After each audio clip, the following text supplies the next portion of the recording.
and welcome to the Modus Super Series on the afternoon following the night before, where Mason Whitlock, son of the former European champion Simon, hit a 9-darter here at the Live Lounge in Portsmouth. He's going to be in action tonight in Group B, but Group C gets the action underway today. That's what we're going to be watching this afternoon, and here's the best of yesterday's action. You leave it to him, it can change the way that you actually approach things, how you feel about things. As Randy looks at ball, pins the bullseye, and you're at one apiece. We've got plenty of time to level this contest up at 1-1. Maybe had 3 darts to win leg 1. And it's an 11-darter to win leg 2. Hamilton is back on terms, one of them here in the past, but haven't quite got the results on tour. But the result here for Adam Paxton is double 11 for a 1-2-4 checkout. That's more like it. Pac-Man packing a punch. He's left himself in a double after 12, but is he going to get a go? Jack Treadle gets a max dart at tops to finish off with a 118. Well, that was the story of the afternoon session yesterday, but the story of the day altogether was Mason Whitlock hitting a 9-darter in his game against David Wazutski and then missing double 18, wiring double 18 to do it again. Laura Turner is alongside me here in the studio, and this was just such a magical moment here from Mason. Yeah, and it was great to hear from him afterwards, wasn't it? He actually predicted that he was going to come along to, to the evening and hit a 9-darter, and as you mentioned, nearly hit 2, but I think for me it was kind of, it kind of came out of the blue because he was a bit up and down, a bit inconsistent, and he said that's a part of his game that he's really trying to work on. But yeah, absolute magical moment, and pins the 1-4-1, and obviously goes that traditional route that his dad takes as well. So yeah, really great to see. I don't know whether you've heard this phrase enough over the last 12 hours, but it was like father, like son when Mason Whitlock hit that 9-darter yesterday. But that's Group B. We're going to watch that later on tonight from 10 p.m. on the Super Series YouTube channel. But this afternoon is all about the conclusion to Group C, where Andy Hamilton leads the way. But the story of the day yesterday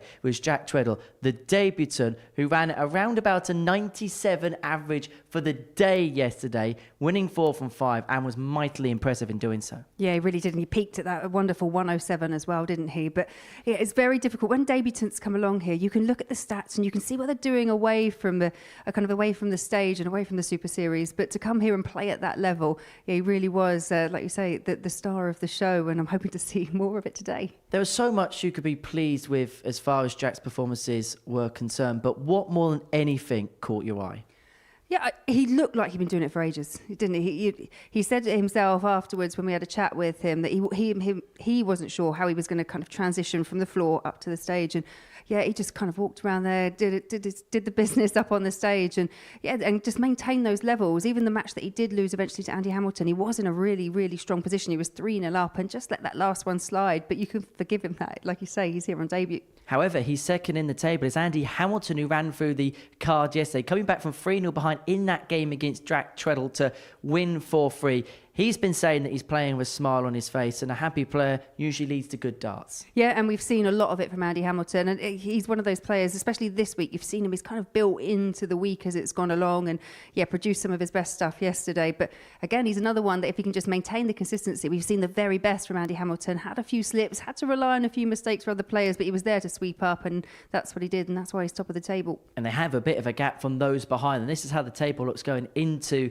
today's session. Andy Hamilton and Jack Treadle on 10 and 8 respectively. Then 4 points separating 3 players, James Hubbard, Adam Paxton and Bradley Roos. I want to talk about Adam in particular. He'll probably be the player out of everyone yesterday who'll be the most disappointed with the way they played. Well, yeah, when you look back to when he came the first time, he was here on debut. This is only his second appearance, but he came through such an amazingly strong field to lift that weekly title. So you have that expectation when you come back that you perhaps didn't have the first time you're here. So you're trying to replicate what you did the time before. You can sometimes try a bit too hard, and unfortunately for Adam, it just hasn't quite clicked the way it did before. But been some good things that we've seen from him. But a lot of work to do today, and a lot of things have to go his way if he's going to make it through again. Well, there's a couple of points separating Treadle and Hamilton in the group, but nothing separating them in terms of the odds. They both go off 10-11 joint favourites. Everybody else, massive outsiders. It's 18+, begambleaware.org if you're going to have a flutter on the Super Series today. Just quickly, we're going to hear from Andy Hamilton in a second. Andy and Jack go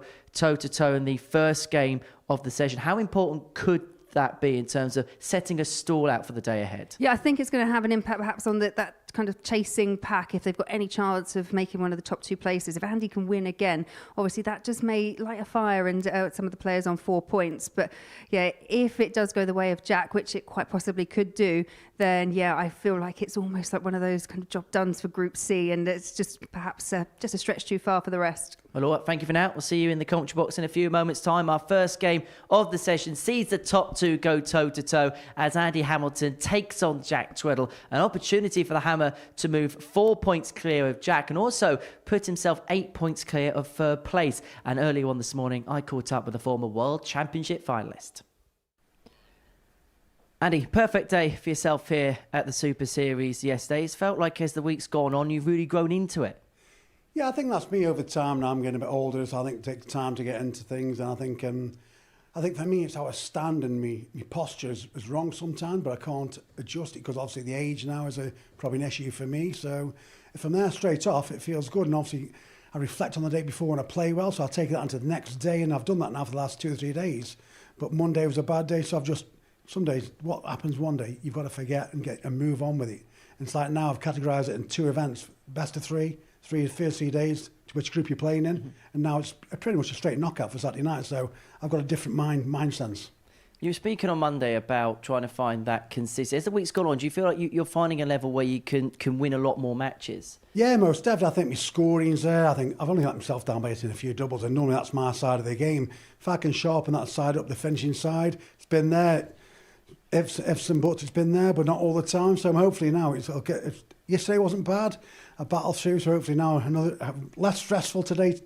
Got 10 points, a few more points. Don't get anyone too lightly. Just carry on what I'm doing. Is that the important thing today? Just doing exactly what you did yesterday, not looking at points. So is that maybe I only need that, just going out and winning all 5 again? No, not at all. I said today, I was in the house with my fiance. I was saying, Chloe, I just can't do the same as you did yesterday. I'm not going to look for 2 or 4 points. I want 10 points again. And if I look forward to getting 10 points, maybe I might pick up 6. So as long as I look forward to winning every game, I'm sure I'll give myself a good shout. It's nice hearing you in good form. Nice seeing you in good form. Andy, wish you all the very best today. Cheers, Andy. Thank you very much. Well, this isn't a bad way to start the afternoon session, is it? A meeting between the top 2 in this Group C, Andy Hamilton and Jack Tweddle going toe-to-toe. It is Hamilton that has the lead, 10 points to his name. Jack Tweddle on 8. And these two have a big gap to those in behind in 3rd spot in the group. For Andy, he can almost put himself in a position where it looks as if no one can catch him in terms of the top 2 qualified spots. If he wins, he'll have an 8-point gap on Chase Hubbard and Paxton Bradley Roos on 4. But for Jack Tweddle making his debut in this competition, and what a debut. The 29-year-old from Swindon up against Andy Hamilton, the 57-year-old from Stoke-on-Trent, 6-time weekly finalist, a former runner-up as well. A man who made it through to the Champion of Champions final in the World Seniors earlier on this year, losing out to Richie Houghton in that particular final. The next Seniors major event is next week at the Barbican in York, the World Match Play. And for the World Match Play to a world-class referee, Owen Binks, world-level official from Colchester in Essex, taking charge of the afternoon session here at the Live Lounge in Portsmouth. First leg and is Laura Turner Jack alongside me in the first. commentary box this afternoon. Game on. This first game may well set the precedent for what we see to come. Yeah, I agree. It's like what we were talking about at the top of the show there. I 59. think the result, if it does go the way of Andy Hamilton, if he does maintain that kind of ambition to go through the card once again, then yeah, it could just set that little fire with the chasing pack. As it stands, they still have quite a lot of work to do. Quite a few results need to go their way, but we know in this format, anything can change. Anything is possible. And I suppose the big question as far as Jack is concerned, 58. as good as yesterday was, like with any debutant in any competition anywhere around the world, once you have a good first day, there's always going to be that nagging question of, can they replicate it the next time around? Yeah, it's difficult. Players come into these things, they obviously have an expectation for themselves. It's different, and different players deal with it, in varying ways. But to come back and think, right, I want to just do the same. 95. I want to do the same. You've just got that added little element that you have to think about.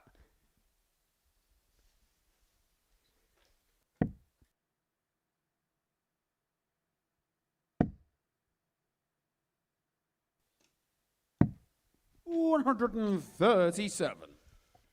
A bit more of a steady start to this opening match of the day. Jack Treadle, I wouldn't say caught us off guard because that'd be a bit disrespectful, but the first couple of games yesterday afternoon were a little bit on the more sedate side, and then he really did explode into life in that magnificent game against Bradley Roos. He averaged 97.6. Bradley losing in a last leg decider despite averaging in excess of a ton. 48. Over his first 4 games, he had a 149. running average of 99.6, and towards the end of the day, it ran at around 97. And he's got 6 starts here from 149 to take out the 81. opening leg of the day, and he's going to leave himself on 68 to do exactly that. Yeah, I wonder, that match that you mentioned between Jack yesterday and Bradley Roos, that was Jack's first match up here at the Super Series. And I wonder if he kind of benefited from the way that Bradley played as well, because he really just 132. went Jack, you all require in from the 68. very off. And Jack found a way through. It was a narrow result, but a good one.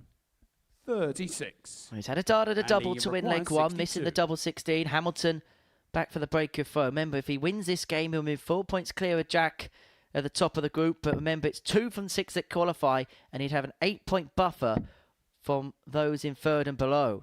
Double 16. The double that Jack's just 30. missed is a double that Jack, Andy's you just missed as require well. 32. Yeah, that has been one of the problem areas. Andy identified it himself. Game shot on the As first Jack does leg. find the target. Jack Tweddle. Yeah, Andy Hamilton, when it comes to the doubling, that has been Second difficult. leg, it's Andy to throw first. Game on.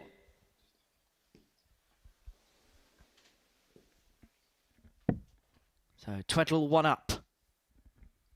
Wins this. Him and Hamilton will both be level on 10 points at the top of the group. And then both 54. have a 6-point gap from Hubbard, Paxson and Roos, all finding themselves on 4 points.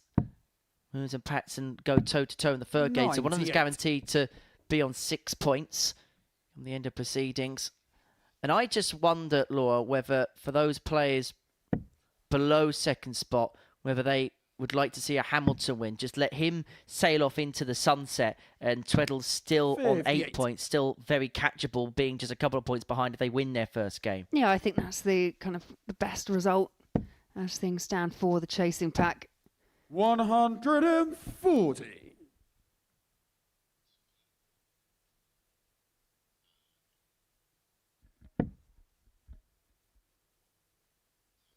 What did you make of the interview that we had with Jack at the end of 51. yesterday's session?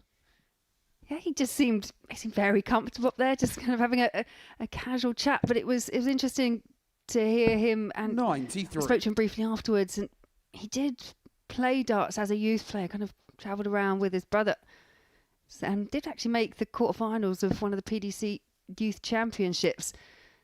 But yeah, just had that time off, and to hear that he's kind of working towards, I like the fact that he 57. wants to go to Jack, Q you school, require but he might not do it next year. 170. He wants to be 100% ready before he actually goes and does that.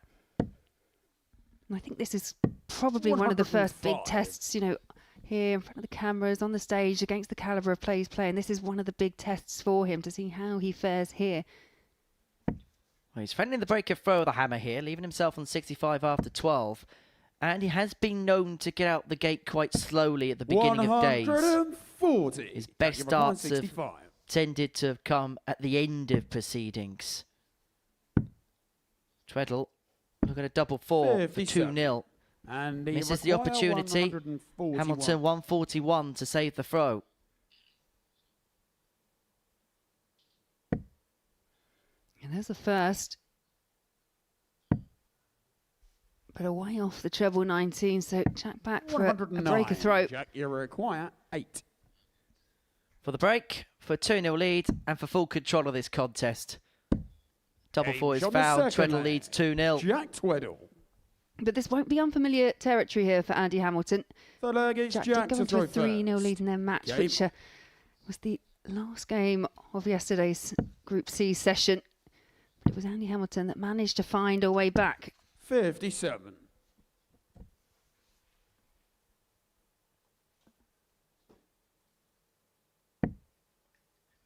Well, this win, if it was to be the case of Jack Tweddle, would leapfrogging above Andy Hamilton 60. in the standings. Both would be on 10 points. There'd be a 6-point gap from James Hubbard on 4. And there is a guarantee that at least one player will be on 6 following the end of the first round of fixtures because of the aforementioned game 98. between Roos and Paxton. Yeah, and we have seen it previously before where a player does go through the card on the first day. It doesn't guarantee your spot on finals night. There is still work to do for Andy 43. Hamilton.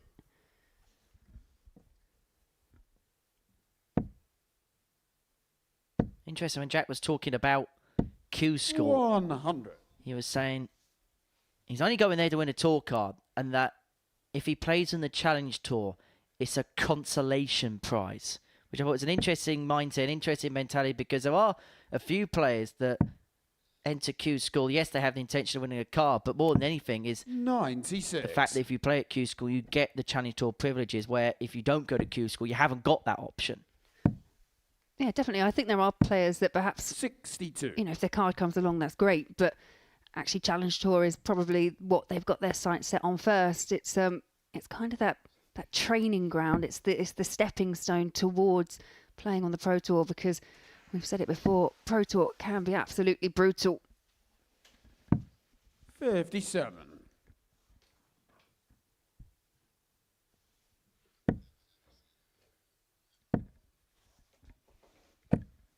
Time 40 140. for Treadle, leads himself on 44 to open up a 3-0 lead. But remember, we were in this position yesterday where Treadle found himself 3 up, looked as if he was sailing into the sunset in the contest, and Hamilton won 4-3. And that Tom 40 turn just Jack, you're keeps right, the hammer on 44. the periphery if there's a miss here. Tops, 2 at it. Only needs on the the one. third Back-to-back leg. 17 Jack darters. Tweddle. Jack Tweddle's 3-0 up. Fourth leg, it's Andy to throw first. And Game. the way this is kind of panning out, as I said, very similar to what happened yesterday. But in terms of averages and the way they're both playing, Jack looks very firmly in control. Andy Hamilton's just had that one chance early on at the outer ring. 57.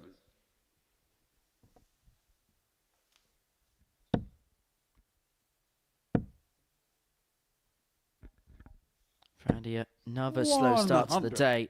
It was interesting hearing from him about his mindset, that he's not going to be looking at points totals. He's not going to look at what may well see me through. It's a case of just trying to replicate what happened yesterday. 45. And by doing that, the result should take care of itself.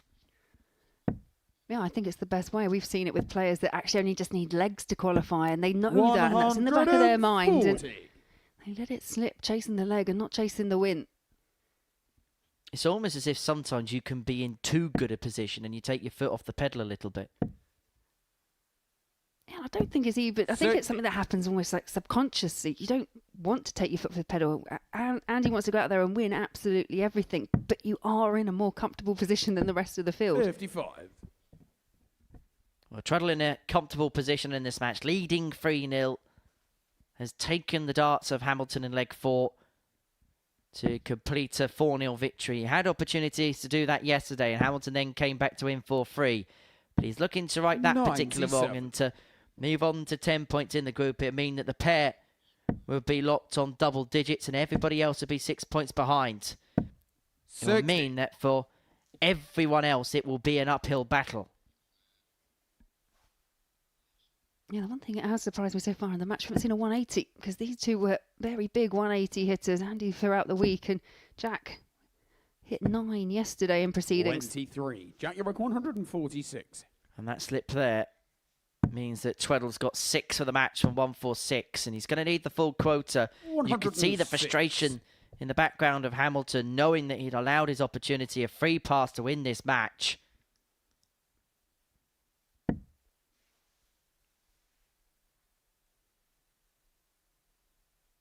You know, we did mention he is one of those players that can be a bit slow to warm up, and perhaps Jack 77.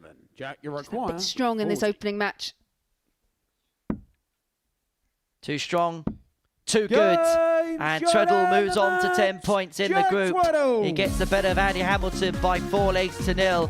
And it means there is a big gap between the top 2 and the rest of the field in this Group C. Treadle on 10, Hamilton on 10.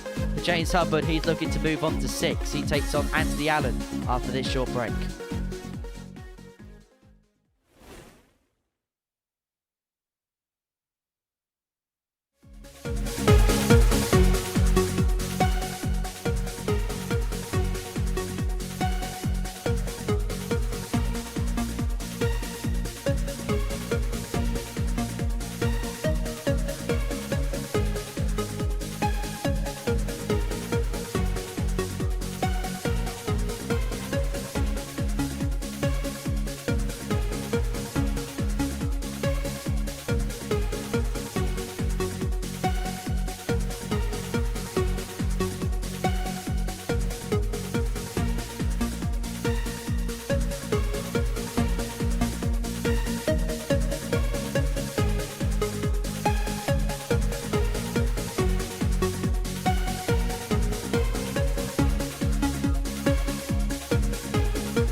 Welcome back to the Modus Super Series, where before the break, Jack Tweddle got the better of Andy Hamilton by 4 legs to 0. That moves him on to 10 points in Group C alongside Andy Hamilton, and it means that everybody else is at least 6 points back, including that man in your picture throwing his practice darts, James Hubbard.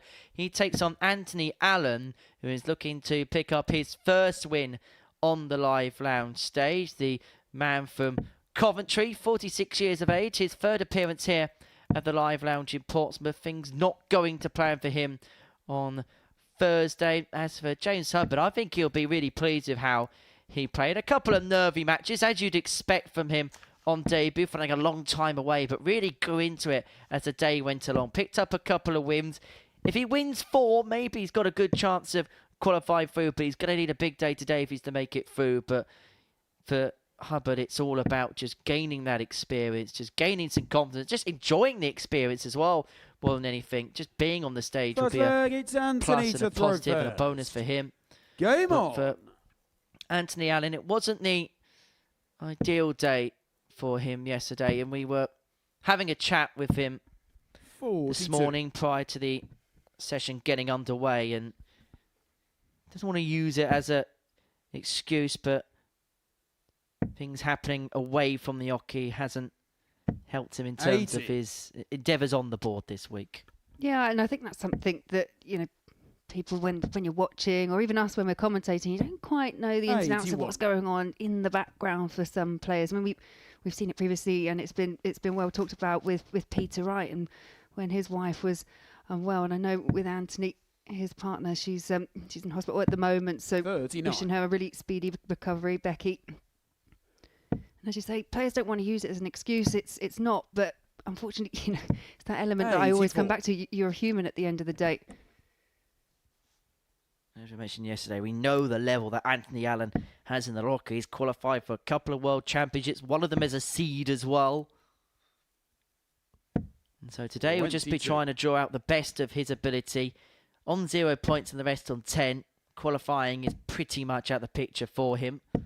95. So it'll just be about maybe being a bit of a spoiler, putting in some good performances and picking up a few points.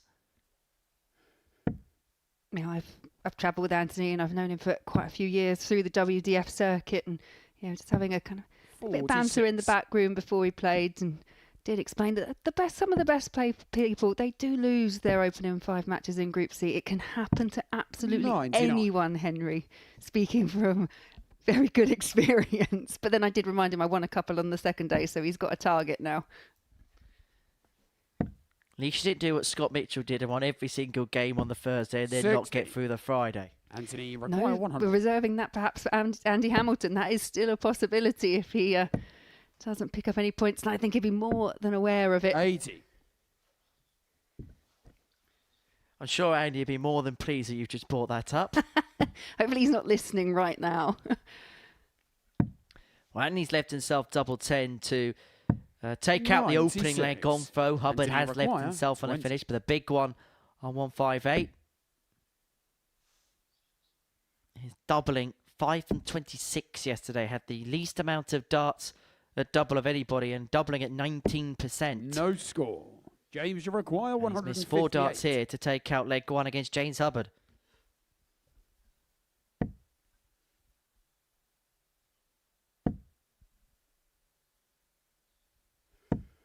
$43. Yeah, more chances Anthony incoming here for require Anthony Allen. 20.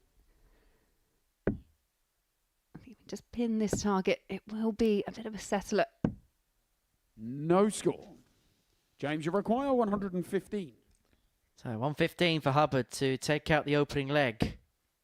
95 left, treble 19. Would have left himself double 19. Not to be on this occasion. So 43. Anthony's already missed 7 darts at a double to win this opening leg. Is going to get 3 more in hand. Double 10 again. Different target. Different outcome. On the first Allen leg. one up Anthony at Allen. last. Counting his blessings. Second leg is James to throw first. Game on.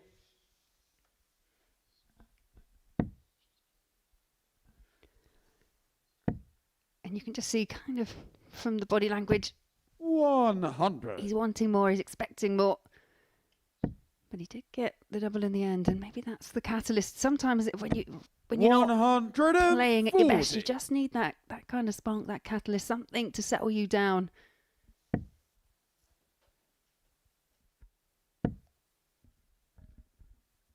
And James Hubbard's best average yesterday did 100. come in his match against Anthony Allen. It was the penultimate match of yesterday's session where he pinned a 92 average and got that 4-0 win. 47.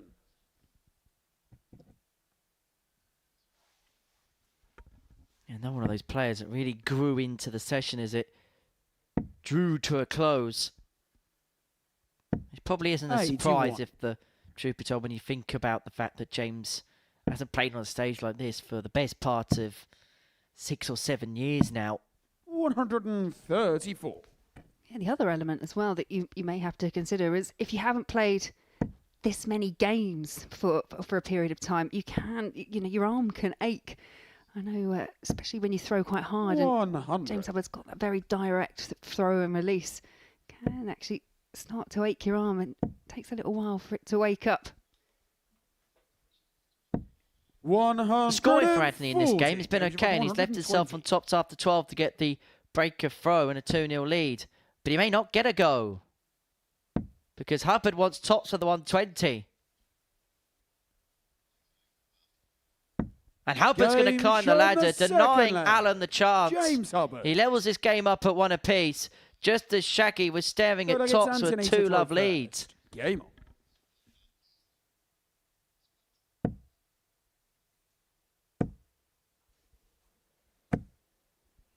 $55.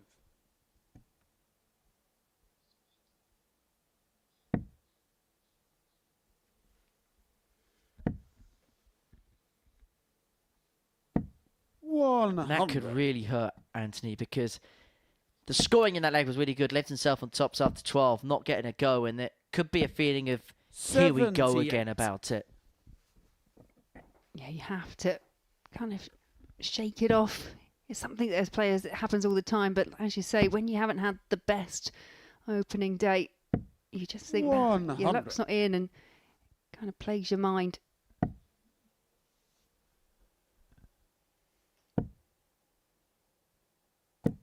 $60. In terms of James, just having a look at his numbers for yesterday. Running average, this is a combined average of averages, by the way. So these are his 5 averages divided by 5 of 83.45 for the day. Doubling just over a third, 14 from 41. That equates to 34.15%. 81. Steady enough first day. That's something that's not too shabby at all. No, not at all.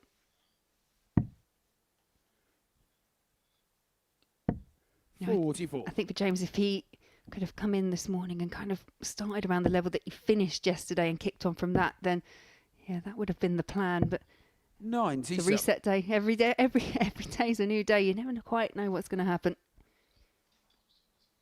Is this the first reference of darts is on the day for today? It's the first, possibly the last, but possibly not. 140. So basically we don't know. Anthony Rockaway, 130. 130 for Allen to lead 2-1 and to hit Hubbard where it hurts. Chase the triple with dart 2, 80. denying James himself a Rockaway, poke at the 60. bull. And so Hubbard back for 60 to lead 2-1 in a game where he's so easy, could have been 2-0 down in. Tops.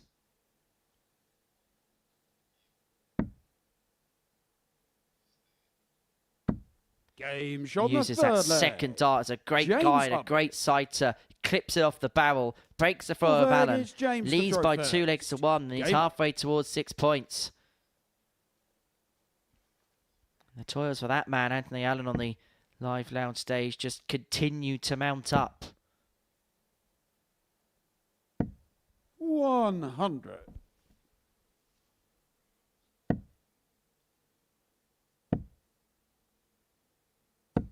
$85.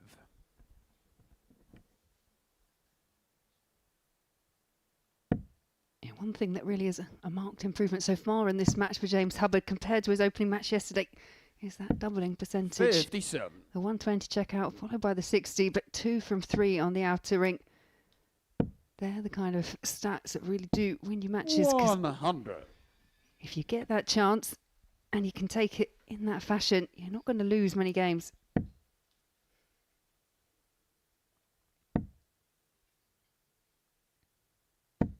$100. This game just pitter-pattering so far. Neither player really hitting one another or anything big, with the 55. exception of that 120 from Hubbard to win leg 2.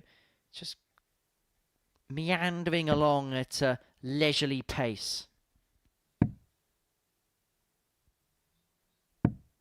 46.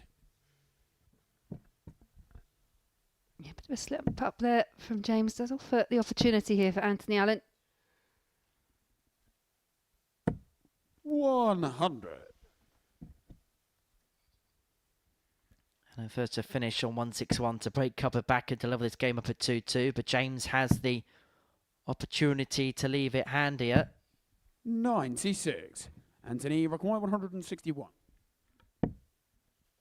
Triple 17. Bullseye. And that would have been for an Allen Bonanza of a finish. Rockaway, 102. This for James's second ton top of the match.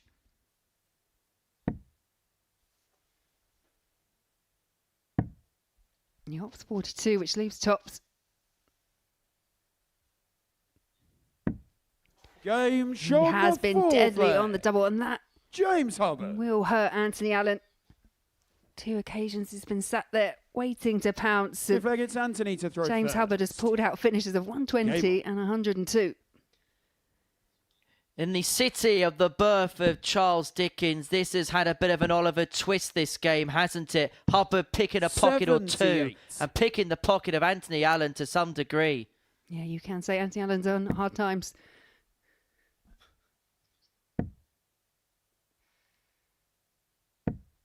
100. And in this tale of two darters, it looks like the destinies of the pair will be heading in different directions. 123. Hubbard didn't come into this with great expectations, but if he wins this match, then he'll find himself on the periphery of qualification potentially. He'll move within 4 points of Tweddle and Hamilton 60. in the top two.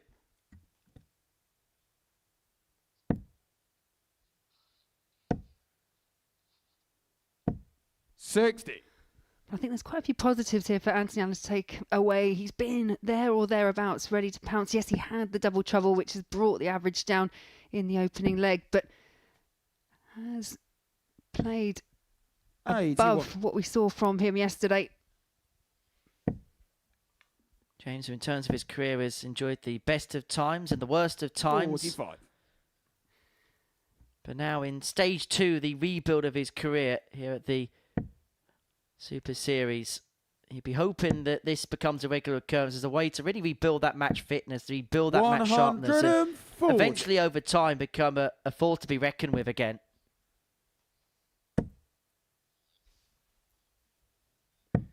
$171. James, Great 120. set-up play there from Allen. But we've seen Hubbard pin this before, and Anthony Allen was on a double that time. History isn't going to repeat itself here. 60. And so Allen Anthony will return McGuire, free in hand at 24. double 12. He's 1 from 10 on the outer ring. Missed 9 darts of the double in leg 1 to win it. And he's missed 3 more score. here. And they could be the last 3 darts that he throws in this contest.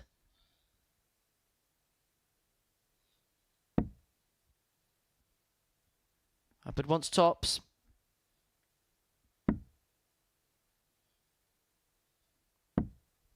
$40. Anthony McGuire, 24. And that deadly accuracy on tops just desert James Hubbard for a moment. Double 3, this is awkward. 18. That's why. James, you require 20. So he tends to eventually pick the points up.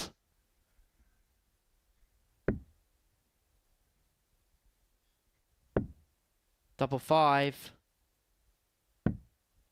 50. But Anthony Allen is going to get another opportunity to McGuire, extend this game. 6. He heads down towards the trap door, and if he misses with these 3 darts in hand, the walls may well cave in. But he decided to go 2 double 2, score. hit the double 2, and then went low McGuire, on the 5. madhouse. Yeah, if it doesn't rain, sometimes it pours. Down for double 2, which Allen inadvertently hit to leave double 1. But it's a double Hubbard can't hit for the match. Anthony require 6. Anthony Allen has missed 17 darts at a double in this game.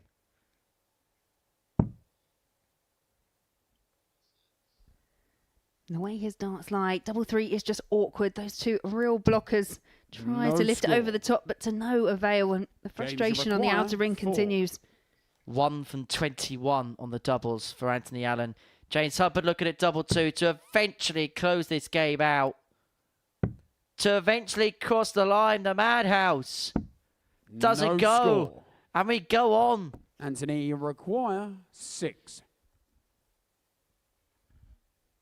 If we carry on, we might have to go closest to the bull. That's a lovely guide. There was no way he could have missed that double 2 after the first one hit the single. And Allen's back to 3-2, and Hubbard is forced to serve it out after a leg, which was categorised by a cataclysmic miss of the doubles.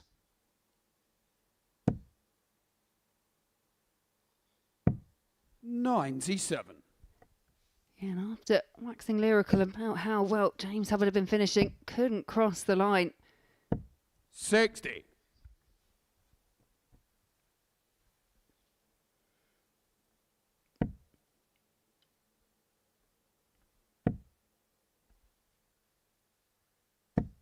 $140. Hubbard back really refocused and in the driving seat once again. 60. I mean, it's one of the reasons we love this sport, isn't it? Because it is unpredictable. But you think you've had finishes of 120, 102 and 60 and 3, and then you just need double two, double one, and or tops. You chase it round the board, 100. and you can't quite see off the match. Counted 10 missed darts as a double in that previous leg for James Hubbard to cross the line. 100. But he's going to get more opportunities to see the 164. game through here. He's got 6 and 164 on throw to complete the match. Doesn't have to chase it, but it would be ironic, couldn't it? He couldn't hit a barn door in the previous leg, and he nearly hit one of the biggest 123. finishes on the board.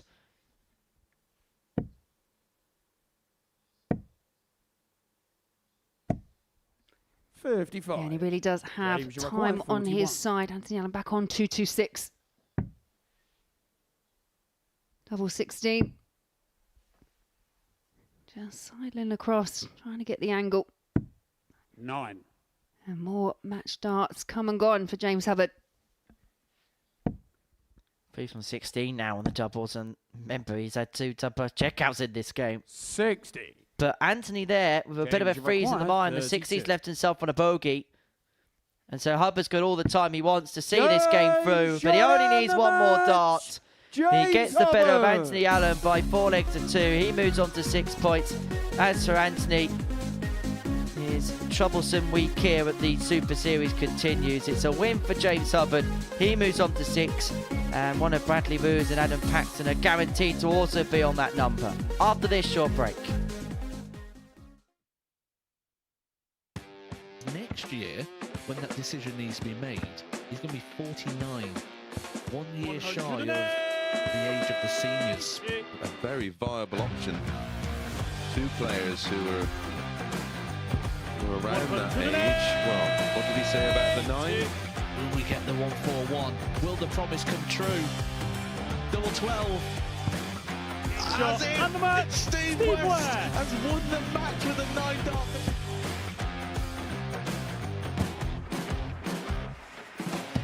Harrison has kicked off the last leg in perfect style. It's everything, really. Oh, he's timing this well again. 180. With a 9 darter, treble 19. Treble 15 leads double 18.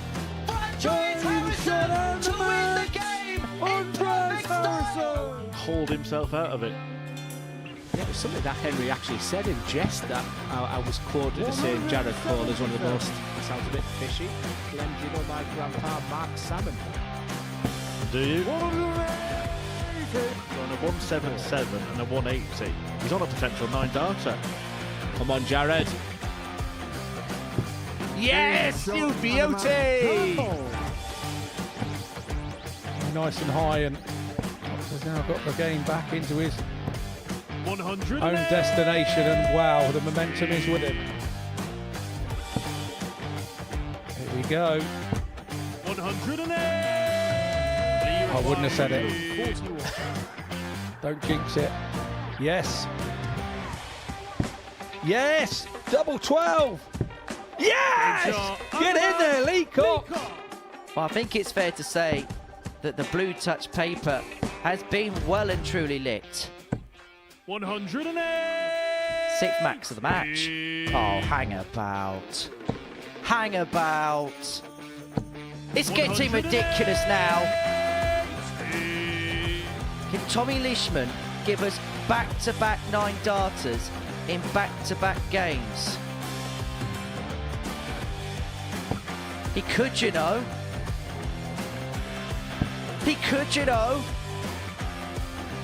Goodness gracious me! Tommy Leishman. Back-to-back 9 darters!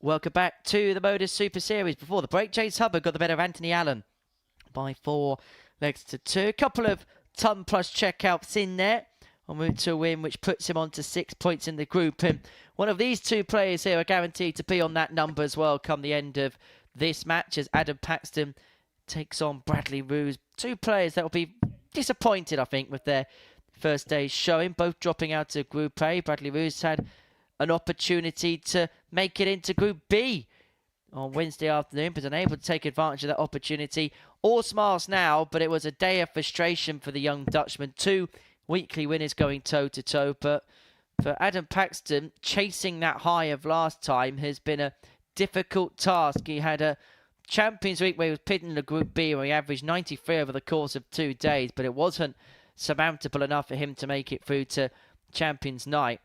And they do say sometimes the hardest thing to do is not just getting over the line once, but it's trying to replicate it. And he's found that task difficult this week. It's Bradley to throw first. The winner of this game puts themselves in a position where they may well hang around the qualification periphery, but they'll have to beat Hamilton and Tweddle. The loser, you would say, even at this early stage, has probably got too much work to do. 41. I totally agree with that. Yeah, and I know you mentioned there Bradley Roos, obviously very close to qualifying for Group B, but I think Adam Paxton as well, another one that possibly coming out of this week a bit disappointed. They probably both feel very similar, both weekly winners, and just not able to replicate the same kind of form on their returns. 100. I think for Bradley yesterday, it all kind of stemmed from that very, very first game. He came out so strong, 60. had that ton plus average, best average from him that we've seen this week, and still didn't pick up any points because he ran into a very solid, very impressive Jack Tweddle. I think it was really interesting just 140. what Bradley was doing this morning. It was very, very focused from him. Pretty much spent all the time he was allowed. The players are allowed a certain amount of time 60. on the stage to practice before the session gets underway, to get used to the stage. The lighting also helps us out a little bit in terms of their camera positions, in terms of where they throw and where they stand. And Bradley used every single second he was allowed on that stage to practice. And it looks like at this present moment in time, practice is making perfect because he's left himself on tops after 12 to take out this opening leg. 100. Bradley, you require 40.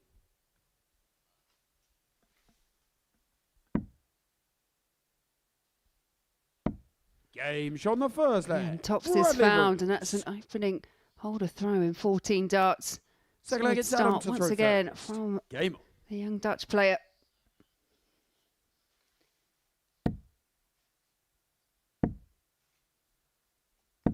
$60. It was interesting. I was having a look through my social media feed last night, and one of the questions that came up was from somebody who's tuning in fairly new and was 44. asking about how would you define good legs and not so good legs. And I think it's fairly simple to put in layman's terms within 3 visit ranges.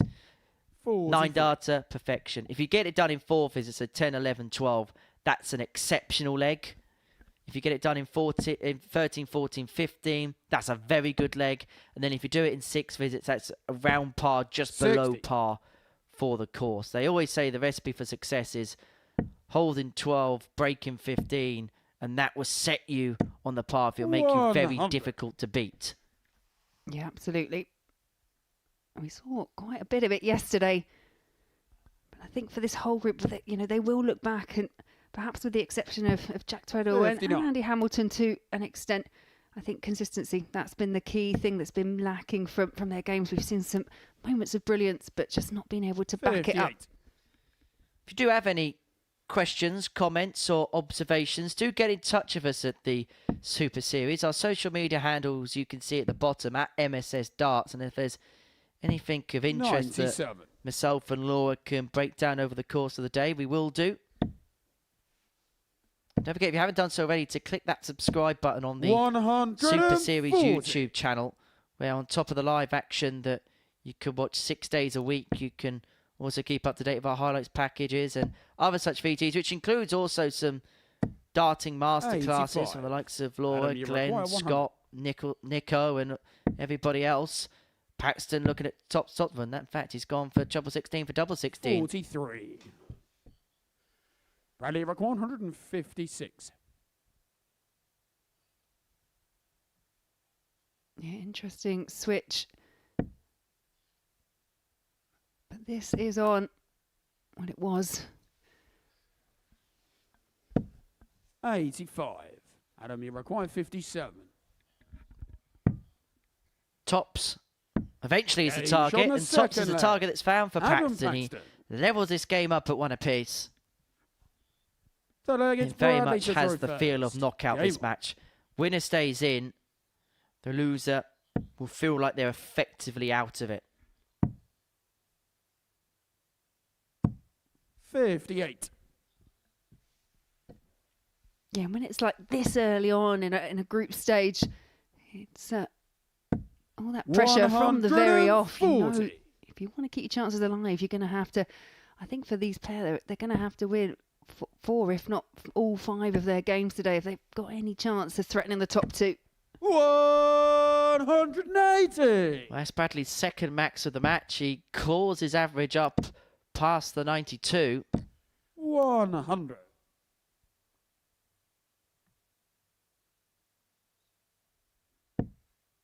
This game very much up in the offing. I just wonder if Bradley can come through this with another solid opening performance, but actually get the win and the points, whether that will just see him push on, because as I say, I think he just suffered such a disappointment from losing that opening match against Jack Tweddle yesterday that you could see the frustration creeping in when he went into his other matches. Just that next stage of Bradley's development as a player, and I think that's the crucial word, development. 60. Adam, you require 161. Great young talent with great ability. And I think he's one of those players that when we sit in this commentary box, 83. Bradley, you require critical's 146. the wrong word, but we pick up on more things because we know how good he can be, and so we almost give him those pointers to try and point him in the right direction. Is he in the right direction here? Double 13. Just drags below into the double 6. Adam, you require 78. Yeah, Adam in a good position to break here. Single for tops. 58. Bradley, you require 14. Double 7 for Bradley to lead 2-1. Paxton spurning an opportunity to get the break. And he doesn't like that. Because his darts stand up, he's got to pick a side with the bed obscured. Game shot the third. Went high Bradley and then Bruce. found it superbly. The double 7 goes. It was a really good dart from Bradley Roos. He leads 2-1. Halfway towards the finishing line in this game. And then Paxton with it all to do. 60. Yeah, everything going with throw so far, but that is an inviting chance for Bradley if he can find a treble or two. And there's one. 85.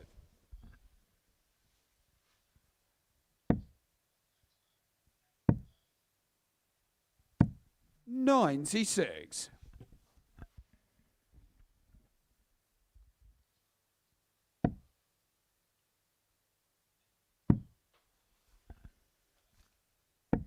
$93.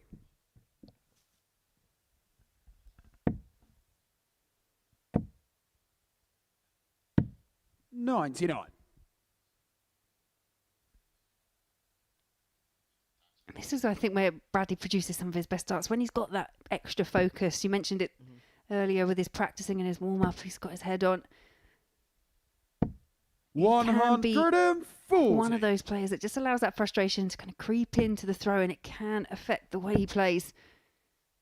It was a bit like that bullseye yesterday on the ton, where you could just see that the frustration was boiling over, and there was just one or two little things where he just lost a little bit of control. But this is a controlled performance so far. This has been 58. much better from him. Adam, you require You really didn't approve of that yesterday, did you?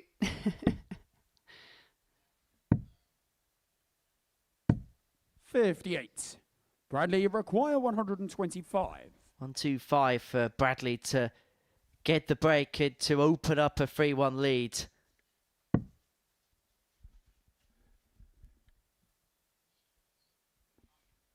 But as I mentioned earlier, I think with players like Bradley, you almost judge them a little bit 63. Adam, you require more 88. harshly, but it's actually a compliment because we know how good they are, which is why you set the level so high for them.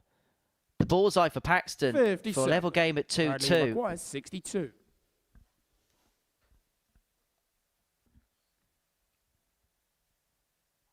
A bit of a slip there from Paxton. Again, opens the chance. Oxford 42 for double 10. Game shot on the And fourth executes it leg. perfectly. Bradley 3-1, Rose. Bradley Rose. Has the throw to win the match. Fifth leg, it's Bradley to throw first. Game on. And I do think we have this very unique position when we commentate on this, and we see the players so often and play so many matches, and with a player like Bradley, we get to see develop before our eyes that when we do make those comments and observations, it's constructive criticism, because ultimately for players like Bradley, we want to see them improve to a point where in a year's time, or maybe even in January's time, that we don't want to see them here, because we want them to get their tour card, and then once they're on tour, we want them to be successful on tour. And particularly we've got the likes of yourself, Paul Nicholson, Chris Mason here.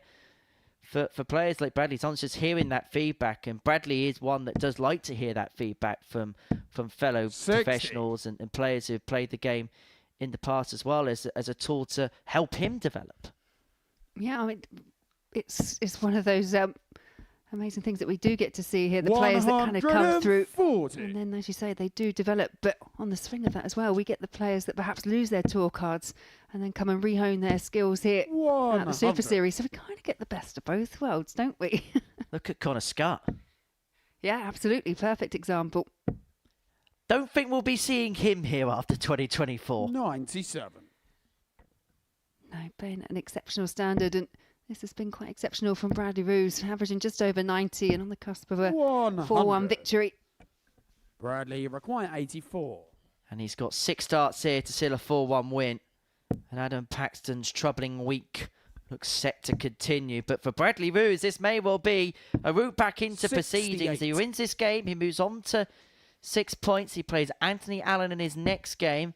And so he's got a real good chance of moving on to 8 points potentially in this group and moving himself back into situ. 16. But first things first, he's got to win this particular match. And he's got 3 darts in his hand at double 8 to do exactly that. And he only needs the one. Bradley Rose. For Bradley Rose, a 4-1 win against Adam Paxton that puts him on to 6 points and puts him back into play. As for Adam Paxton, he finds himself on 4 points. A week which hasn't gone to plan so far, neither as the beginning of his Friday. Coming up after the break, the first game for the second round of fixtures, James Hubbard against Jack Treadle.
Welcome back to the live lounge in Portsmouth for the Modus Super Series. And before the break, Bradley Wood's got the better of Adam Paxton by 4 legs to 1. That moves him on to 6 points. James Hubbard also on 6 points in the league standings, whilst the top 2 are tied on 10. Jack Tweddle and Andy Hamilton. Jack, because of his superior legs difference, is top of the table. And he takes on James in our 4th fixture of the afternoon session. There is a possibility that everything could be very close, because if James wins this fixture, he moves on to 8 points. Game on. If Paxton beats Hamilton in the next, he'll be on 6 and Hamilton will stay on 10. And if Bradley Roos beats Anthony Allen, he'll be on 8 points. So in this round of fixtures, it could either be all over or 93. fairly much on. It's going to be a very interesting 3 games coming up here. But for Jack, 131. kicking off a 4-0 win against Andy Hamilton. Decent performance, 86 average, 50% on the doubles. I suppose we're a little bit greedy because we've set great expectations after what he did yesterday. Yeah, we have indeed. And 43. one thing I did notice with the games that Jack was involved in yesterday, they were either 4-0 wins or they went the distance. And this was one of the games yesterday that went the distance. And it was Jack that just sneaked past Hubbard 4 legs to 3. But again, another good average, around 96.5. 60. That's why we've got those expectations, Henry. When you do good things, you want you to do it more often. Like that. 180. It's nice when things actually go on cue, isn't it? That's usually because I don't say anything. 100. Jack, you're at 148. 148 for the break of throw. He's got 6 of them here to take the lead in this contest. 44. That 44 turn leaves himself on 104.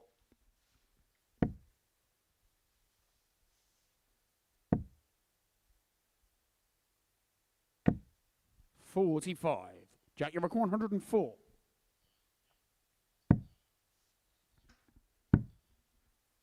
Tops. Game shown the first. Jack Treadle kicks this game off with a ton topper to get the break of throw. The 104 is pinned, and he leads 1-0 against the former World Youth Champion James Hubbard. 96.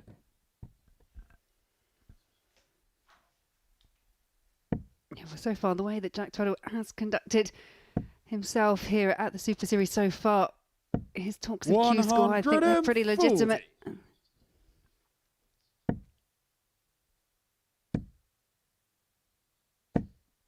140.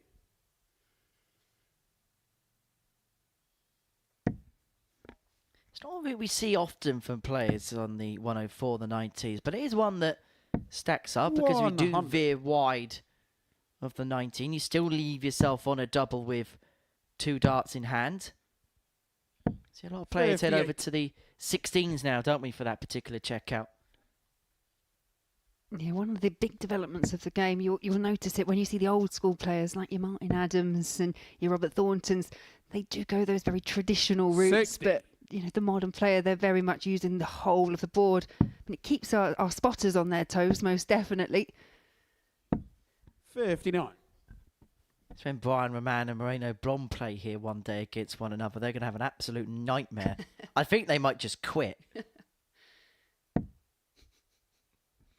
Tweddle leads himself on 148 to open up a 2-0 lead in this match. 148. Another. On the left, double 14. 140. Leads himself on double 4 if Hubbard cannot take this out.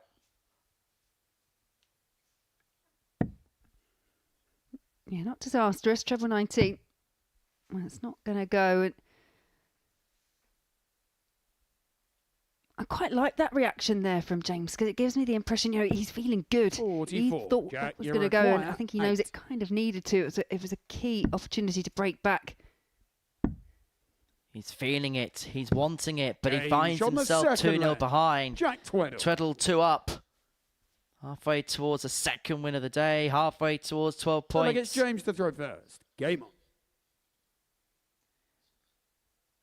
think one of the biggest compliments you can give Jack is there just feels like an assurance. If he has 3 darts in hand, 46. you just expect him to get. There doesn't feel like there's any faffage going on.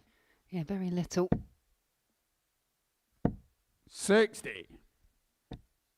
But that's, I mean, it sounds easy again, sat in a commentary box, but, you know, that's the key part, isn't it? Don't get yourself embroiled into some kind of battle. You just want to hold your opponent at arm's length. But 180 there goes the way of James Hubbard.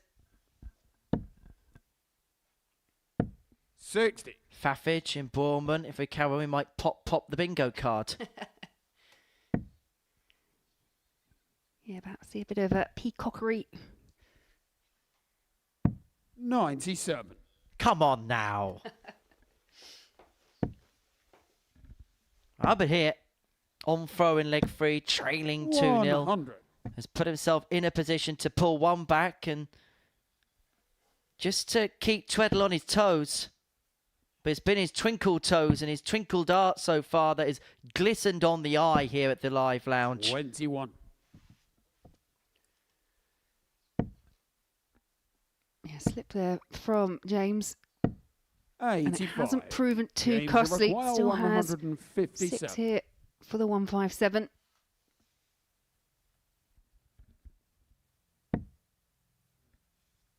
Not to be this time.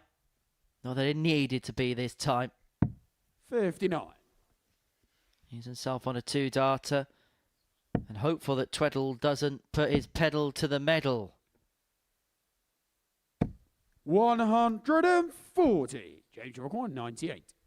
Yeah, that 140 squashed those hopes, but it's a chance hit for Hubbard.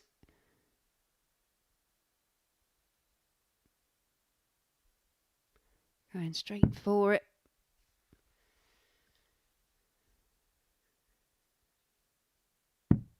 $79. Jack, you require 56. So this is for the double break, and he's missed the big number. It's only going to be one at tops. 36. With Sis below, and so Hubbard's going to get James, another you require opportunity here 19. to half the arrears.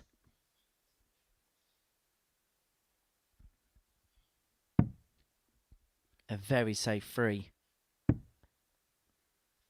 And he thought that double 8 was in. 3.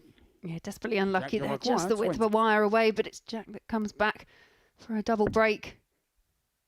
Or a double 5. Game shot the third Yeah, leg. finds it last dart in Jack hand. Tweddle.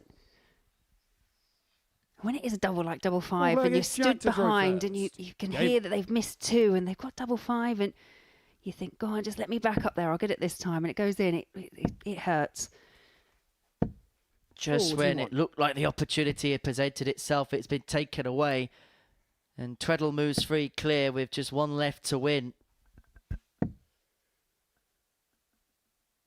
Now, I think this is such an 85. interesting dynamic because this is the first time that James Hubbard's almost been under duress where he knows that he's in a position where he could do something. 97.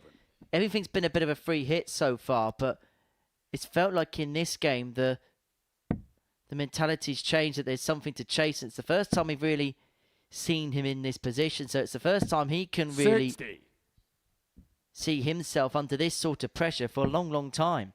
Yeah, we mentioned it yesterday. It's the one thing you just can't replicate. You can put in as 81. much practice as you possibly can at home or in local leagues, but these kind of higher stakes tournaments, you can't replicate it. You just have to get up there and do it and see how it goes. 47.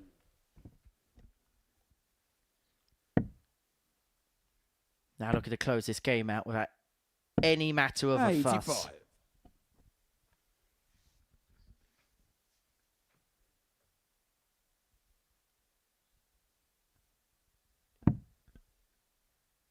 Arguably, Hubbard's been relatively solid throughout the match in terms of scoring and keeping up with Jack, but those 4 key missed opportunities at the outer ring really have cost him. And on this leg, he's not able to keep up with the power 95. scoring of Jack Tweddle.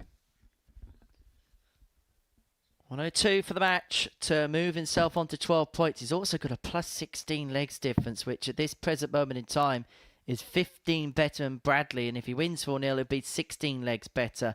And that's seismic because it means that he'll have 2 rounds worth of legs difference advantage over the player in 3rd position. This for the match. And for a dozen points in the group. He's had a match start. It's come and gone. Can Hubbard rescue it? He can't. We saw some outstanding checkouts in his opening match, but can't find the same kind of form. Jack, you require 32. To cross the line at the second time of asking, 8-8. And Treadle closes it out, and he moves on to a dozen points in the group. And it's a seismic win, not just in terms of points, but a 4-0 win means that he has a 16-leg buffer on 3rd place. He has a 2-round advantage in terms of legs difference. He has a 6-point advantage as well. He's getting closer towards that finishing line. Hamilton Paxton's up next. Welcome to the party in Portsmouth here at the Modus Live Lounge. They've both got the talent where they can just reel off leg after leg and dish out a heavy defeat. And what a way to start the day. We're up and running here on Champions Week with a maximum. But what a way to finish. A 12-dart leg. Beautiful check out there from Cam Crabtree. Only needs the one. On the second leg, Darius What were you saying about efficiency? On the third leg, Is that the moment that Reece Robinson comes alive in this crucial clash? Looks like he's going to go for it. And it is right next to his favourite double top. And he gets the job done at the earliest possibility. That is Cam Crabtree through. Case not so. Harrison gets the all-important win. Game shot on the second leg, Darius Labanowski. Game shot. Smith, is it a 9? A long time. And that clenched fist. Game shot. He gets the job done in the end. He's nodding in total agreement because Game shot on the 4th leg, Just Darius like that. Labanowski. only needs the one. There you can see. That she can unlock at any moment, but that is quality from Harrison. This would be a wake-up. Welcome to the party in Pompey. Should be a good marker for him, and is. It was a great guide. On the first leg, Andreas Harrison. It's a breaker throw for Andreas Harrison. On the second leg, Cam Crabtree. Consecutive breaker throw, double 16 is found. And he does lead. It's not an 11, but it's a beautiful 12, double 17, which he gets. Bullseye for the win. Absolutely incredible by Andreas Harrison. He's Andreas Dirty Harrison!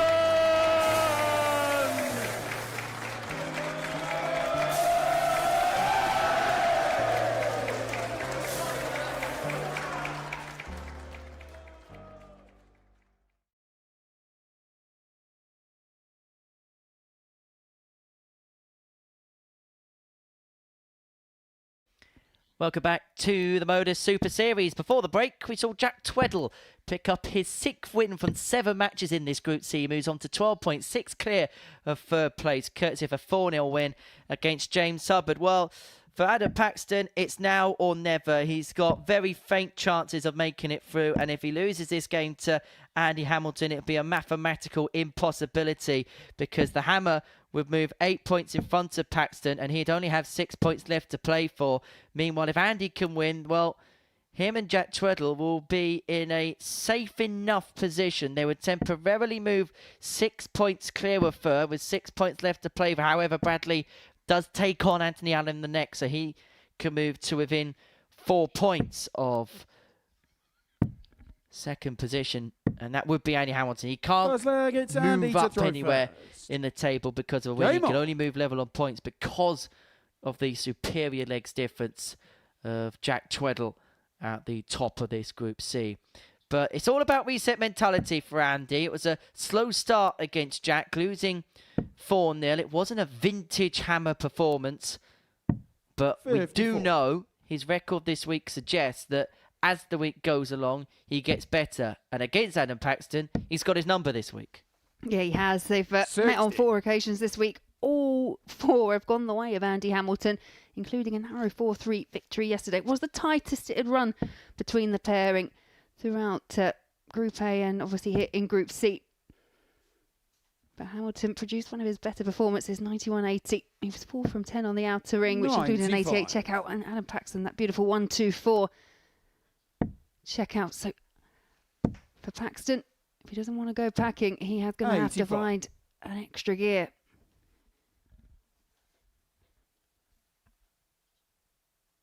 I wouldn't necessarily say it'd be back to the drawing board for Adam Paxton on the back of this week, but I can imagine what has happened over the last 4 or 5 days or so will just give him a little bit of a rethink about things as he heads towards a busy end to 2024. There's still one more round of Challenge Tours to play, and obviously with his eyes looking very much forward to Q School, where his ambition very much is to get a tour card at the beginning of 2025. He missed out narrowly on gaining it this year. 85. He's hoping to go one better next time around. Yeah, I know we talk about it, Q School, quite regularly, especially in the weeks building up to it, but it is one of the most brutal things to try and get through as a dart player.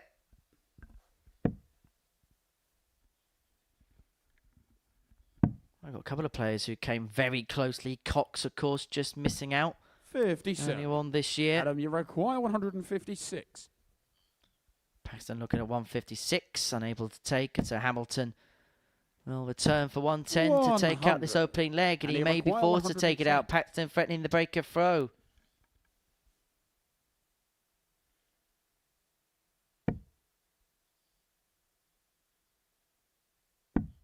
Yeah, 18th for double 16.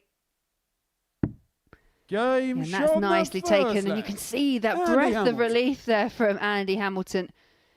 As we mentioned before, second leg, it's Adam to throw first. On many an occasion, Andy Hamilton has been very dominant. He's been piling in the 180s, the big scores, but when it's come to the outer ring, that has been slightly troublesome. So that 110 finish cleanly taken. Yeah, it was to say a big sigh of relief. Well, it stops Adam Paxton from getting an opportunity when he must have thought he was going to get a chance to break the Hamilton throw.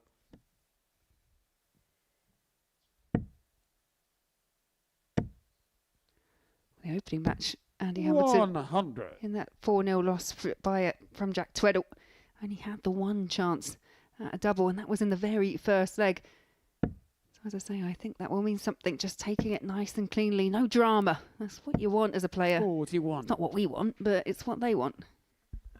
No one wants to be under the duress more than they have to be. 45.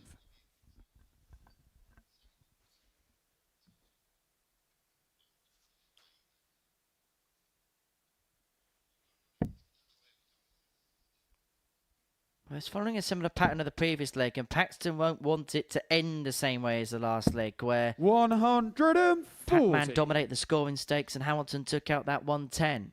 It was quite interesting, actually, when you were speaking to Andy earlier. He was saying on an occasion he's just finding it quite hard to kind of get the right body position. Obviously, he's got that mechanical action that we're so used to seeing, but he's just finding it hard to sometimes maintain, and it's obviously affecting the throw. And you can see when they're going well, he's finding big scores. And Adam, you require 116. When he's seemingly looking a bit awkward, they're not quite flowing. Tops for the 116. Game and Paxton hits back with a ton topper of his own. Paxton. In terms of the finishing, it's bang on point in this contest. The 110 of Hamilton, followed by the 116 of Paxton, and we are level at 1 apiece.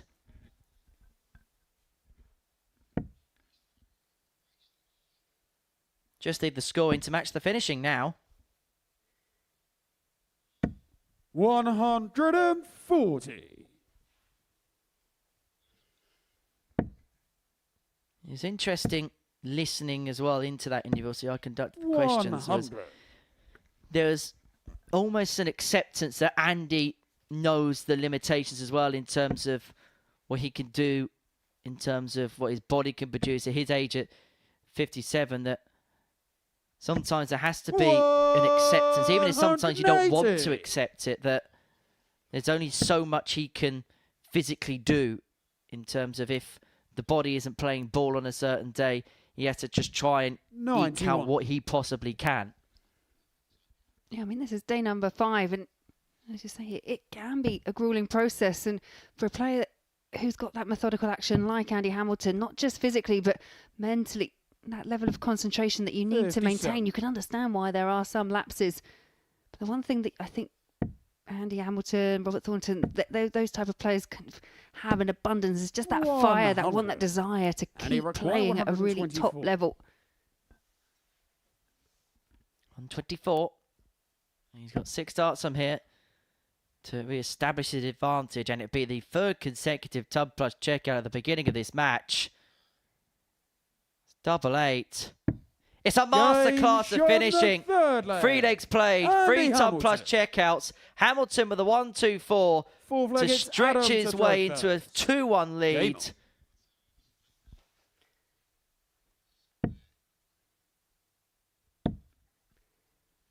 And there you see Adam Paxton 1 from 1, Andy Hamilton 2 from 2. It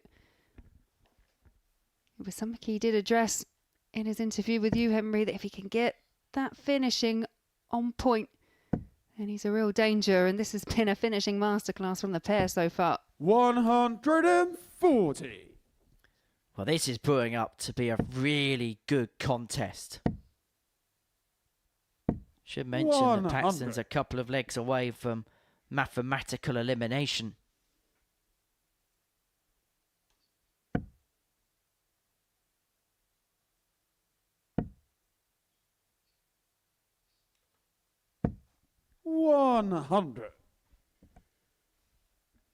The pair neck and neck in this leg. 41. And that could be a fatal error there for Adam Paxton. Really opening the door here for Andy Hamilton if he can find 1-2 trebles.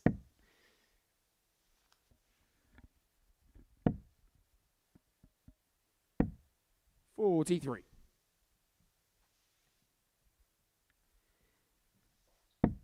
Yeah, real let off. It's been quite a reactive leg from Andy Hamilton, following the scores up to this point of Adam Paxton.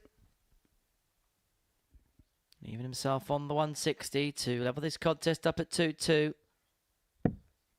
And knowing the way this game's gone, he's going to take it.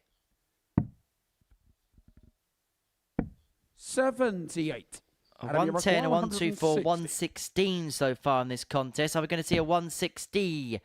Not on this occasion. But what he is going to do is leave himself square on the ton. The second dart just drifting below the treble. Well, the strike rate of every leg being one with a ton plus finish is still on. Double 10. And that would have been for a hat-trick of them for Andy Hamilton. Adam, you require 100. Tops. There's the first. And oh, so close with the second. Andy, you require 20. Hamilton back for double 10.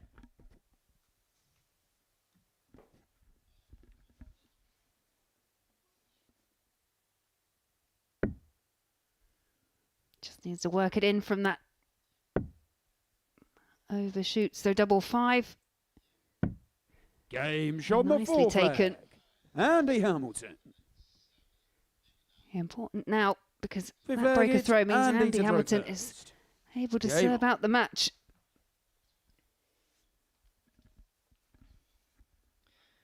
Full-on Friday.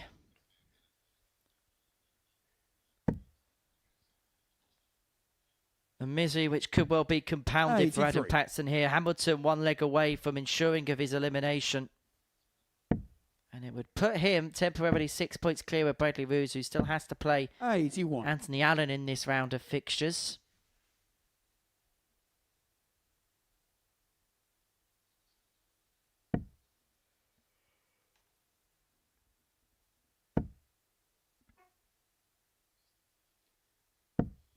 140.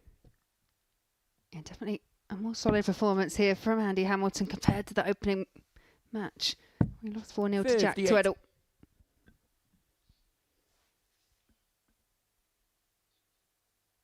Yeah, I do think any comfort Andy felt coming into today with regards to the fact that he had the maximum points tally was kind of brushed aside by that defeat by Jack, and 85. this is definitely a refocused Andy Hamilton here against Adam Paxton. Well, I mentioned how he keeps improving as days go 58. along. Well, this is a massive improvement. It's a near 20-point improvement from his first game where he averaged just 73 against Jack Tweddle. He's brought it up to above the 90 mark. And he's on the cusp of ensuring of a win that would 100. eliminate Paxton, but put him in prime position to progress himself. His 10th appearance here, and he's qualified for the finals on 6 of those. 134. And he required 93. Adam Paxton, though, that setup shot leaves in the big fish, but it's Andy Hamilton first hit for 93. Options. Triple 18 leads double 18 for the match. And to cap off a superb performance in terms of the finishing, it was an absolute masterclass from Andy Hamilton. 2 top plus checkouts win the first 2 legs of the match, and then finishing off with a 93. Here's to you, Andy Hamilton. A man who is very much on the cusp of qualification. He moves 6 points clear of Bradley Roos, who can cut that gap back down to 4 if he beats Anthony Allen after the break.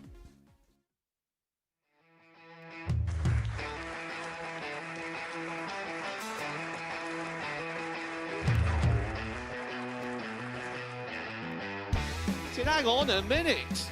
Wow! Oh my God! Well, that's £100 down the drain already. Itching to hit the 180. He's gone for the maximum.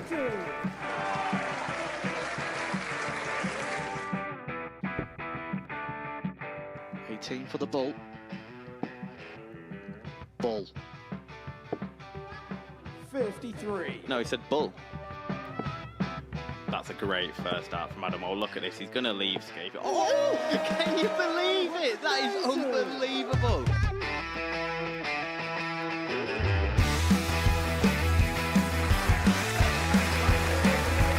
Yeah, match starts to put his team into the final. And through to the final they go. Charlie Murphy has hit the match-winning dart on both occasions. Double 4 for the title.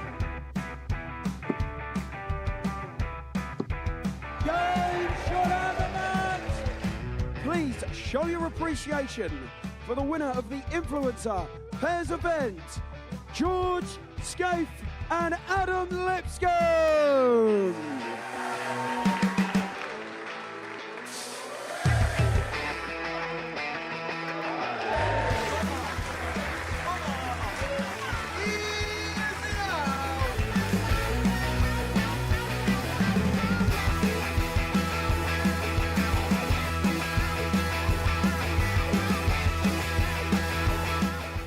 He seems to be out. That's what he is. Charlie Murphy. A couple more visits yet. We're not going to need that. Bosh. Pie Face is through. He gets And he's absolutely buzzing. It was a game that Pie Face dominated throughout.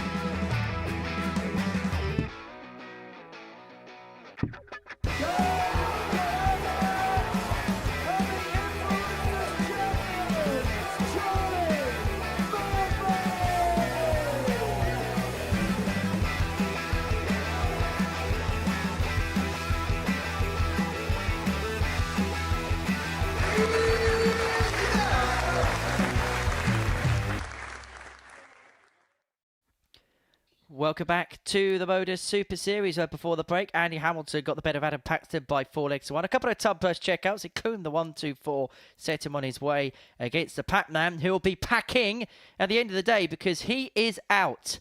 As too, unfortunately, is Anthony Allen. He fulfilling his fixtures for the rest of the day up against Bradley Roos. With a win, he'd moved to within 4 points of Andy Hamilton and Jack Tweddle. The maximum that he can get to from this point onwards is 14. Treadle and Hamilton are on 12. If he loses this match, then he's not out, but he is pretty much as good as, particularly if you add him to the equation that First both leg, it's Jack Anthony and to Andy throw have to first. Game play on. Anthony towards the end of the day, who unfortunately is struggling here. He gets us underway, though, in the 6th match of the session. Lost out 60. 4-2 to James Hubbard and missed a lot of darts at a double wise for Bradley. Decent enough performance. He'd be happy with how he played against Adam in his opening match. 89.05 average, 2 maximums to his name, 4 out of 8, 50% on the doubles. There was a lot to like about Bradley in game 1. Yeah, there really was. And I think the thing I liked the most 42. actually was just the composure. He was very much in control throughout that performance. That's where I think it's very conducive to see the best of Bradley Roos when he is 60. in control. It's a skill I think that you develop as a dart player, is how when you get that frustration you can channel it. 96.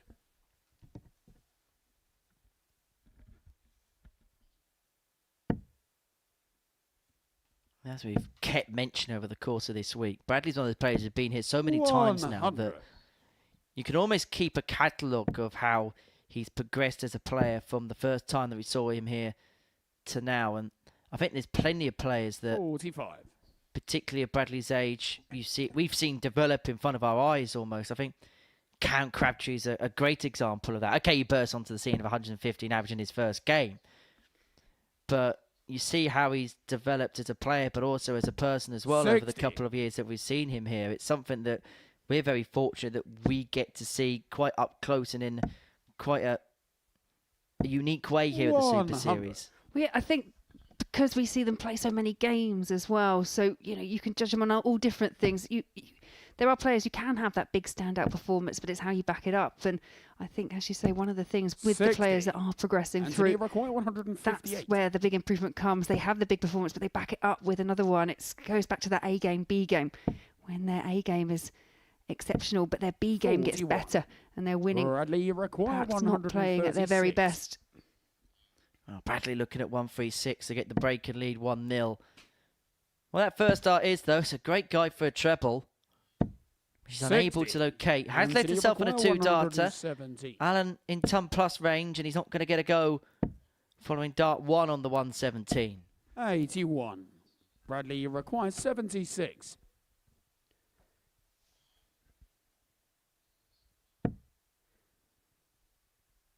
Single 16 leaves tops. 56.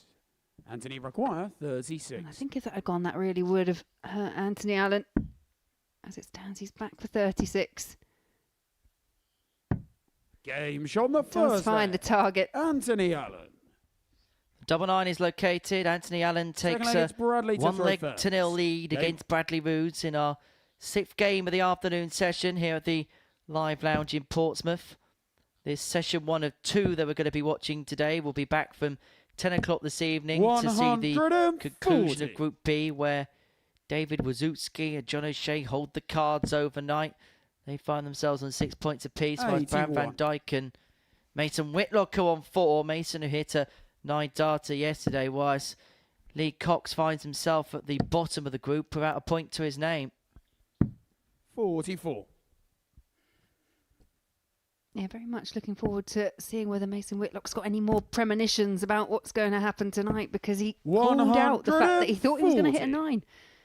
And he really did. Nearly hit 2. Yeah, second one would have been greedy. And probably would have blown the internet 97. up. I think from the amount of messages that Mason got, it might have blown his phone up at least. 'Cause, yeah, he had a fair few messages after that. 60. We might have needed the fire marshal just to put the extinguisher out on Mason's phone.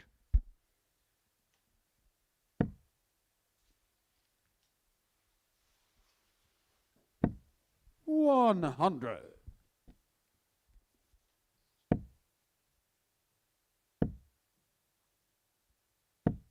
60. Bradley, you require 120. Bradley, 120, looking to climb the ladder to level this game up at 1 apiece.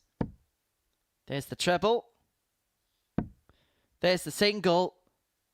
But he has to shuffle across because that second dart's in the way. 80. Heads And he over the required bar on 160. tops. Another one of those now for tops for Alan. 140. Bradley require 40. Full level match. Double 10 with Alan poised for the break. Game If on it the doesn't second go, leg. Bradley Woods. levels this game up at 1 apiece. Third leg, it's Anthony to throw first. Game on. Hasn't been too many issues in terms of Anthony's scoring today. The reason why his average was so low against James Hub was the fact that he missed 20 darts at a double in that contest.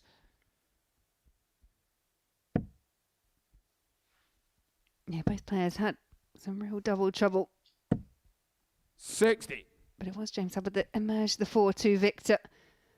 Good start here in this third leg for Alan. 83.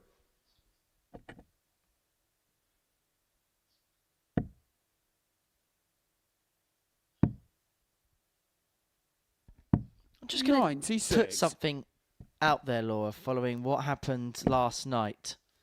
Never in a week have we had 9 darters in different groups. In terms of there being a 9 dart in a Group B, and then a Group C, or a Group A, and then a Group B, and then on a finals night.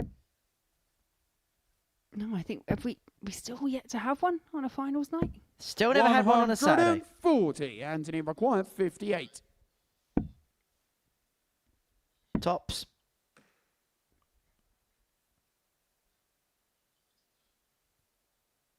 I don't think we've had one on a Wednesday either. 38. Tracking the days of 9 darters. Well, Andreas Harrison hit one on a Monday. We had that terrific Tuesday. We had the back-to-back. Heenahan hit a couple on a Thursday. 140. Leonard Gates hit one on a Friday night. You are so close to copyright infringement with a Craig David song, the way you're kind of listing them off. And a bit like Craig David, we chill on Sunday round here. 10. We do chill on Sunday. Bradley, you require 65.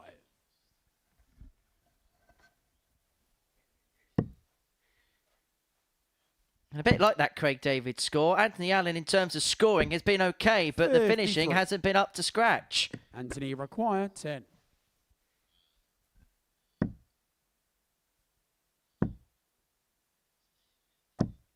Game shot on the third leg. Yeah, 3 really well Anthony thrown Allen. darts there for Anthony Allen. Fourth leg, it's Bradley to throw first. Game on.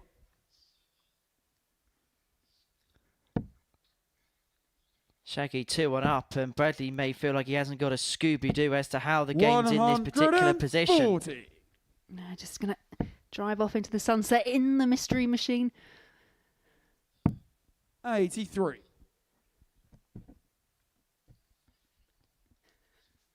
Well, his opening match against James Hubbard was a bit of a scrappy-do, wasn't it? Oh, yeah, Scrappy Doo. Forget about him. 90. That was Scooby-Doo's brother, wasn't it? Or cousin or something? Cousin or nephew, something like that. 60. Do you remember the film? When they tried to disguise Scooby-Doo, a dog, as a human being on a plane? 101. Can't say I actually recall. Was it the one with people? Yes. Yes. Yeah, can't say I really was that into it, I'll be honest. 43. Bradley, you require 107. Anyway, Bradley Roos has left himself on the big fish. And he's got plenty of time to square this game up at 2-2. And I think the way Bradley played, I think he would have gone for it, and he would have got it as well. Next best prize is leaving tops after 12. 100. Bradley require 40.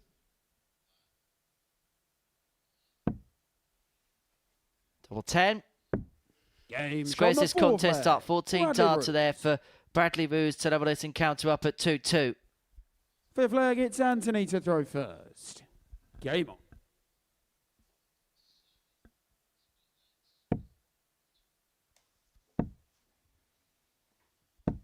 $100.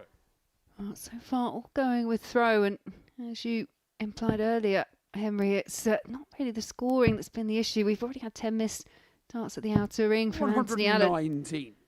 Again, still a bit more of an improvement from what we've seen, especially from yesterday. Anthony's played a game and a half today and he's already missed 30 darts at the outer ring.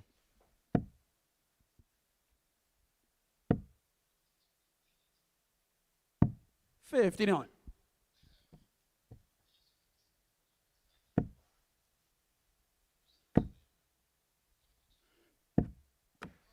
$40.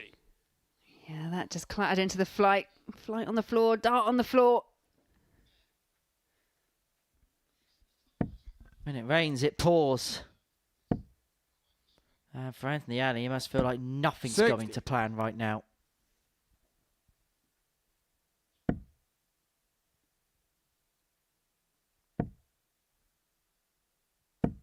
$60.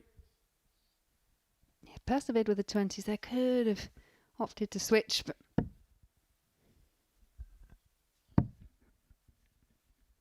Well, this game has reached a bit of a 57. crossroads point.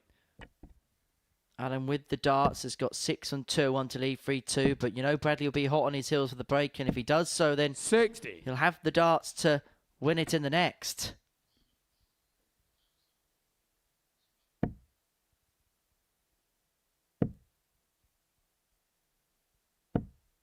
$41. But that slip Anthony with the require last dart means he 141. hasn't left himself on a finish. Allen's got the luxury of time he's going to have to need. 66 left, leaves himself on 105. double 18 upon his return.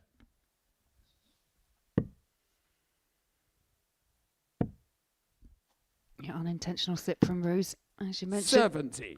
Anthony required Forwards 36. another opportunity here for Anthony Allen. Now that was a really Game shot on smart the use fifth of the leg. bullseye for Bradley. Anthony Allen. Unfortunately for him, it was to no avail as Allen pins the double 18 first time of asking. Sixth leg, it's Bradley to throw first. And the reason why that was Game such good use of the board on the 165 there, the 25 leaves himself on 140. It helps him in terms of setting up for a double. And then by 100. going and with the second dart with a single 20, going down for the 25 leads 59. himself on 95.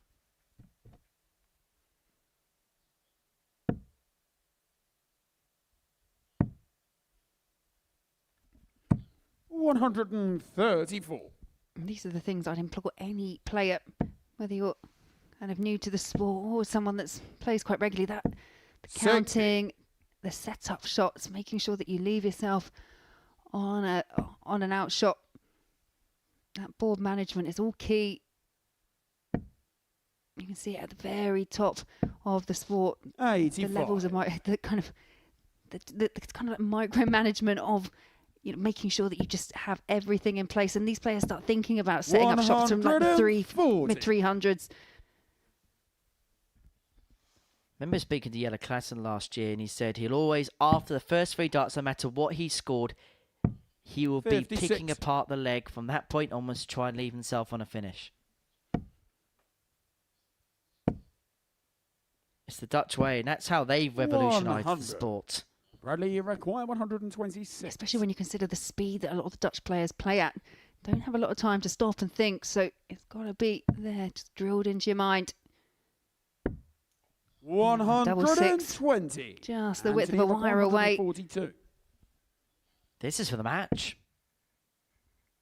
But Allen isn't going to take out the 142, and so Bradley will return 59. for double Bradley 3 to take us require all the way to 6. what would be a first last leg decider of the day.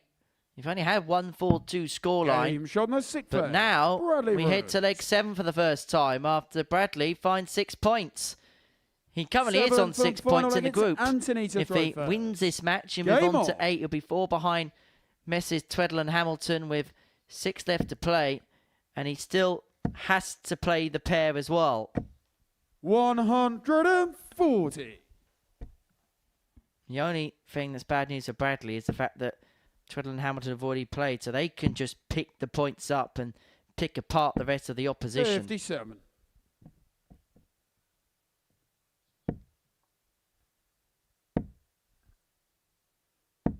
100. Yeah, almost like damage was done for Bradley Roos yesterday, especially in that very narrow defeat against Jack Tweddle. And that's how close it can run in this sport.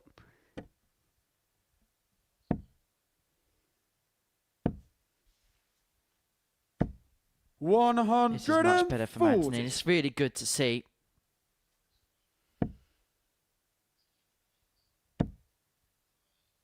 Not been easy for him in recent times. 140. But if he can pick up this first win, which he's got 6 starts to do so now, it'll be such a weight off his shoulders. It's double 18 to do it in style, to do it for 1-2-1 checkout. Relief on the face of Anthony Allen. A first victory for him in this Group C, and a win that will mean so much for him. It's been a struggle at times this week for Shaggy, but he's picked up 2 points. He's got that win. He makes sure he's got something to show for his efforts this week. And he may well have just ended the hopes of Bradley Roos in doing so. A 4-3 win for Shaggy coming up after the break. Adam Paxton up against James Hubbard.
Yeah, welcome back to the Modus Super Series, where we've just seen Anthony Allen pick up his first points of his Group C campaign. And there you see, with that 4-3 victory over Bradley Roos, Jack Tweddle has been perfection so far. 2 4-0 wins for him, a 4-1 win for Andy Hamilton over Adam Paxton, and Bradley Roos the other to pick up some points today. And there you see how that's affected the table. It's still Jack Tweddle and Andy Hamilton out in front by 6 points, sat on 12, with Bradley Roos and James Hubbard in 3rd and 4th respectively on 6, and Adam Paxton and Anthony Allen, their race has run, and it's very difficult for the guys in 3rd and 4th, with Jack and Andy dominating today's proceedings. And now you're joining us here for game number 7, which does see Adam Paxton take on James Hubbard.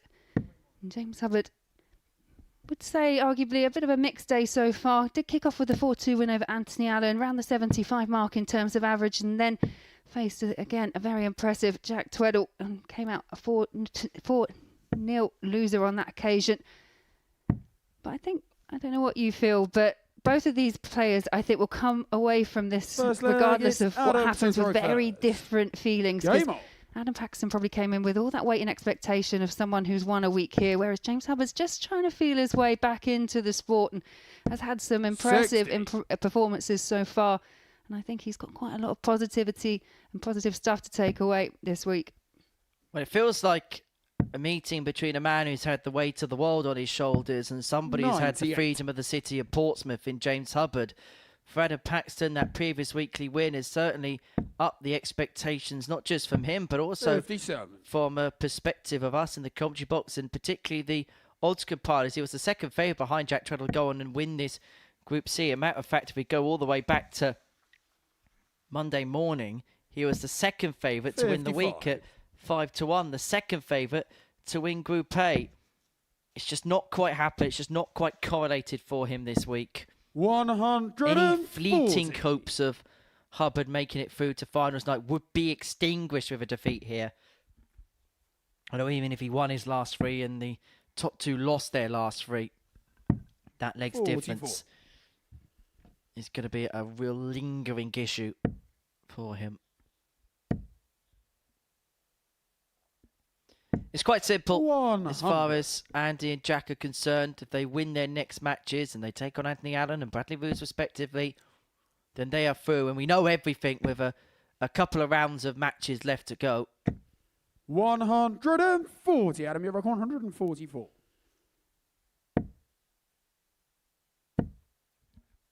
Couldn't find the second treble 20, but James, you're like 164. in a good position. But Hubbard has had a few ton toppers already to date. Not going to add the 164 to those. 104. Adam, you're required 44.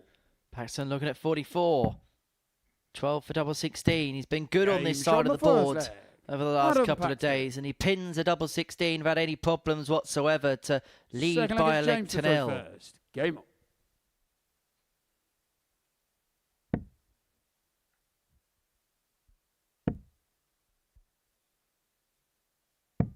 $91.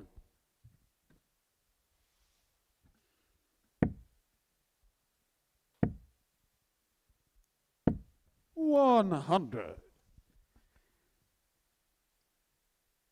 Yeah, there's always this irony, I think, as well for players, especially in a round robin format where you've still got games to play out. But if you know that there's no chance of qualification, sometimes it is that point where you just produce your best performance and ask yourself, where has that been all week? 97. Well, that was a dangler, wasn't it, from Paxton?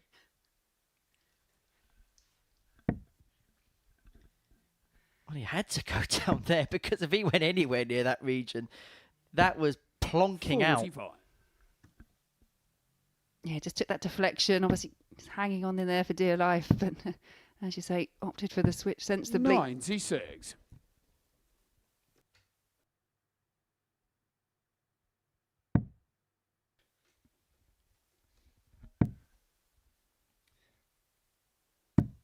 Well, Paxton's got 6 here from 208 to lead 2-0. And this must be one of those ironic situations as a darts player where 58. you should go out there to win and you want to win, but then you're almost frustrated if you win, if you're in Adam's predicament, because you're wondering where this was when you needed them. Yeah, very much so. 84. Adam, you require 150. But the one thing I will say about everyone left in the field, they're going to want to still be stepping up there. They all want to win. 41. James, you require No one wants to be kind of languishing at the bottom of the table, which is currently covered by Anthony Allen, who has now picked up a couple of points and a win. Well, the bullseye for 1-2-2 would have been to square the contest up. 109. Adam has already had the 116 today. Is he going to add the 109? He's going to have a dart at double 16. 77. James, you require found 25. this time, and so Hubbard to level up 25. Double 8 the target. Now double 4. 21. Adam, you require 32. Now a break chance for Adam Paxton. That first start should be quite nice for Adam and able to use it. Double 8. Game shot Clear the bed to second. aim at. Clear bed found. Adam 2-0 to the Pac-Man. So By the way, I Adam didn't to get throw first. Game on. to the end of the story of Adam Paxton's Pop World shirt. And it has nothing to do with Pop World whatsoever. 60. Perhaps not a surprise. Do tell, do tell. Well, there was a theme towards the shirt. And the theme was, you know the Ajax football shirt? The 58. Ajax, the football team in the Netherlands, have a shirt every year which is commemorative to Bob Marley. At the games at the Johan Cruyff Arena, 60. they walk out to Three Little Birds by Bob Marley. That's their club anthem. And they have a shirt every year which pays homage to Bob Marley and his roots of in music. And the shirt that was designed yesterday for Adam Paxton was to 85. pay homage to that because he likes that type of shirt that Ajax produce. Very nice. Now I want to know about this one.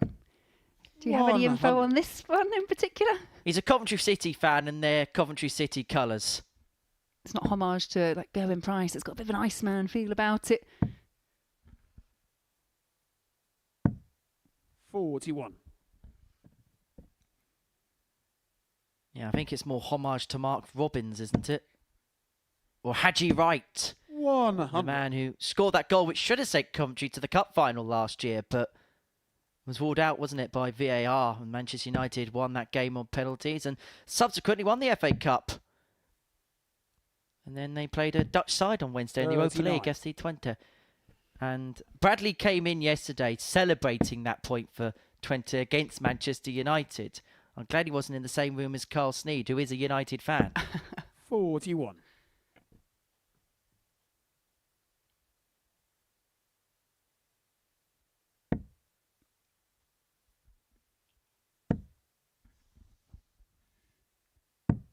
$97. Adam, you require He's 140. got 6 starts here from 140. Hubbard, remember, will be out with a defeat here. 100. I couldn't find the second treble, but tees it up nicely. Adam Paxton will be back for tops. Hasn't had as much success at the kind of tops and tens target. Been very, very deadly on 16s and 8s. As players, you do tend to have a preference. 134. Adam, you require 40. Game But shot no the issue third that leg. time, and 3-0 Adam Paxton. Free up, in control, and Hubbard's heading for against the James to throw exit first. door, it seems. Game. Yeah, Paxton to get the better of James Hubbard yesterday. 4 legs to 1. 140. Well, this will just put another contender out of play. 60.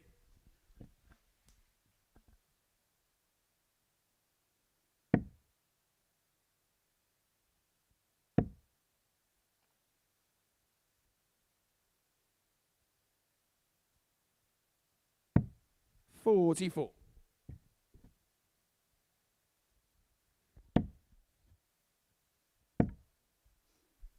2 in.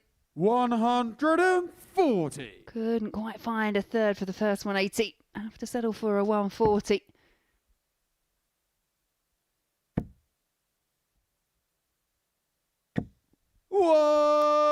$180. See for Hubbard, leaves himself on 137. And just to 43. keep James this require game going just a 137. little bit longer.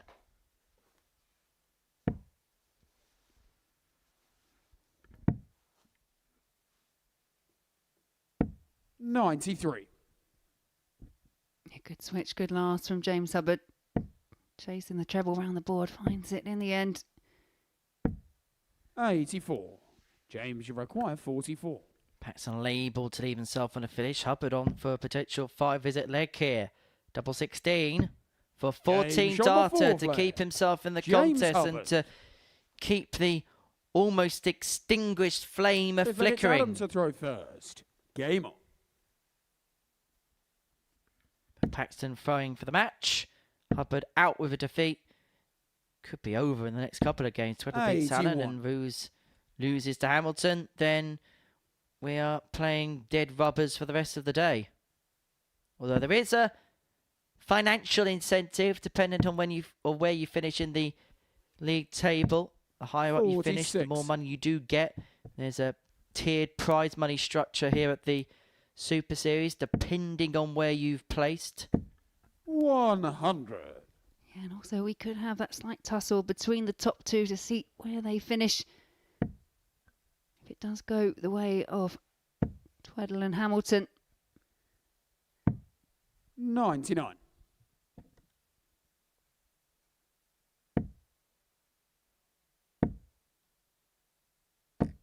$100. Sometimes just the kind of sheer force that Adam Paxton throws the darts, that has a tendency to kind of hold on a bit too long, maybe drag them down slightly. 100. Paxton 6 darts from 220 to see the match through, and that frustration seeping in. Leaves himself on 140 to take this match out.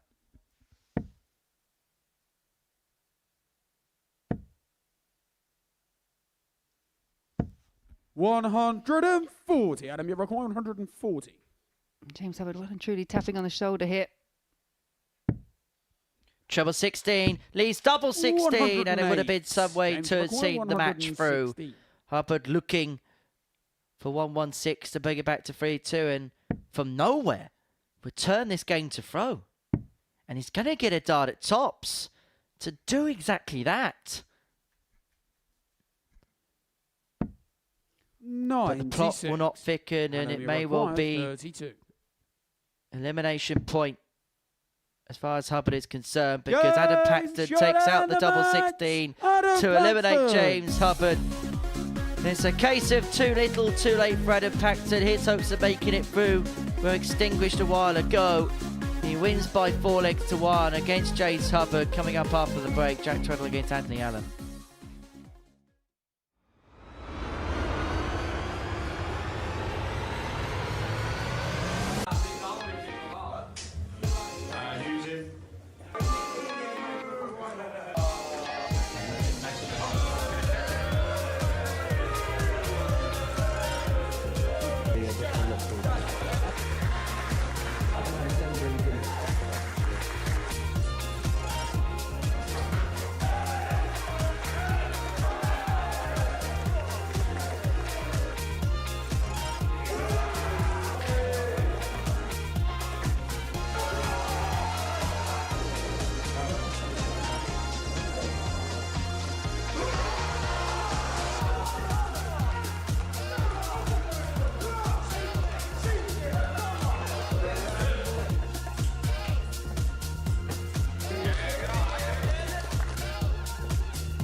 Welcome back to the Modus Super Series, where Jack Tweddle will qualify through to tomorrow night's final with a victory in this game. He takes on Anthony Allen, bottom of the league table, having picked up just one win so far in this Group C. Before the break, Adam Paxton got the better of James Hubbard by 4 legs to 1. That's eliminated James from the mix. And a performance for Paxton, which came too little too late because he can't qualify either. Well, it's now 2 from 3. That will qualify through, and the two of them in pole position have it all in their own hands. They only need one more win for the remainder of the day to qualify through. And Bradley Roos needs a perfect end to the day, but he does take on Messrs Hamilton and Tweddle towards the end of the schedule. But it may be rendered irrelevant because Jack wins here, he's through. And if Andy beats Bradley, it's all done with 2 rounds of matches still to go. And I suppose 58. This is where we're going to ask another question, where we pose another examination of the mightily impressive Jack Tweddle as to how he reacts to a situation here where if he wins, he'll qualify through to tomorrow night's final. 96. Yeah, and obviously being a debutant, you're kind of not quite sure of the type of player he is. We have players that come here to the Super Series and they want to know exactly what they've got to do at any given time. And then we've got the others, and a bit like what Andy Hamilton was kind of saying earlier, that they just go out there and they just want to win absolutely everything, you know, ensure that they find a path through to Saturday's finals. I do think Jack will probably be more than aware that a win here will see him through, but 41. You never quite know. And Anthony has been a better version of himself today as well. 91. Beaten Bradley Roos. So an average of 83, despite missing 10 darts at a double. The scoring has been really good for Andy today. It's just been the finishing that's been a little bit off point. But this is on point. This is tops for the 160, and it would have been some way to start. 160. Same goal for Anthony Allen. And tops the target as well. 140. Jack, you're required. Mirroring each other so far.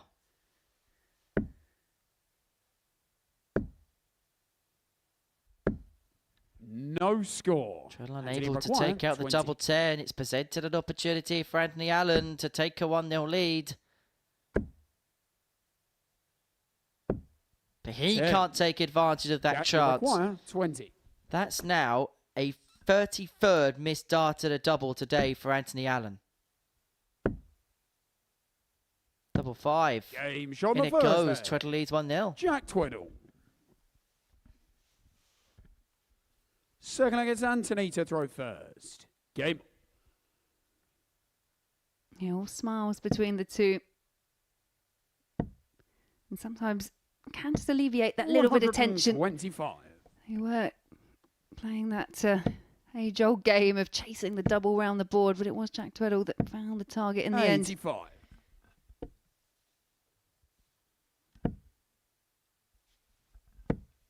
Had a couple of scrappy legs when it's 81. come to the business end, the doubling end so far today. 100. Yeah, well, that one that springs to mind really was James Hubbard against Anthony Allen, where no one, James Hubbard had all those chances to cross the line, but when you put it into the context of the finishing that he'd done up to that point, checkouts of 120, 102 and 60 and 3, just struggled to get across the line, but got there in the end.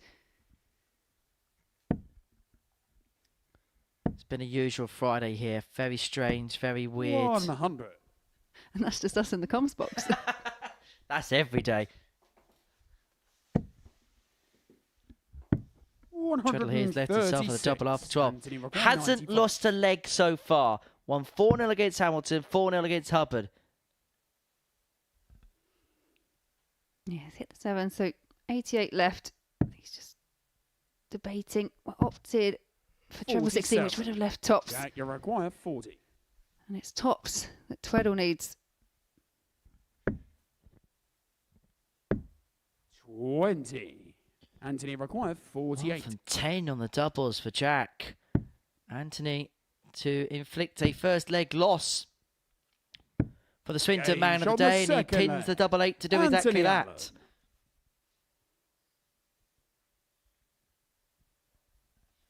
And the age-old question, whose glass of water's whose? Yeah, I've seen many a version of a darting water game over the years. 140. My favourite still included Darren Webster. I think what was the Grand Slam of darts, where he decided to very kindly pour a glass of water for Willie O'Connor, if I recall, but happened to not turn the glass up the right way and just poured it all over the table at the upended glass. We've had a glass smash at Minehead, and remember the infamous Taylor Gurneys at the Grand Slam in regards to the water, where Phil didn't take too kindly to the fact that Dowell didn't pour him a glass of water. 95. Funny the little quirks that players have picked up over the years. 60. Jack, you require 126. I think it was kind of one of the reasons we had the evolution of separate tables at these major events. This will be a major finish. Double 6, the 126 does it go. 161. And so Allen returns to the 161 to get the break of throw down for treble 17. And that would have given him a dart of the bullseye. 137. To have got the break. Both players on a double after 12. Treadle with first poke. And will not give Allen an opportunity to get the break. Treadle 2-1 up.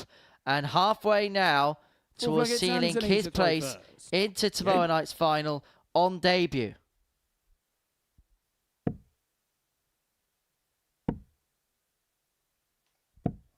$95. And these last couple of performances from Anthony Allen, he'll probably be scratching his head going, why couldn't I have kicked off like this yesterday? 140. Jack would join his good friend and big rival in that part of the world, Johnny Haynes, to qualify through to a finals night from that particular part of the world. Haynes, who did win a week, he won Series 2, Week 11, beat Neil Duff in the final. Got presented with a cheque from Colin Hammond. It was the first week we did the cheques here at the Super Series. 137. It's the second oldest winner of a week here at the Super Series. Paul Hogan, the oldest, at 60. Anthony Rock, 129. Things I'm sure Paul Hogan would love to hear. Things that Anthony Allen would love to do is hit the 129. He grazes the inside of double 18 to do exactly that. To level this game up at 2-2. This is by far Anthony's best performance of the week, averaging just over 97.5, despite missing 6 darts at a double in this match. Game shown the 4 flag. Anthony Allen. Yeah, there you see the averages.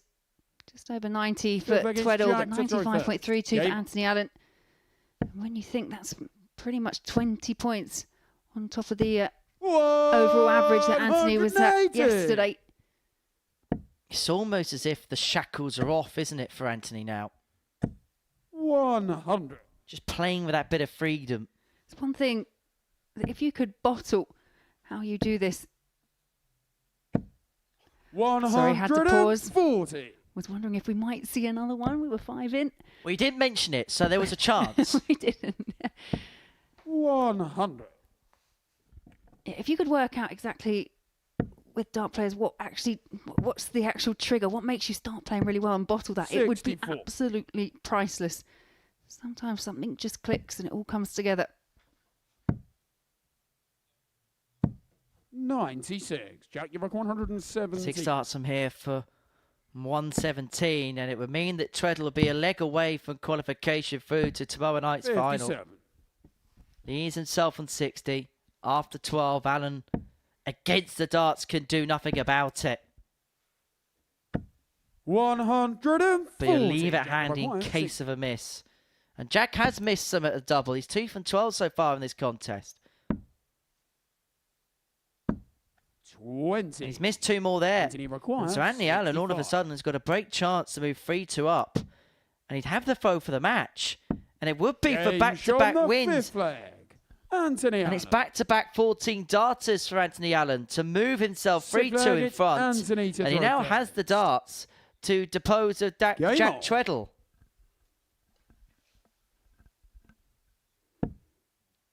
Well, earlier when we implied that we know that Anthony was a bit off the pace. 78. This is kind of what we were talking about. These are the levels that he has shown previously here at the Super Series and in his exploits in the WDF. 34. I think there's also a bit of a panic as well that when you do finish bottom of the group after day one, you want to play the type of darts which 140. tells the selectors here at the Super Series that I am good enough for another go. And you do have that process in the back of your mind. 134. And we know Anthony's more than good enough. And he is showcasing it here and then some. Averaging 98. Hitting Jack Treadle where it hurts. 45. But that could hurt because Treadle here has taken the darts. 133. Because it's a 134, 134 and 133 for Treadle. And that's why we look at 130 pluses. 100. To take us all the way. We'll stay there because the first dart was such a good guy. But and because the first two were such good guys, 138. he had to be so careful with dart 3. But he went high. He's left tops after 12 to take us all the way. 44. Jack, you require 40.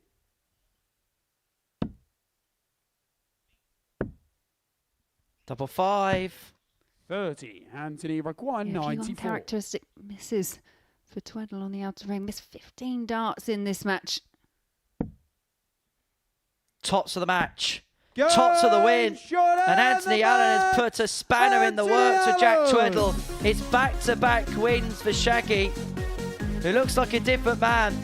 A man playing with freedom, a man playing with the shackles off, and a man playing darts that are spoiling things for the others. He's beaten Bradley Roos, he's now beaten Jack Treadle. And suddenly, this is good news for Bradley Roos, because if he wins, then he kicks himself in and around the periphery. He takes on Andy Hamilton, who could qualify for win.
Welcome back to the Modus Super Series, where Andy Hamilton can not just send him, but also send Jack Treadle through to tomorrow night's final with a victory here against Bradley Roos, who is on his final life in terms of qualification. If he wins this, then he keeps himself in and around things, but a win for the Hammer will round everything off.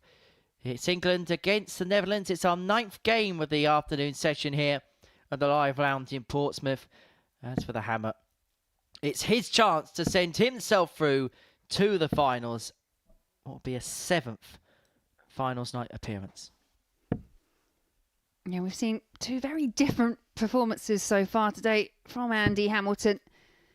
We have said he is one of the players that sometimes takes a few legs to warm up, and he faced Jack Treadle in that opening match and went down a 4-0 loser, averaging around the kind of 73.5 mark, but marked improvement in a 4-1 victory over Adam Paxton, where he averaged just shy of 92. But Bradley Roos, what I've liked about his performances today, he's held it all together. He's very much in control. He knows the job he's got to do, and that is achieve absolute perfection going forward, and just hope some of the other results go his way.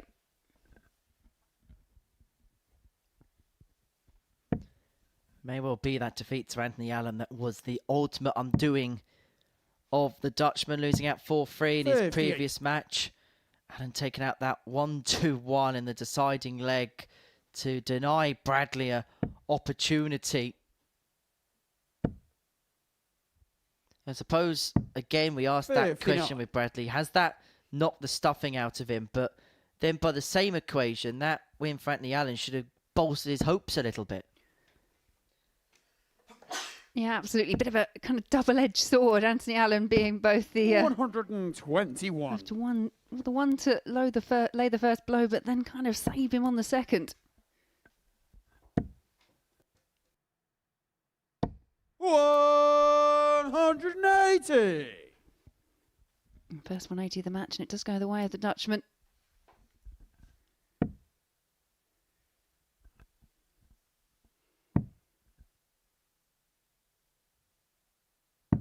$96. Bradley 6 darts from 202 to take out the opening leg of this contest. 42. And has left himself on 160. Not put too big a hole in that. And it's opened up the door for Hamilton to get the break.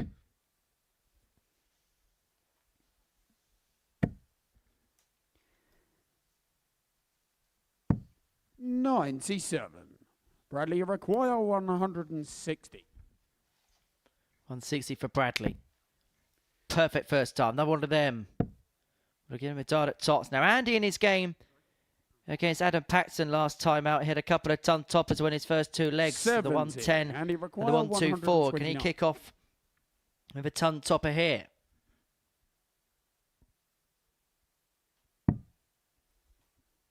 Treble 20 would leave the ball.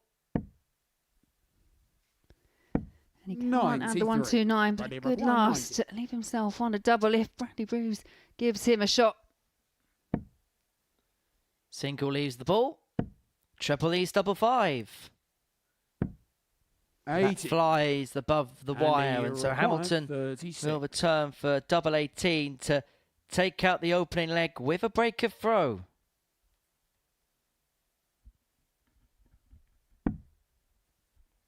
$2-9 straight for you. Has split this at times this week.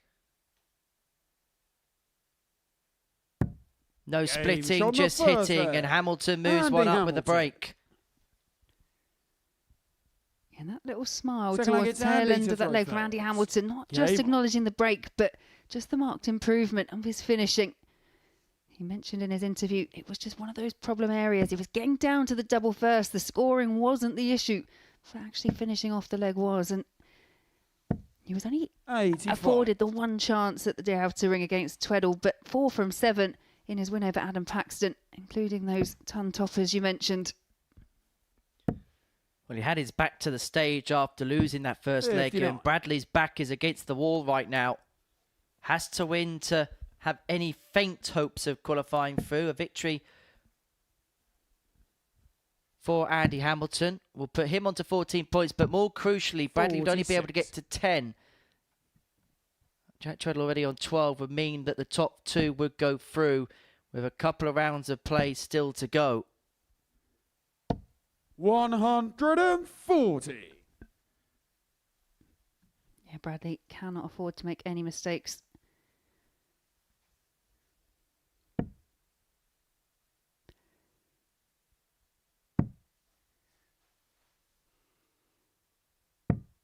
And to an extent, some of Bradley Bruce's kind of future here in the group is in his hands. Sometimes you'll get it to a point and you're just reliant on everybody else having results. But those two at the top of the table, Andy Hamilton here and Jack Tweddle, in a few games' time, Bradley still got to face them.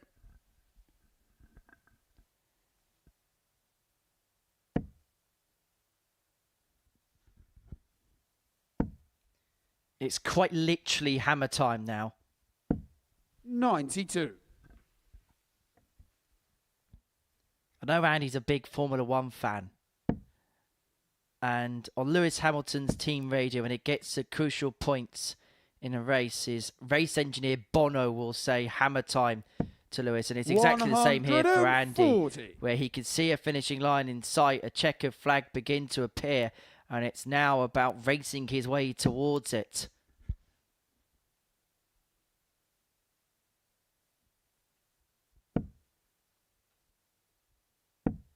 $58.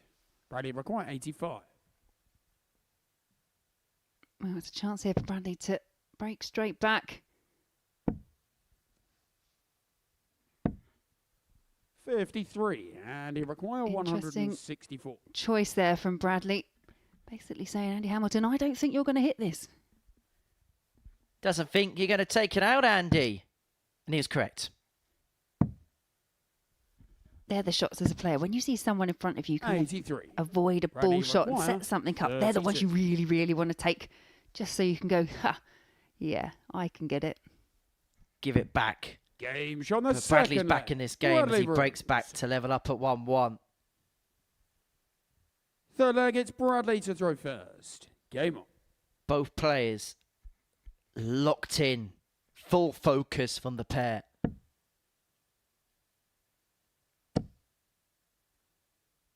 Both know the significance 40. Of a win, but more crucially, the consequence of defeat.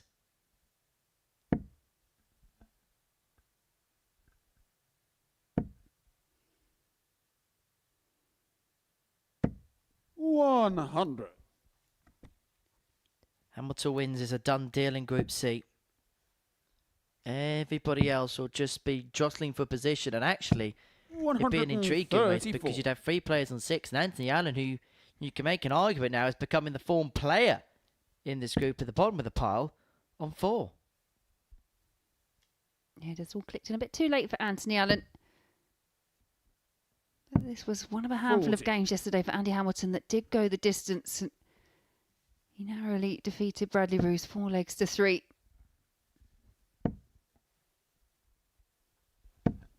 $55.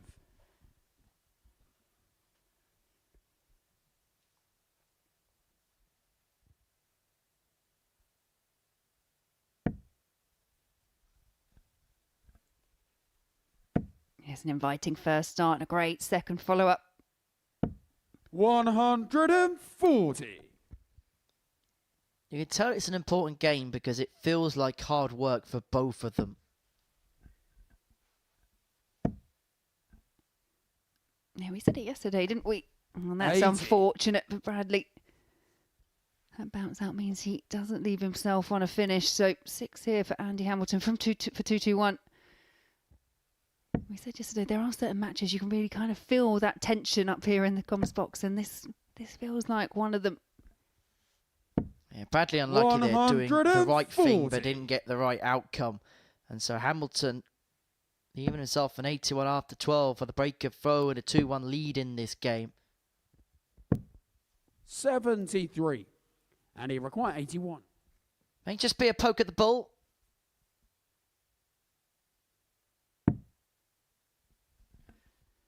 Well, that could be a happy accident.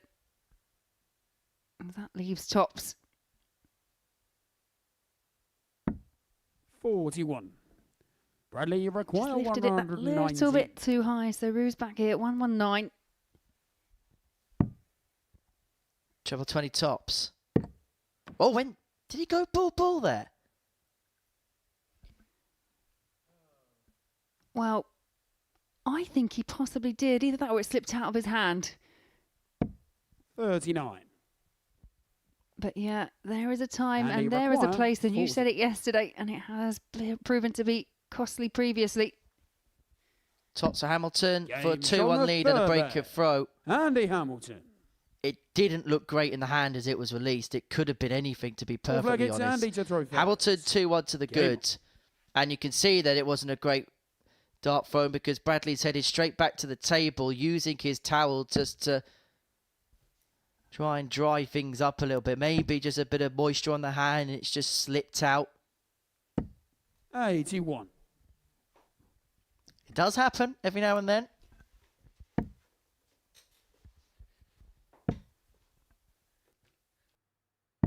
$97.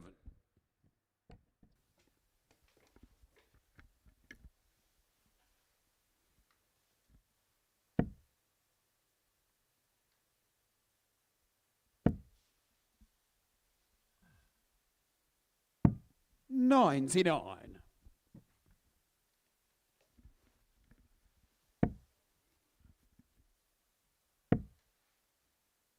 For Bradley, this is all about kind of just regathering. Still a bit of a way to go left in this match. Beautiful first dart. And usually this week, a dart like that has been begging for Max to be hit. He's 140. found a 140. He found the break in the previous leg. And now he had 6 from here to really hammer home that advantage, no pun intended, to move 3-1 to the good and move a leg away from qualification. And as importantly, if not more importantly, put Bradley Brooks on the brink of oblivion as far as his Super Series campaign is concerned. 60. Well, Bradley Brooks had oblivion a few weeks ago. He got eliminated. Bradley Brooks is in a similar position. I cover so much darts here, Laura. 64. And you require 121. Yeah, I get it. I totally get it, Henry. Kind of didn't help that Bradley Brooks was on the VT that we saw in the last break as well. So you're forgiven, I'm sure. 53. Yeah, but as for Bradley Roos here, it's all looking rather difficult. Hamilton down to 68 after 15. 91. And you require 68. This for a 3-1 lead. And to put Bradley Roos to within a leg of elimination, double 4. Hamilton's 3-1 up. Flag. He's a leg Andy away from Hamilton. qualification. Him and Jack Treadle almost there. Fifth leg, it's And Bradley Bradley Roos to is throw twiddling his first. thumbs. Game on. Quite literally. He is a leg away from elimination. Hamilton and Treadle are a leg away from going through. He is teetering on the 100. tungsten tightrope. That could be a good one for socials. Some kind of tungsten tightrope, we could call it. See who can go the furthest along a tightrope across the 46. Super Series stage. I think health and safety might have something to do with that.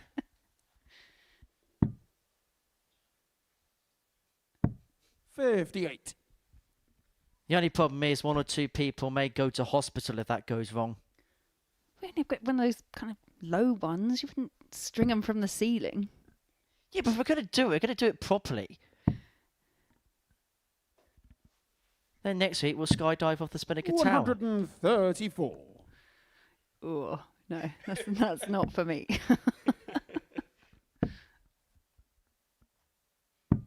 $59. Yeah, my daughters are still trying to coerce me to go on to that new big Hyperia ride over at Thorpe Park, and Yeah. I'll just stand with the handbags. It's fine. You girls enjoy yourself. I get scared on the teacups. One. Do you know how fast they go? Especially those ones that you can spin yourself. We do that.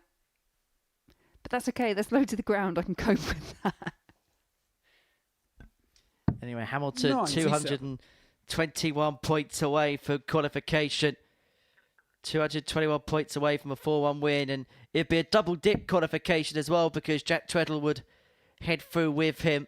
Bradley Roos would be eliminated.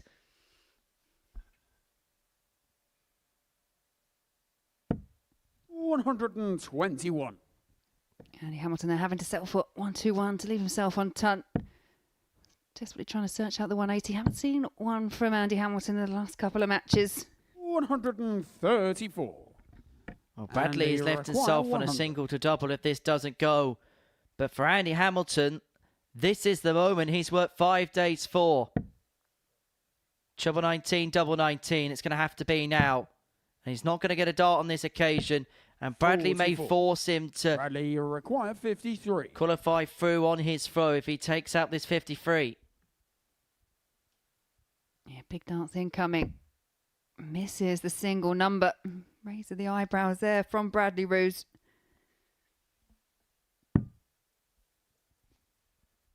Double 14, the target. 25. Can't find it, so Hamilton back for And he 56 for the requires match. 56. For the match, and to send not just himself, but Jack Treadle through to tomorrow night's final. And send his opponent in the background packing. Tops it is. Double 19 it is.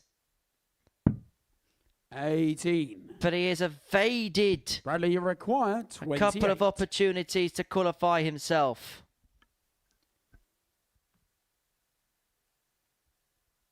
See Andy Hamilton in the background just having a word with himself.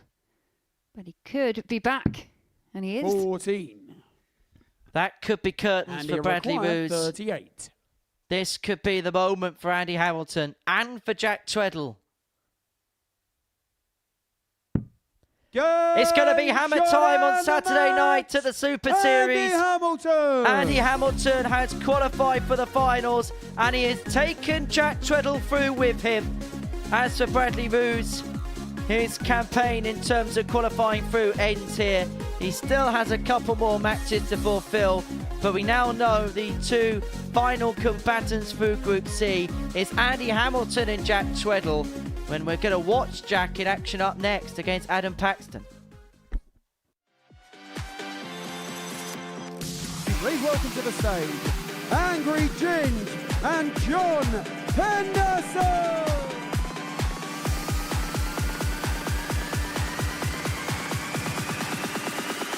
And this is where...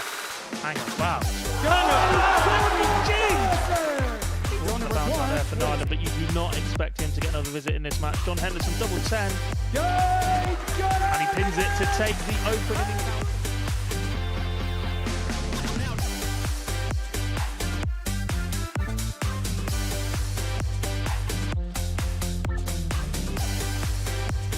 Devon coming up first for double 10. He's the one that left it, and he's the one that hits it for the opening leg. They talked a good game, didn't they, beforehand? They've not quite delivered it as of yet. He's done with Devon Peterson. This is a big favourite from this moment. Oh, hello! It's the big favourites. 2-0.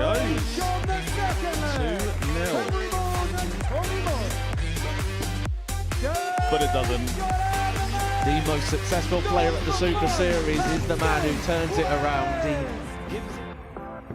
He's got it 1-0. Away days and Bradley Brooks. May see a double-double.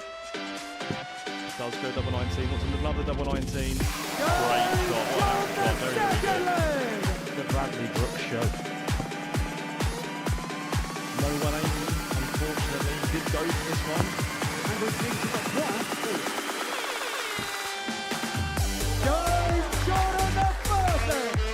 But this could go. This is a match opportunity. And both their dots stand up. So will they block it? They will not. John Henderson to take himself. think he was going for a 7 there, but it doesn't matter because he's going to hit it anyway.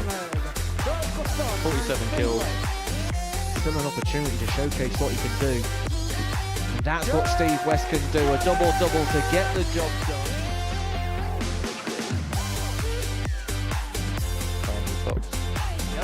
When you get those nerves, you just hang on to the dart a bit too long. Steve West finds Fox for a breaker throw. Steve West got trouble punches. Fox to the match. Darts for fun and Steve West. Steve West and Darts for Fun!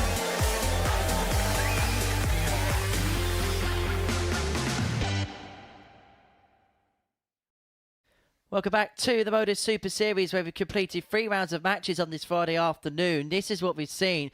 Before the break, a 4-1 victory for Andy Hamilton against Bradley Roos has sealed him and Jack Treadle's place through to the finals tomorrow night. This is how the table looks going into the penultimate round of fixtures. Hamilton qualifying on 14, Treadle doing so on 12. As for Bradley Roos, James Hubbard and Adam Paxton, 6 points means that they are out of the equation. Anthony Allen on 4, but both of those points have come in his last couple of matches. Next up for us, we're going to watch Jack in action. He's already qualified through. What a debut he's had.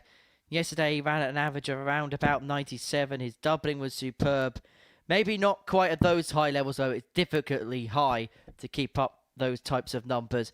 But he's played well enough for long enough to qualify his way through. And he takes on Adam Paxton, who has a couple more matches to fulfill at the end of a challenging and trying week for the 24-year-old former goalkeeper back in the day. And here's a fact for you he told me yesterday. First leg, it's Jack to throw first. Game on. He saved a penalty from Phil Foden. Something to 180. something to write home about, but so is that from Jack Treadle. Perfect start. 60. Former academy goalkeeper for Derby County in his youth.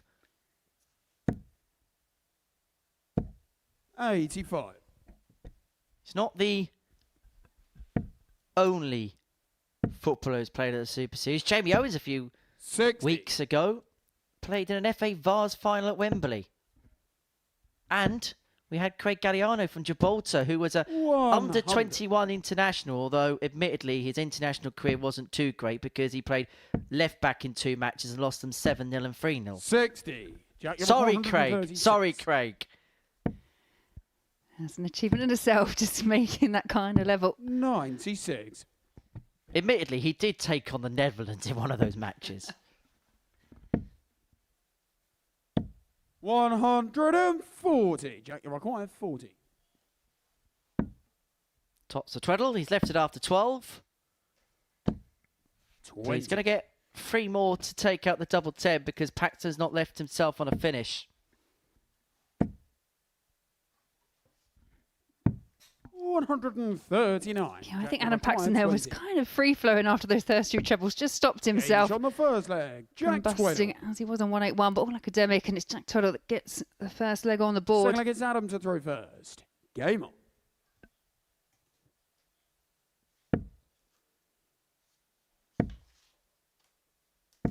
100.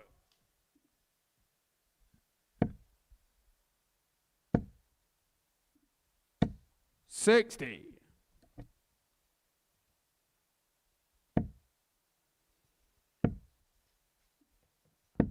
100. I guess if there was any one point that I'd identify for how 85. Jack played yesterday as how he's playing today, he's just had a few moments where he's got to the outer ring and missed a few more 96. chances than he was throughout yesterday, where we saw him peak at that brilliant 107 average. And that did come in a 4-0 victory over this man here, Adam Paxton.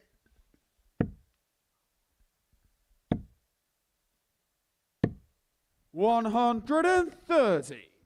That 130 leaves Paxton on 75 after 12. This has been a really good contest so far. Really 96. enjoyable watch, That'd be being required played at a 75. good pace. being played to a good standard and being played in a good spirit. Double six. 69. Does not go. Jack, you require 160.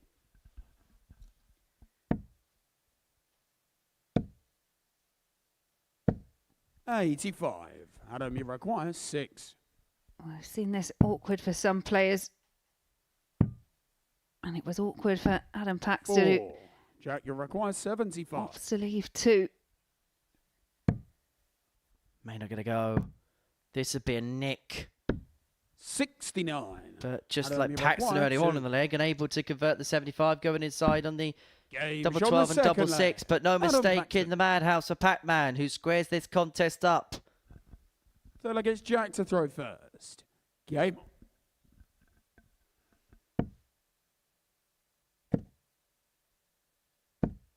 $100. When it gets to the cold light of day after all is said and done, how do you think Adam 41. will reflect upon this week? And where do you think he'll go from here?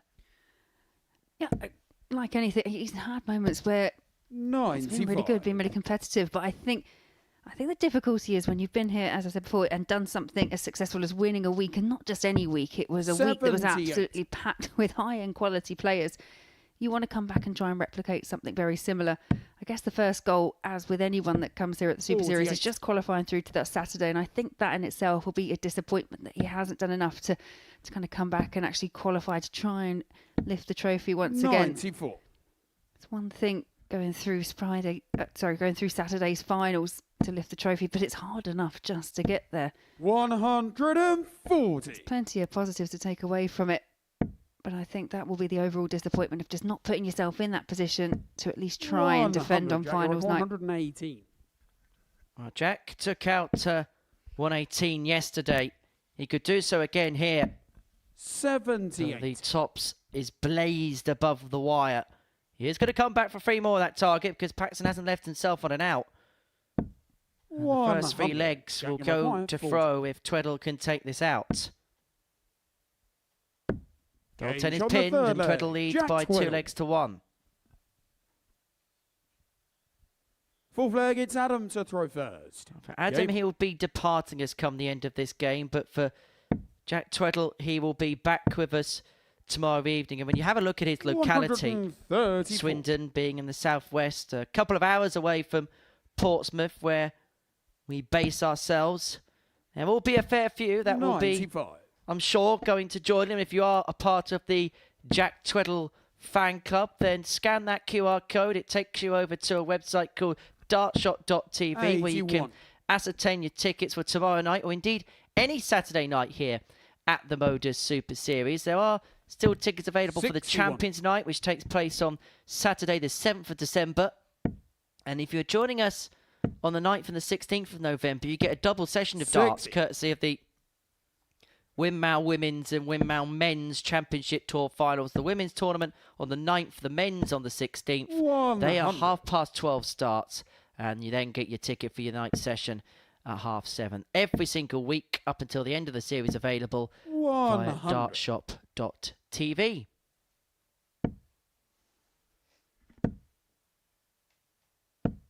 $100. Adam, you require 126.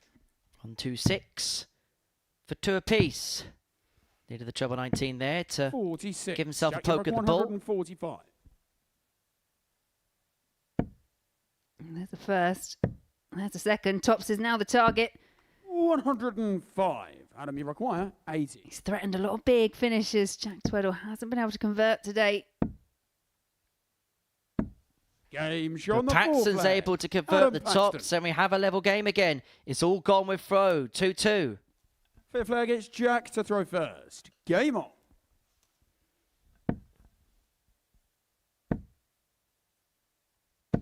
$60. Well, up to this point, Jack Tweddle only really lost a handful of legs. Okay, 59. Anthony Allen played his best match so far of Group C, beating him 4 legs to 2 with that 95 43. average. Has been the standout performance of the day.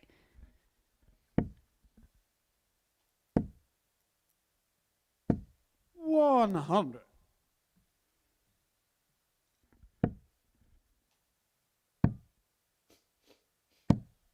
96.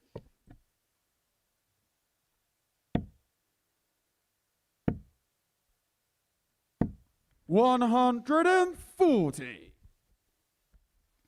It's a performance from Adam. Actually, his 2 matches since 92. his mathematical elimination have been decent. It's just been a case of the best darts have been flowing when there's been nothing riding on it. And again, we just see that frustration.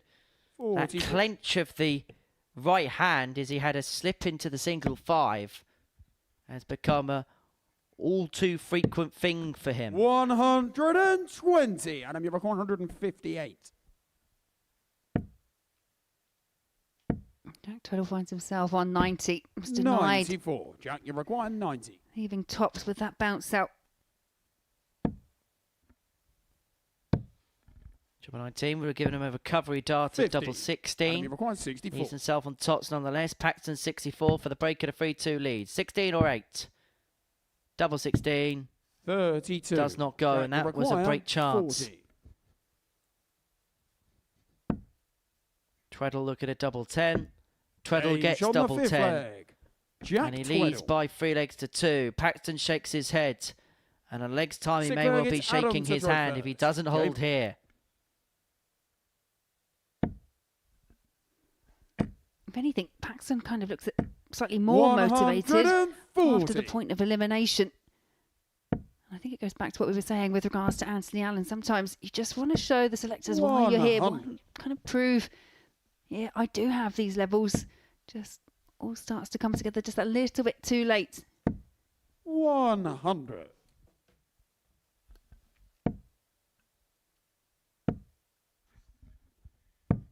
$91.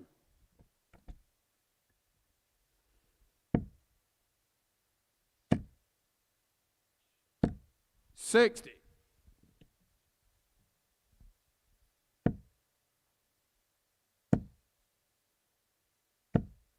$50. Oh, Jack Tweddle not able to fully punish that last visit from Adam Paxton. 59. And it is Paxton that's down to a finish first.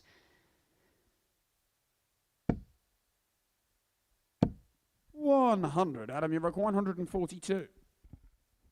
I'll deliver this up 3-all, and it's not going to go for Adam. 56. And we've seen the 160 threats on a few occasions today. Can Jack Tweddle find the target? Not this time, and so Paxton to take us all the way. It's been a match 99. that's gone Adam, you all require with throw thus 86. far. And this to take us all the way to a 7th deciding leg. Decided to stay there with dart 2. Jack, you require Has 131. left himself on 48 if he gets a go at it. This would be some way to win the match. Tops. There's the first. 111. Unable Adam, to you find require the second. 48. He's had a match dart. Now Paxton decides to go Game on the double, and he 6th leg. finds the double Adam 16, Paxton. double 8. A shake of the head as he wins the 6th leg. Tweddle 7th and throws final for the leg match. is Jack to throw first. Game on.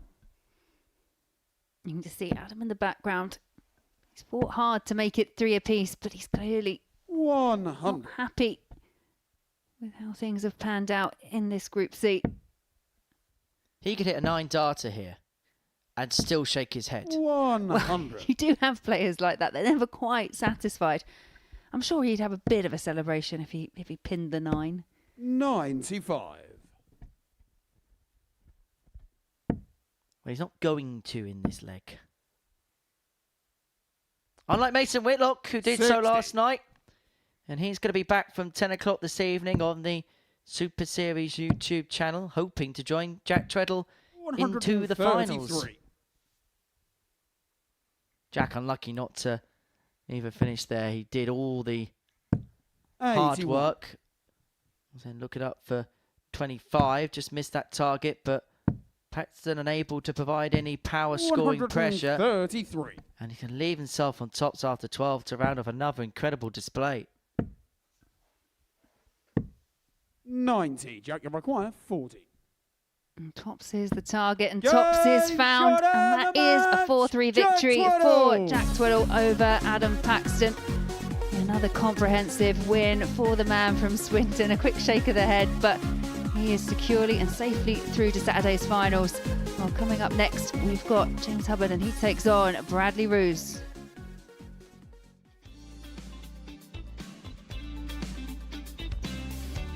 Fabulous start from the young man. Right. World Youth Champion. Oh, what a response that is from his father.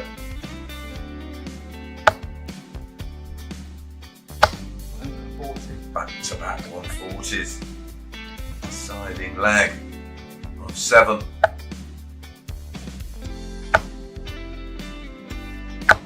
My goodness, back-to-back 180s. Well, we've seen 2 9s in last year's Modus League. We've seen a couple of 10s. Not seen a 9 yet. In the Online Darts Live League.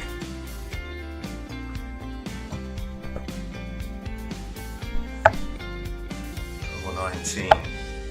Double 12 for the 9. And he gets the 9. What a way to win.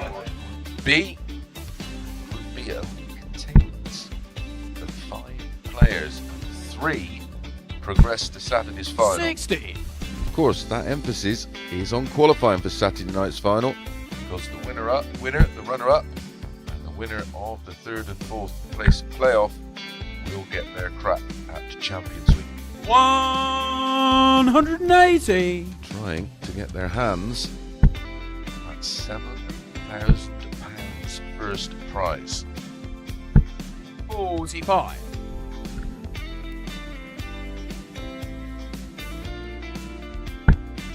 Some of you on the forums are here. 180. Oh, welcome back, Martin. Where have you been? Where did you go? 100. Martin, you require 141.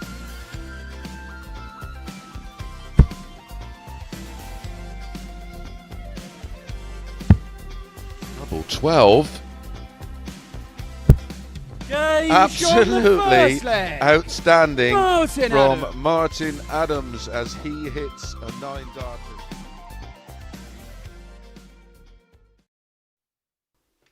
Yeah, welcome back to the Modus Super Series, where we've just seen Jack Tweddle reconfirm his place on the top of the table with a 4-3 win over Adam Paxton. Hard-fought victory in the end, which moves him into top spot over Andy Hamilton. Well, further down the table, we've got these two. James Hubbard taking on Bradley Roos. Both of these were just about in contention when we started off the morning, but results haven't gone their way. And they know that their fate is sealed, and we won't be seeing them here in finals night on Saturday, just tomorrow.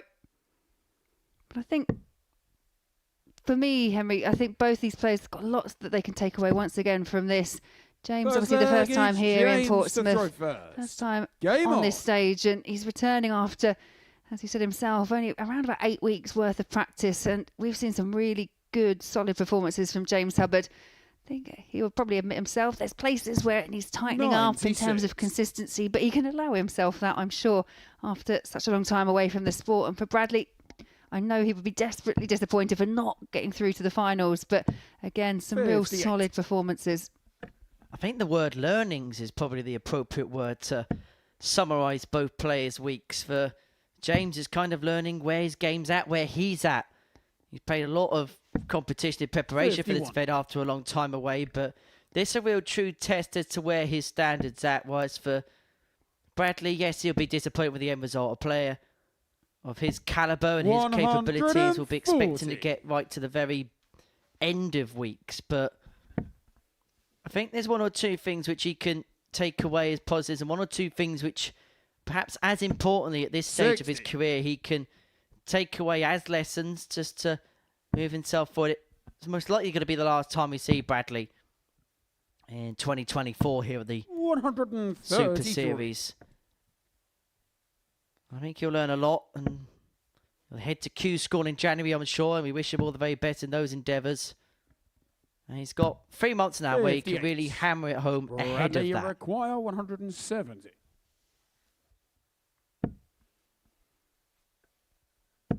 And there is an interesting caveat for Bradley because 94. he's going to be at the World Youth Championship. And he's got the possibility of going for 3 Youth World titles in 3 different codes, the JDC, the WDF and the PDC. 58. Yeah, that really Bradley would be requires some achievement. 76. Obviously playing James Hubbard, who himself was a PDC World Youth Champion all the way back in 2012. 56.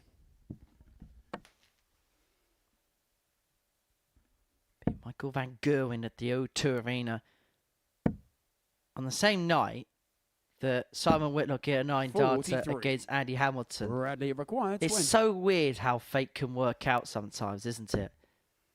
Bradley look at a double 5. Finds double 5. That first time was such a good marker. Utilises it well. Bradley gets the break and he leads 1-0. Second leg, it's Bradley to throw first. Game on. And this is probably another additional challenge for James because obviously prior to this, there was kind of still all to play for in terms of just hanging on in for contention for Saturday's finals. Obviously, he knows his fate is now sealed. So it's how you kind of rally from the disappointment.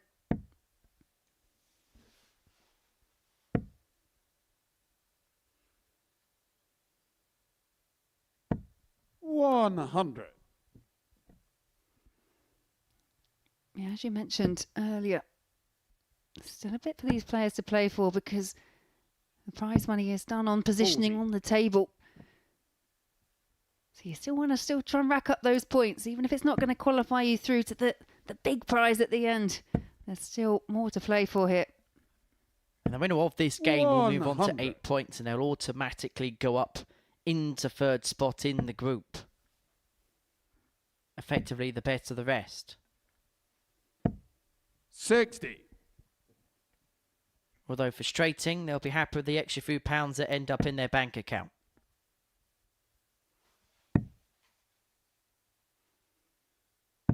$134.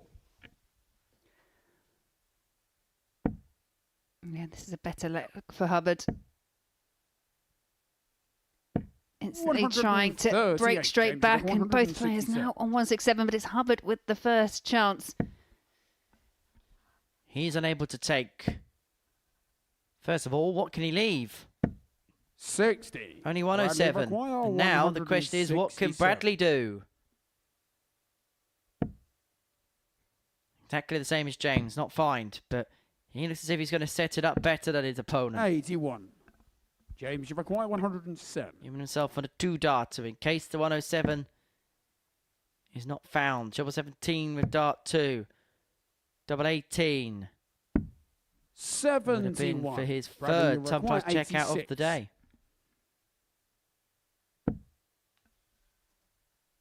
Staying there, finds another single for ball. 61. James, you require 36. So double 18 here for Hubbard for 1 apiece. Game show on the Here's a second 1-all. leg. James Hubbard. Therefore, game we have. Third leg, it's Match which James is to kind throw of first. being played in the intensity of a match which has no bearing other than for position. They look like 2 players that look a bit tired, look a bit frustrated, look a bit jaded by their experience. 96. You said something earlier on when Andy Hamilton was playing, and it was 5 days culminating into this one moment. And 96. I guess that's the same for Bradley Roos, who's been here all week, obviously battled hard and hasn't got the reward of a place in the finals at the end. And it's difficult when you put so much effort into it. 77. Just find yourself wanting slightly. And yes, we do speak about the incentive of prize money, but there is a naturalistic instinct in a player that you almost do feel all or nothing, that if you don't qualify, then whatever position you finish in, yes, you want to finish as high as possible, but it still feels like it's not a success. And that's very difficult to log out the mind, which is why it's so easy and so innately human in nature just to maybe occasionally go through the motions in games like this.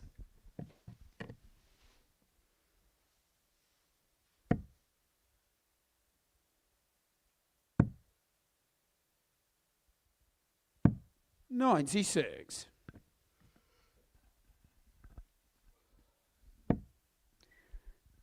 Well, Hubbard's got himself into a pretty decent position here, and Bradley's not really able to rally. 81. It's a good last there, James but Require, Hubbard 92. staring down 92. Now needs to finish it off with double 16 or double 12. 80. Bradley Require 112. Not to be, so Bradley Roos will return for the 112 to get the break of throw and to open up a 2-1 lead in this contest. Perfect lie for the treble. He's unable to locate, would have given him a dart at double 16, and so 45. Hubbard James to Require, retain 12. throw, double 6. Now down for double 3. Not 6. to be. And Bradley's got the break Bradley chance here. requires 67 for a 2-1 advantage in this contest. There's part 1. No score. Oh, and disaster. Yeah, you James can see what Bradley 6. thinks of that. Pulls it into the 13, and James has another go here at double 3, and this James on time the does find a further. target. James Hubbard. Leads by 2 legs to 1. Has full Four-legged control, full Bradley to throw ascendancy first. of this Game. contest.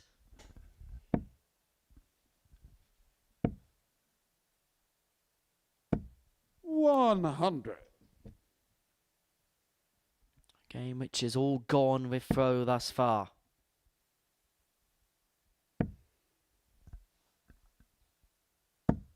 $83.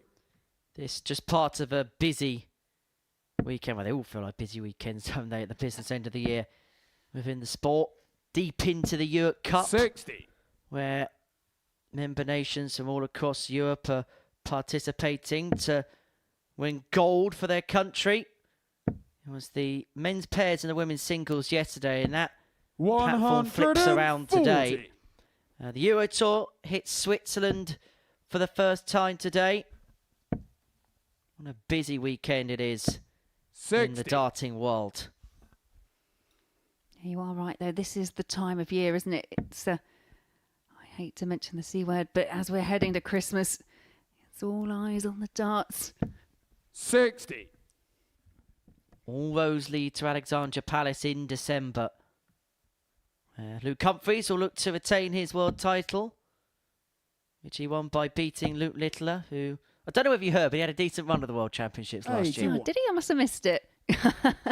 Yeah, what a sensation. That sensational addition he has been to the PDC Pro Tour. I don't think he got enough news coverage, of the truth be told.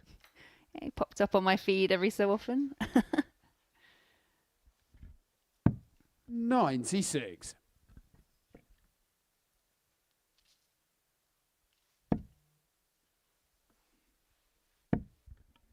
Hubbard leaves himself on 1-2-2 to 40. make it 3-1 in his James Require, favour. 122.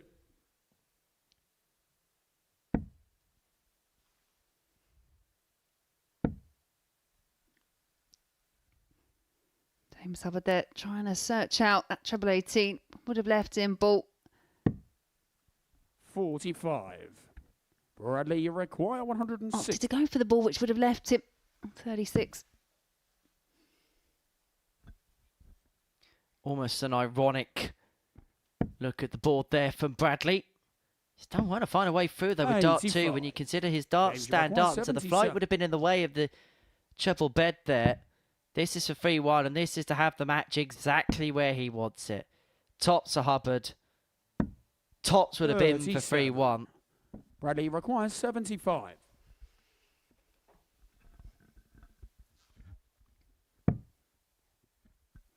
Now 18 for tops. Game shot on the fourth Yeah, leg. pins tops. Bradley Roos. Nice finish there for Bradley Roos, and we're back at the level game 2-all. Fifth leg, it's James to throw first. Game on. So plenty of Mileage left in this contest. 60.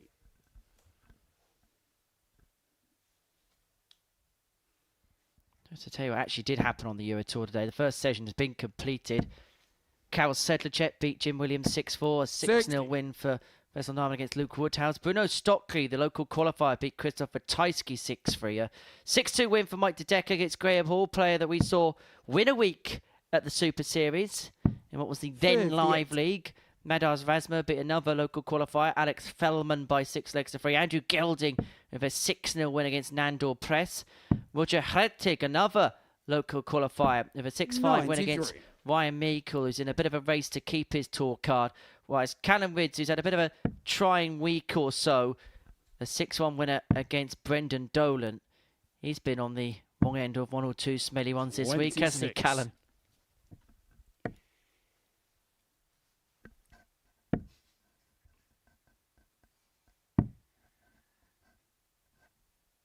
And then we should be underway just as that evening session finishes. Ed House, Watamina, Ursland, Anton Ursland, who of course won a week here last week, takes on Dirk. Dimitri takes on Wade. Cullen van Barneveld. Menzies against Clayton. Wright against Veenstra. Marcel Wolpen, previous Super Series participant, takes on Nathan Aspinall. And then the night ends with Ian White 46. Up against Michael Smith.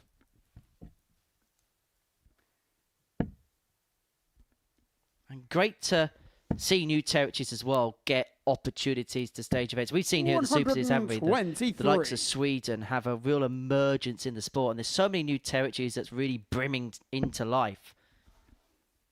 Yeah, obviously the key character that kind of sticks in your mind has got to be one of our series champions and weekly champions, Andreas Harrison. Picked up a title again recently. But unable to pick apart the tops. Bradley requires 70. Bradley looking at the 70 to break the throw and to put himself into a 3-2 lead. He's going to get one dart in his hand at double 16 to do exactly 54. That. It grazes on the inside wire. 40. Hubbard is back for tops.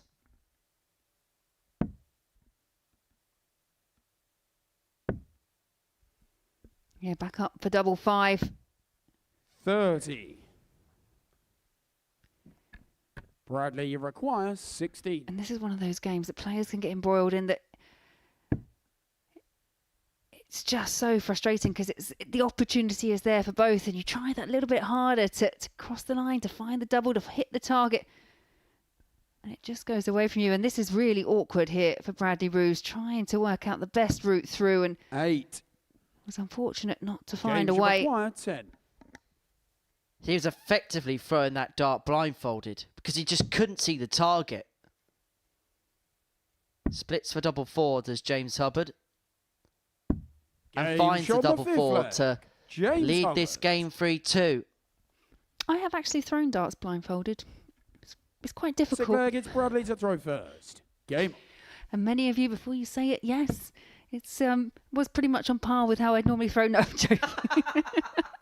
Was there any difference? 93. Yes, I'm pleased to say there was a slight difference.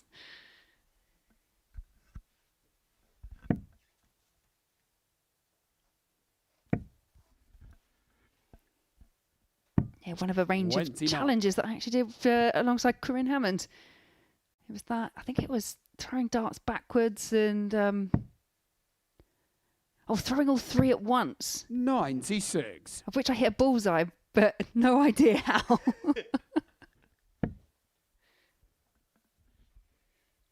Oh, Corinne.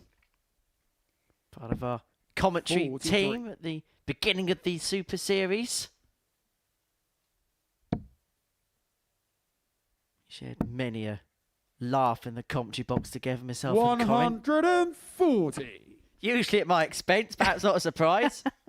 I can imagine you two.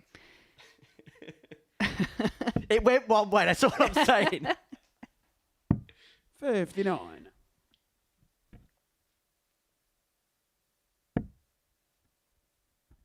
Bradley looks set to take this game all the way to a deciding leg. He's left himself on 32 after 12.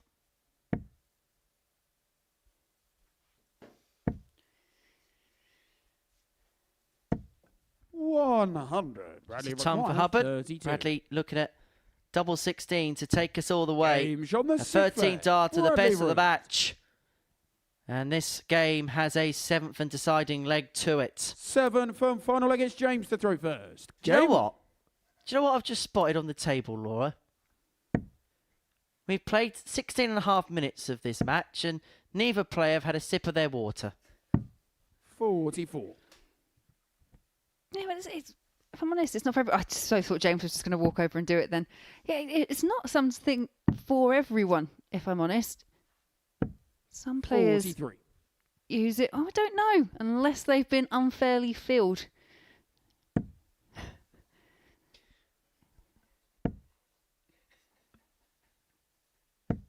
$100. We'll have to instruct our players, Marshall, to make sure they're filled properly and equally every time. 140.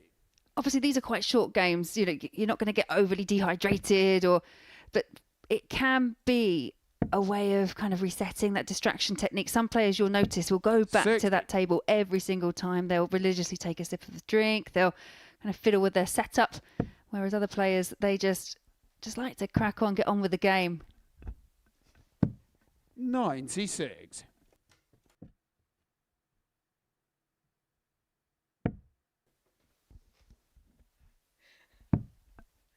Bradley, 222 93. points away from the win. In terms of the table, he'd put himself on to 8 points. And he would be the best of the rest, 100. as you will.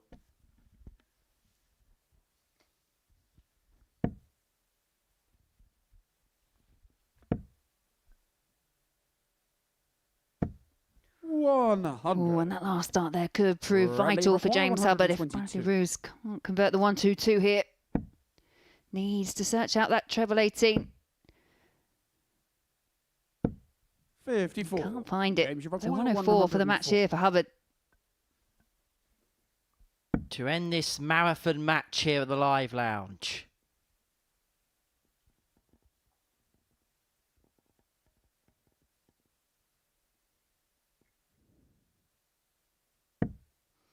Goes 60 to give himself a dart at double 13 to win it.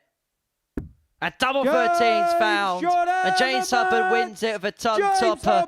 It was a bit of a marathon match, if the truth be told, but Hubbard gets over the line by 4 legs to 3.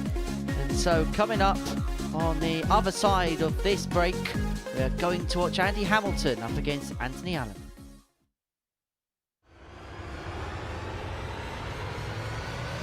Welcome back to the party in Portsmouth here at the Modus Live Lounge. And he was right. Van Velzen's had opportunity, but it's Steve West that takes his opportunity. Does he get one this time? The jury's out. Is the double in? Listen to that! And Jimmy Van Ski is still alive! He's made it! And Marvin Van Velzen!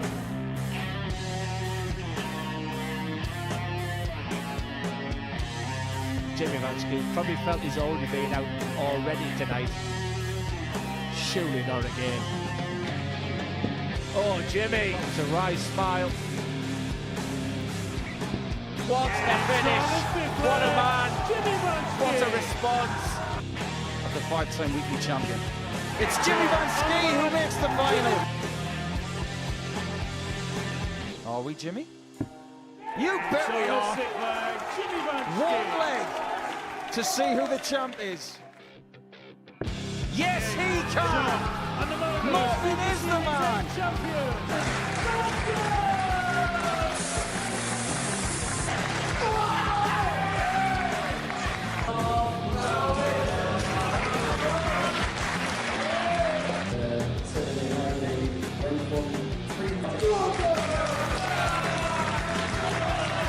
Marvin Van Velzen!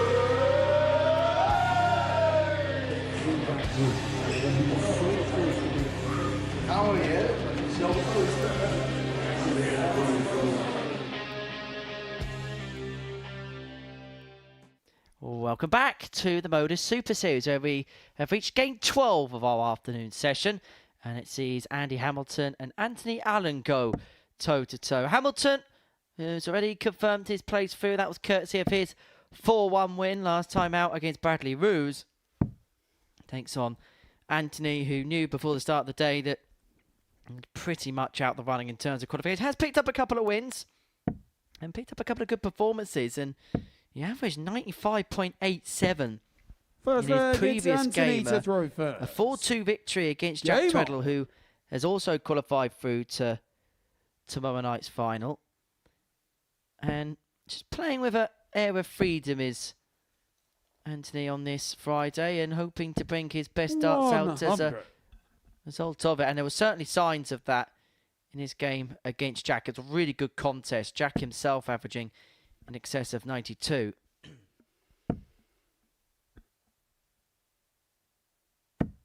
100. And I guess for players, especially when you find yourself in the position that Anthony was, obviously had, by his standards, and he said himself, he had kind of a dire darting day yesterday in terms of performance and definitely in terms of results. So when you can come back and kind of, as I say, show what you can actually do up there, I think you're still playing for that pride and that kind of to show the world, yeah, this is what I can do. For Anthony, the end of his year will involve the 85. race to Lakeside in the WDF. The World Masters takes place in Budapest next month. There's worse places to hold a tournament than Budapest. Absolutely. I will say, though, as someone who has travelled around to all these different places, the inside of the hotels and the dart venues are really nice. You don't get to see much of the actual places you get to travel to. I think it kind of sounds like a luxurious lifestyle, heading off here, there and everywhere. But yeah, unless you kind of book an extended time, and most of us don't have time to do that, it is basically the inside of kind of playing venues. Put it this way, if you like ticking off Premier Inns from your bucket list, travel the tour. Absolutely. The only time you actually get to see anything of the place that you're staying at is if you kind of bomb out first round, and that's not really the intention, and it's all kind of 57. Kind of just puts a taint on the day out anyway.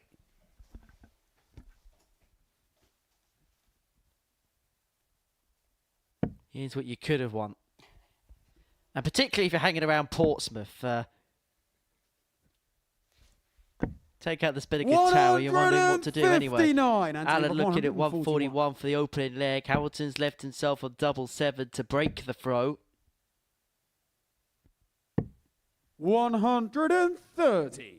And he require 40. For Hamilton here would put him on to 16 points in the group, and it would put him back to the top of the table ahead of Jack Tweddle's game against Bradley Roos. And Hamilton does get that break of throw, pinning the 7-7 first time to second leg. Move It's Andy himself to throw a first. leg to the good in this contest.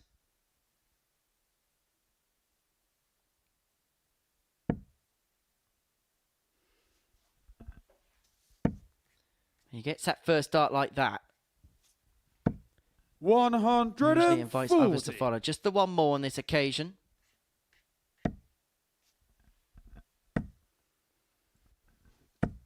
$140. In terms of Anthony Allen's race to the Lakeside, just outside, as you say, we've just got there's a few more tournaments left available to pick up some vital points. 135.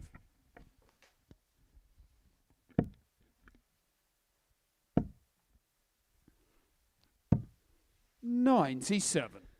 And a really open tournament this year. This is under, of course, the assumption that Wesley Plaisir will fulfil his place at Alexandra Palace, that he's pretty much got guaranteed now, one way or another. The men's competition is very open for interpretation, because the other person you'd look at and think, big favourite, Connor Scott, is probably going to end up at Ali Pali too. Yeah, I guess it's very dependent on how everyone finishes and what their preference is in terms of where they want to play. Sure, there's a certain Matthew Edgar that will be licking his lips over the possibility of being a world champion come the end of the year. And if he does so, we'll never hear the end of it. Absolutely not. 94. Can you imagine? If he's got a dartboard for hitting a 170 finish against Gary Anderson, God forbid what we're going to get if he wins that. 60. And he requires 32. Well, this to wrap up a cracking leg for Andy Hamilton. Yeah, Hamilton already got that early break. This would be for a hold.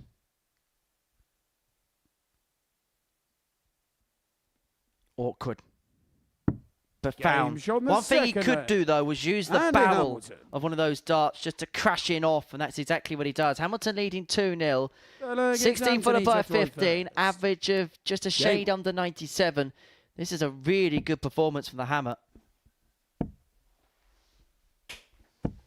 140.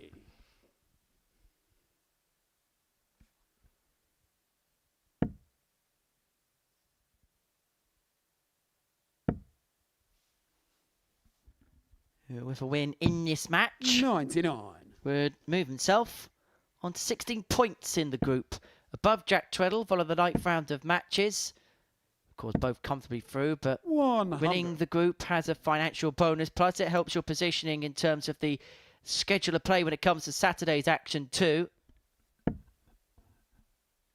Yeah, Andy Hamilton in that stronger position of the two at the top, securing top position, because Andy, after this match, still has one left to play, and that would be against James Hubbard.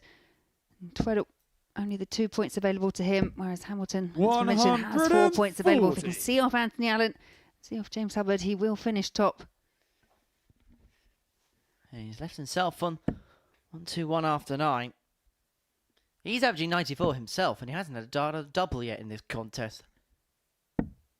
98. Anthony require 121.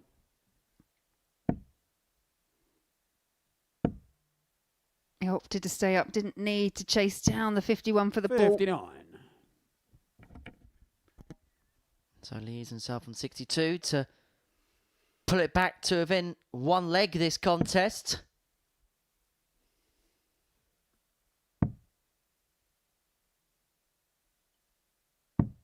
$96. Anthony requires 62. He'll stay there for double 16. 30. And he require 127. Yeah, from a leg that Anthony Allen was relatively in control of. Andy Hamilton now with a chance to go 3-0 in front. Treble 17 would leave double 8. That's the single for ball. 102. Gave it a good scare, didn't he? 32. For this to half the arrears to 2-1. Double 16. Well, he's got the nice guide for double 8, hasn't he? And he's used it perfectly. Anthony An Allen. inadvertent in-off for Anthony Allen. And it's back to 2-1. Fourth leg, it's Andy to throw first. Game on. Yeah, sometimes you would take a scrappy finish as opposed to no finish at all. 58. For Andy Hamilton, as the year draws to a close, he'll be looking to qualify for the final seniors 85. major, the seniors masters. Didn't qualify for the match play. Well, he did make the final of the Champion of Champions. And if you head over to dartshot.tv, which is the same website, which you can get your tickets for the Super Series, you could also actually get your tickets for the match play, the Masters, and the World Championship at the Circus Tavern come February time. That gets underway this time next week. The first round sees Richie Howson take on Trina Gulliver, Martin Adams against Matt Clark, Kevin Painter up against David Cameron, and Leonard Gates defending his match play title at the Barbican up against James Richardson. 47. Yeah, the list feels like a bit of a who's who at the Modus Super Series. all been present here over the years. As a matter of fact, they've all been at the Super Series. But only one of those 8 players have won a week, and that player is Matt Clark. And he's done it 3 times. 55. Superman, the Super Series superstar.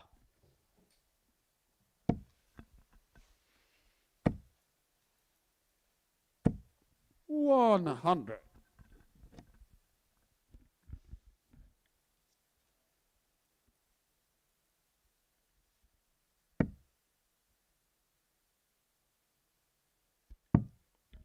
And of course, the seniors, which will have a certain Steve 51. Beaton participating in next year as well. And he'll be hoping to be at the tavern. Alan looking to take out the 1-2-2.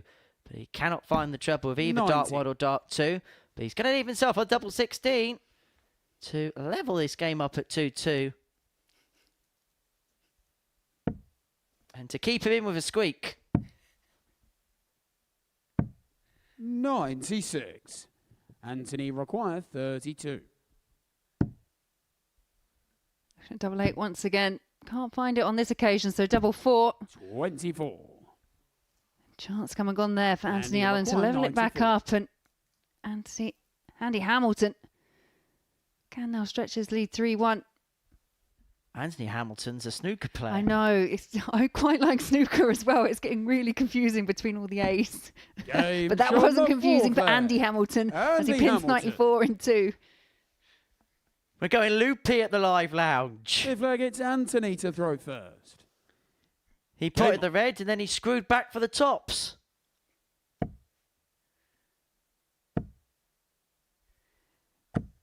$85. All I need is a 1-4-7 finish in this match, and I think my mind may be blown.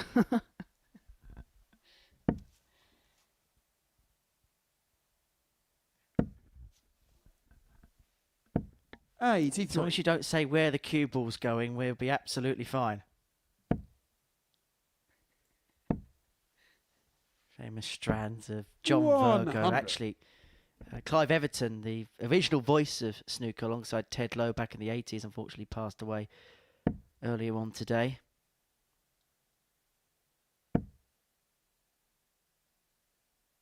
Now, snooker and darts actually 100. have quite a synergy with one another. Both came to prominence kind of with the invention of colour TV. Both their world championships 90. in modern eras came to age at the same time. The Crucible 1977 on BBC TV. The then Embassy World Championships on BBC TV in 1978. Both had their ups and their downs, and both had their transitional periods. 46. But both in a period where they're now looking at different territories, different countries, and growing all the time with new broadcast deals. I saw one being announced with actually both football, darts and snooker alongside one another with Matchroom earlier on this week. You know, they're the type of sports that are just really accessible for the kind of, you know, the everyday person that wants to give them a go. It's not like, you know, 60. football where you need another Anthony, 10 players and then a 126. team to play against and a training ground. It's very much something that you can kind of go out, you can play on your own and practice. And I do think they have 80. that accessibility for people that they can just go out and give it a go. I think that's one of the key things to the success and the love of both sports. Well, Alan here has left himself on 46 to extend this game back down to 3-2. Hamilton looking to hit a max to leave himself on double 16. 100. It applies enough pressure on requires this. 46. And this is to save the contest and to stave off the hammer. Double Game 16 shot is on the found. fifth leg. And he forces Anthony Allen. Hamilton to serve this match out. Sixth flag, it's Andy to throw first. Game on. Anthony Allen today has just been really hard for some of these players to shake off. Has upped his performance.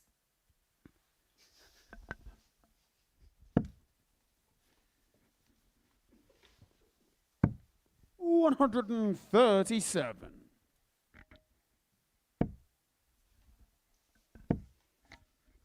Another round of fixtures to go after this. 81.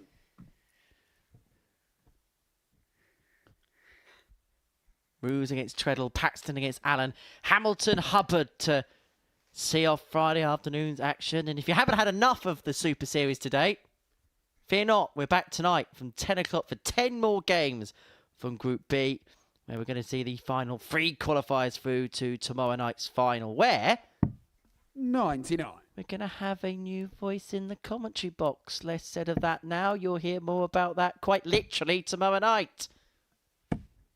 180. Yeah, and that there. The first bellow from Owen Binks of 180 in the match, and it goes the way of Anthony Allen.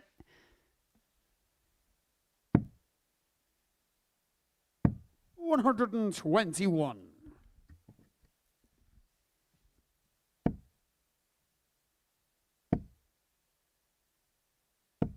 $60. And he requires Andy here has 144. 6 starts of 144 to see this match through, to see this match out. Perfectly situated for another. Unable to get, but he is going to come back. And he's going to get 3 clear darts in hand to win it. Yeah, all Anthony Allen can do now is try and tee something up, but Andy Hamilton's been deadly on the outer ring. 40. And he Double 8 for the match 16. and double 8 for a full 2 win for Andy Hamilton. Great guide. Allen expects it to go. Surely now. It may look awkward, but the barrel will help him en route.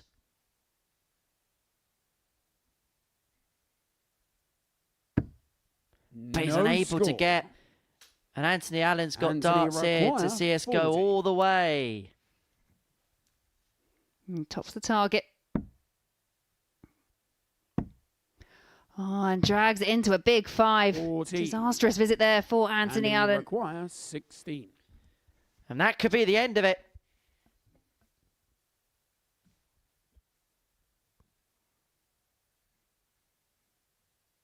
Two 8s.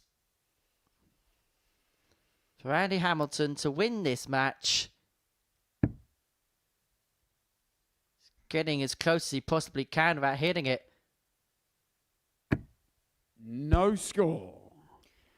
Oh, reprieve once again for Anthony Allen, who I think for the last 6 darts that's been thrown by Andy Hamilton has been stood in the background shaking his head in disbelief that he's getting another chance.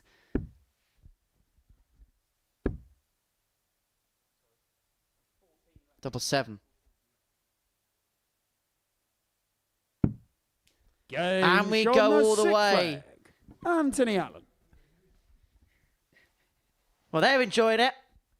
7 for Hey, look, they're having the time of their lives out there. Anthony to throw first. Well, it's been played in a good spirit. Game on. These two have been getting along really well in the practice room with one another. Here's the one thing that 60. All the guys in the back room have said. It's just been a really great group to play alongside. I think they've all got on really quite well. And it makes a difference. It makes a difference with your experience here as well, that if you can find a group of like-minded players that are just here to 42. obviously do their best, but you can get on in the back room as well, then it does really help.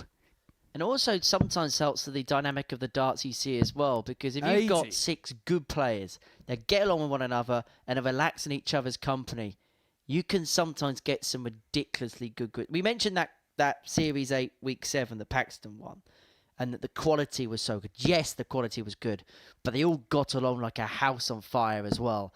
And that contributed to some deity darts here on the Live Lounge stage. The Plaisir 170 was dirty.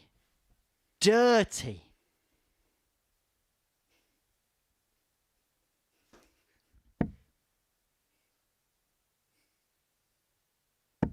But who's going to clean up this match?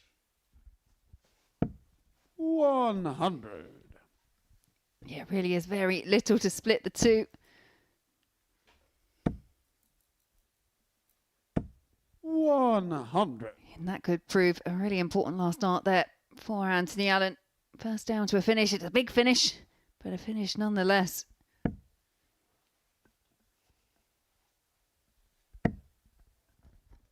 Well, this is some setup from the hammer. 100. Take the 2 trebles and run. He's left himself at 80. 161. Allen looking at 161 to win this match. He's not going to take it out right here, right now. And so the Hammer is going to get a chance at 80 to move on to 16 points in this group. 37. Will put himself require 80. to the top of the pile and would guarantee top spot of a win against James Hubbard. He's going to get a match start, providing he stays straight. And that match start is at tops.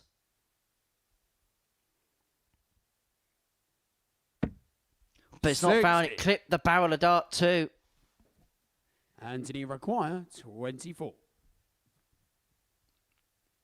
And a leg that Anthony Allen didn't think he was going to be in. Now has the chance to win. Needs double 12. Now looking at double 6. Just steadying himself. 12. Can't pin the target. And he require 20. To eventually win this match, Hamilton looking at double 10. Double 5.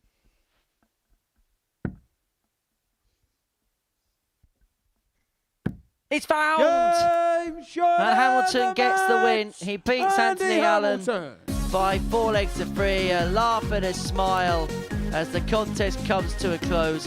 Well, that's the first time I spotted that. Anthony Allen has got Shaggy on his towel from Scooby-Doo. Anyway, we're going to take a break on that note. And Bradley Wood will take on Jack Treadle in a couple of moments' time.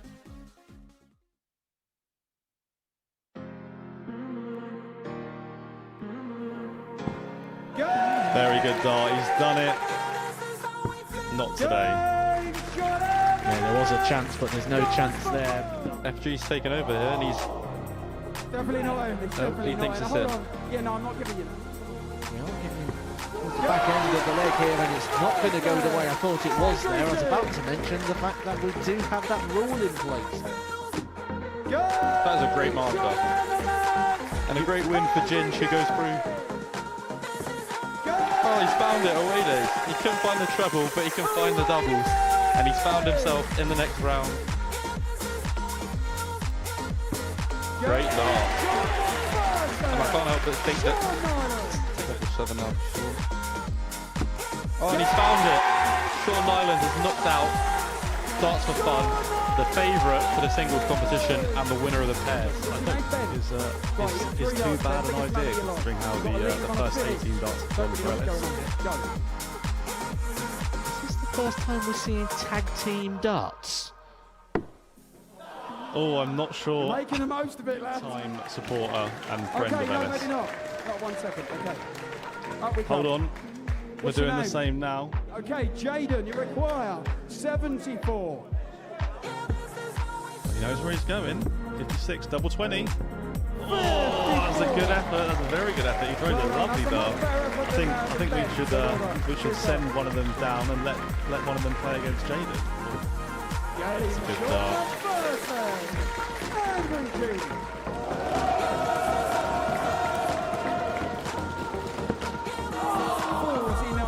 Plenty of dartboard to use for one of the most unorthodox ways you'll ever see a semi-final being won. And that is good. It's a nervy game, a nervy encounter. He is the favourite now to go on and win it, and he's trying to get struggled today with a bit of nerves. And that extra moment, that little bit of pause, that little bit. Second dart. Calm down a little bit, just relax into the game. Oh, hold on. Yay! We have the first one from an Intuiter. One of the things either loves or hates in a darts time. And he loves it! But that is... It's Angry Jay!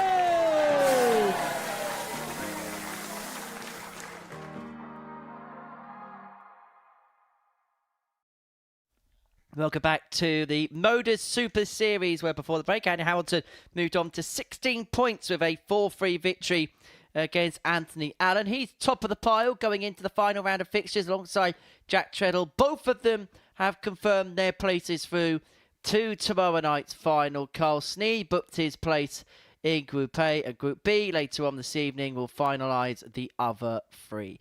So let's get into our final round, and we're going to kick off with Bradley Roos's final game of the week here at the Live Lounge in Portsmouth. He takes on Jack Treadle, who at the end of this game will be able to relax, sit back and realise that he is a Saturday night finalist here at the Modus Super Series on debut. What an achievement. What a week he's had so far. Yesterday, he burst onto the scene a la Micah Richards in 2007. Today, he has been running to a very good standard. Maybe not picked up the points that he perhaps would have liked. Throw first. Game the first couple of games, he didn't drop a leg.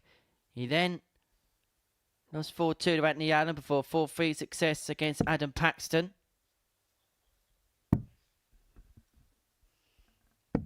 $74.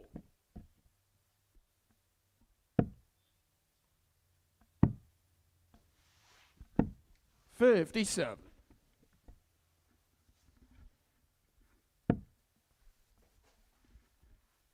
For Bradley, it was a difficult match against James Hubbard. 96.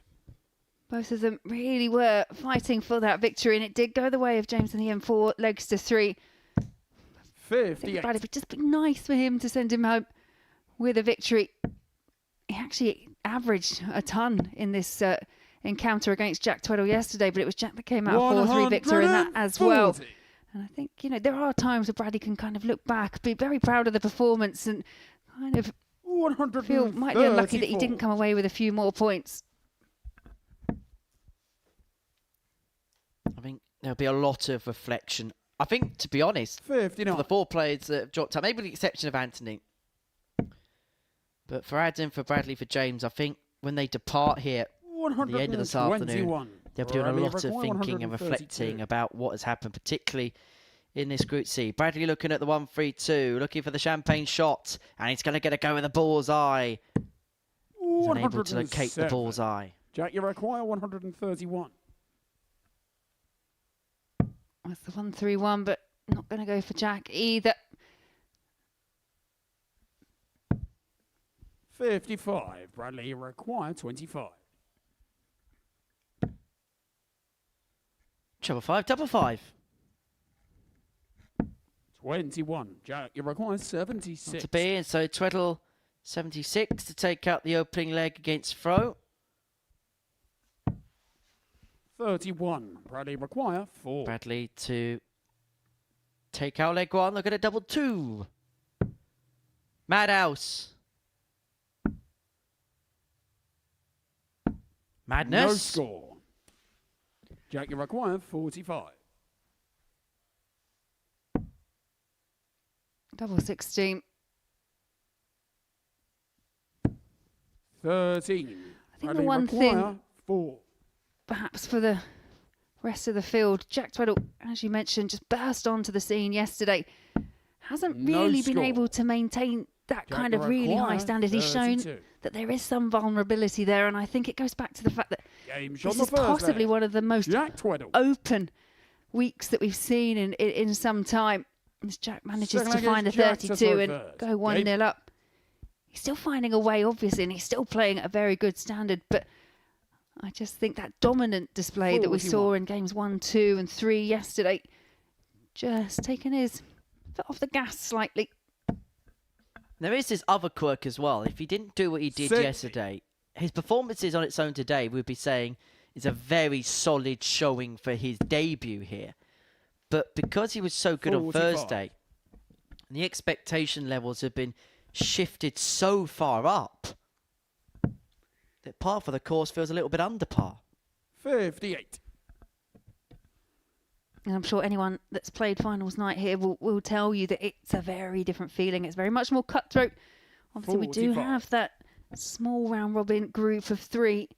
But it can be over in a blink of an eye. One bad result in that first match, and you could be staring 96 at the exit sign. Well, effectively, it's a knockout. I used to like that programme. 96. Showing my age. Ninja Warrior was the Ninja Warrior and Total Wipeout when I was a kid. 100. Yep, I liked both of those as well. Kind of the modern, slightly more risky version, I guess, of It's a Knockout. Takeshi's Castle 96. was great. Do you realise this is a genuine stat? Genuine stat. More people have been to the moon than completed Takeshi's Castle. 86. There's not many places that you could kind of unravel that fact, is there? You've managed to kind of shoehorn it into a dart match 95. somehow. Bradley Moves is looking to equalise this game up at 1 apiece if he could take out the 101. Treble 19 would have given him a dart at double 12, and so Tweddle to 81. double his lead to 2-0. 83. 16. 42 left.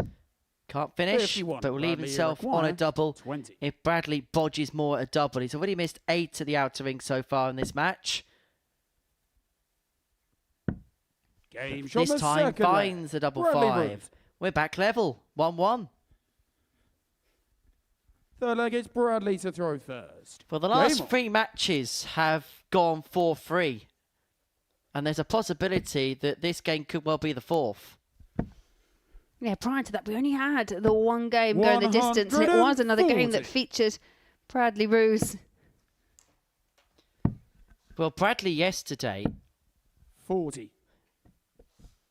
was, well, both of these players did enjoy going the distance. Jack Tweddle won 4-3 against Bradley in this meeting yesterday. Remember, this game yesterday was the game. 97.6 average for Tweddle in a win, 100 average for Bradley in defeat. Jack also won 4-3 against James Hubbard, lost 4-3 to Andy Hamilton. Bradley Roos yesterday was involved in a 4-3 win against Anthony Allen, as well as the 4-3 defeat to Bradley Roos and a 4-3 defeat to Andy Hamilton. So actually, in this group, 58. No players have been involved in more 4-3 games than these two.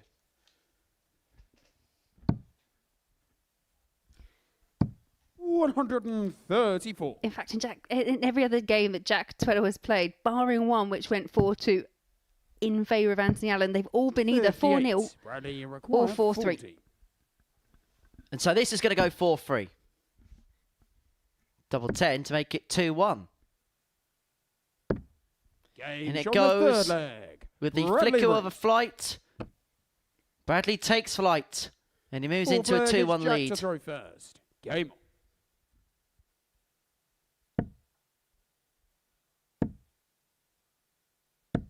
60.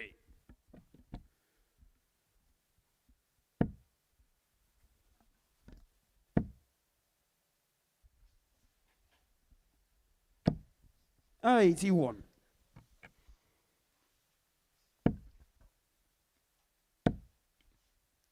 Yeah, this is better from Jack. 180. Finds the first 180 of this encounter. 57.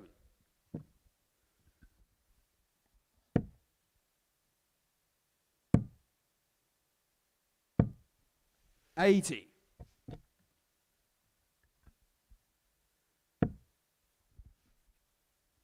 Yeah, I kind of agree with you, Henry. I think this is another one of those games that's got the feel that they're kind of doing quite a lot on throw, but they're not able to attack when they need to break. And it's Jack that will need to find that breaker throw if he's going to win this match. 100.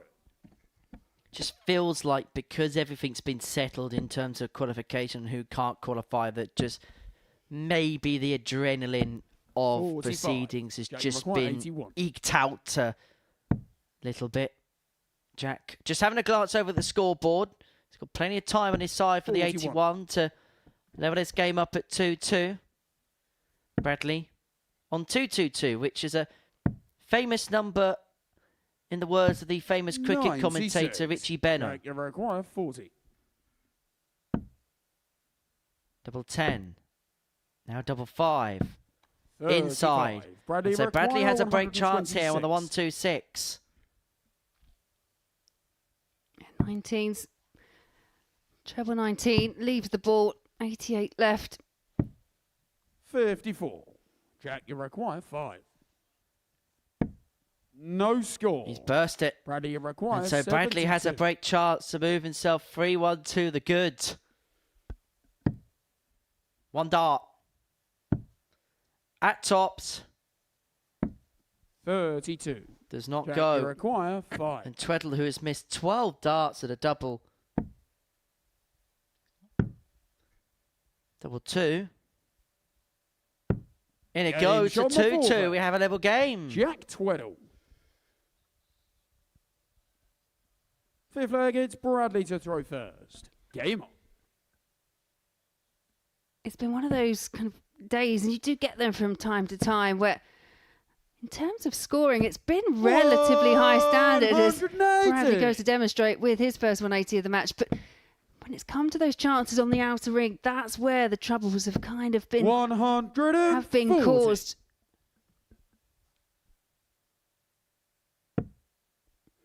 And Jack yesterday, his scoring was so high. 134. But he coupled that with very accurate finishing as well, which is why we saw the big averages that we did and the big score lines. 58. Hasn't been able to kind of replicate that today. And in fairness, he hasn't needed to, because most of the damage that he did was done yesterday, and he secured that qualification spot. That is what these groups are all about. And what about getting yourself through? Bradley would have loved this game to have meant something, because it would have meant that he was still in the equation. 79. But it wasn't to be for him this week. He may well win this match, but he won't win the war. That's exactly what Jack Tweddle has won. 50. He's going to leave himself on tops after 12 to lead this game by 3 legs to 2. 60. Bradley required 40. Double 10. Game shot. Bradley moves to a 14 darter, puts his nose in front at 3-2. Sixth leg, it's Jack to throw first. Game. Everything still going with throw. If that's the case, Jack will be looking to level us up at 3-all. You called it earlier, Henry. You thought this was another one of those games that could go the distance. And if so, it'd be the 4th consecutive match that's gone 4-3. 2 more games after this. Patson against Allen, Hamilton against Hubbard. And the darts doesn't end there for the day. Group B is back later on tonight. 57. From 10 o'clock, we'll be with you until the early hours, beginning the end of our qualification for the week.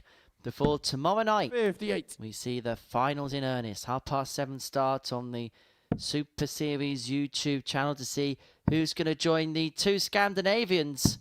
Darius 96. Labanauskas and Andreas Harrison in Champions Week, which takes place during the first week of December. 94. We know Bradley Roosers are going to be there. But for Jack Tweddle, if he did, that would be the incredible end to an incredible debut week. Yeah, it really would. Really would. Well, we know 3 players that are now in contention. Obviously, Jack Tweddle, as you mentioned, Andy Hamilton. 58. He'll be joined by Carl Sneed.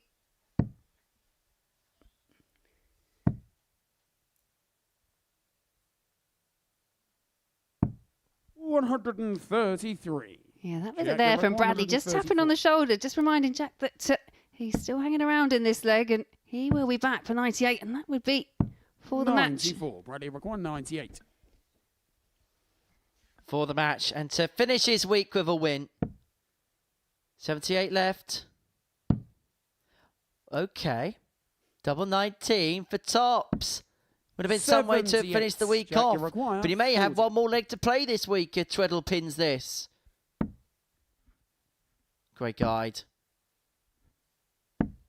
1. Oh, wow. Bradley require 20. What was expected, 2 really well thrown darts. And now Roos is back for double 10, and it is double 10, and it is a 4-2 victory for Bradley Roos. He does finish with a win. It doesn't change the state of the table. Jack Tweddle will still be going through Saturday night, but yeah, nice scenes there from Bradley. He'll be going home on a high. Well, do join us after a short break where Adam Paxton will be taking on Anthony Allen.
Welcome back to the Modus Super Series, where before the break, Bradley Roos got the better of Jack Treadle by 4 legs to 2. Our penultimate match sees Adam Paxton take on Anthony Allen. For both of these two, their week comes to a close here. Their week comes to an end here.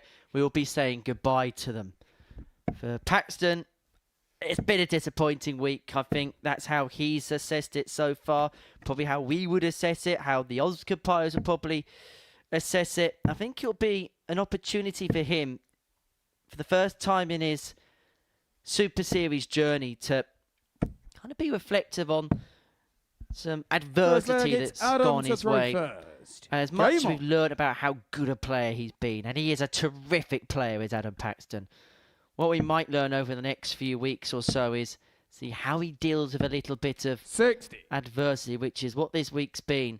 Whereas for Anthony Allen, he's just played with that little bit of freedom today. 100. His last game before he departs us. And we wish him and those around him all the very best at what's been a tough time of it for him recently. Yeah, echo those thoughts. 99. Yeah, and I think it's one of those. It's one of those situations, isn't it? Really, I think Anthony Allen will probably walk away in a similar kind of vein, feeling disappointed, but actually quite pleased that he's managed to kind of rally and find some of the levels that we would expect to see from him. 99. Well, Anthony lost that game early on against James Sullivan, missed 20 darts at a double. He would then go on to beat Bradley Roos 4-3. That pretty much ended any hopes he had of making it through. But the result and the performance that will stand out for him is that 4-2 win against Jack Treadle, where he averaged just under 96. 4 from 11 in that particular match. Paxton. 54. Anthony Look, he's been solid all day long, but I think he's a player in terms of what he expects from himself. 40. I think is an expectation of him to get to that next level now.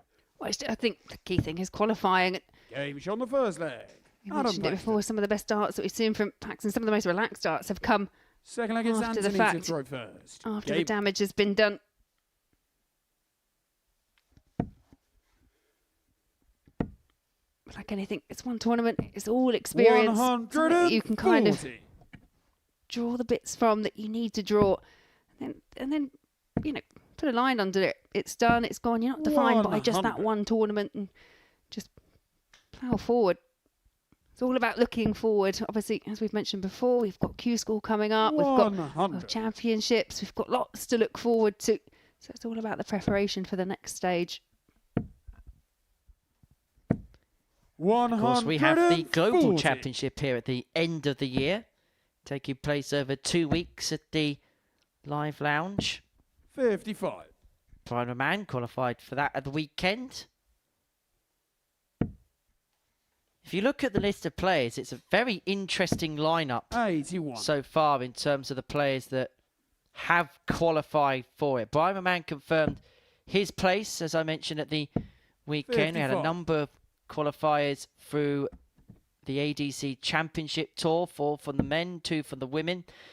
So the confirmed players in the men's Championship Tour: Andy Bolton, Joe Croft, Thomas Banks and Gary Stone. Darryl Pilgrim's pretty much assured of a place in, whilst the women's qualifiers are Dieter Hetman and Fallon Sherrick. And the minute, Jimmy Van Schie is very close to qualifying too. Double 16 for double 16. 2-0 lead. Adam Paxton. Halfway towards the finishing post. He's got the break of throw. Third leg, it's Adam to throw first. Game on. Smiling through the pain.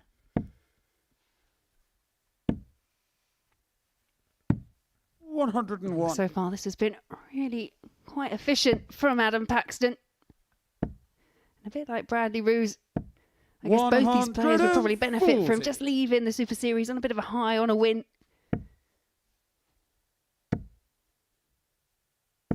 60. And sometimes as a player, it's not even necessarily the results. I know they are the outcomes of what we're all looking towards, but it's the level, the standard that you actually play at. If you don't feel comfortable You can't quite work out why, or you can't address it. That's the other frustrating factor, and I think that's what you're seeing sometimes with Adam. He's not happy with the release. He's not happy with where they're landing. We've seen a few fly off in the wrong direction. 100. Well, these two have been sharing a house with one another this week. 100. Anthony was telling me a little story about Adam last night. When they finished, they went to order some food, and 50. Adam demolished not one full Chinese takeaway meal. Not just did he have one succulent Chinese meal, but he had two. 100. Anthony I suppose that was takeaway 107. manifest. I don't see anything wrong with that. Oh, there would have been nothing wrong with the fish. 98. Which wasn't one of the Anthony dishes, by the require way. 80. Can he perish this leg?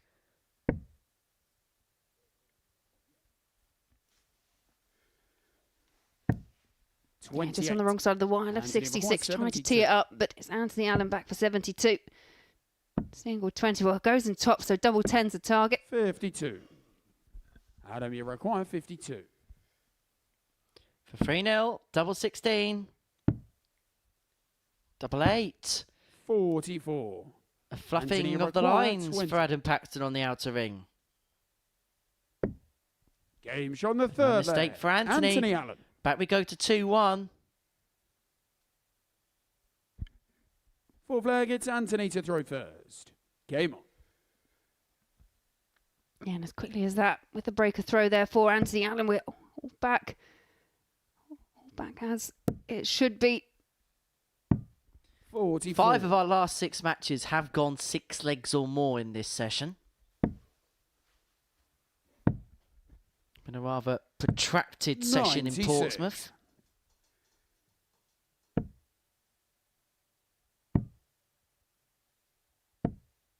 $99.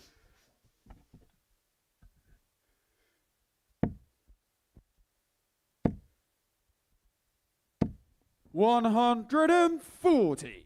Although Pac-Man taking on Shaggy does feel like an 80s kid versus a 90s kid kind of takeover. 60. It does have quite a retro feel to it, doesn't it? Although Pac-Man is one of those games that used to give me such anxiety, being chased around by those ghosty things. 95.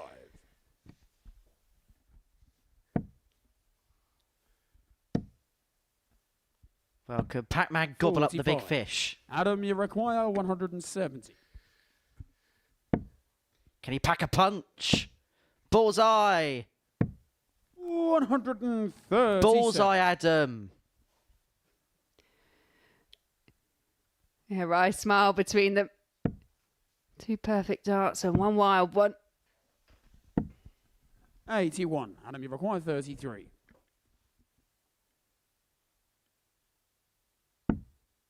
On for double 16. Nice guide.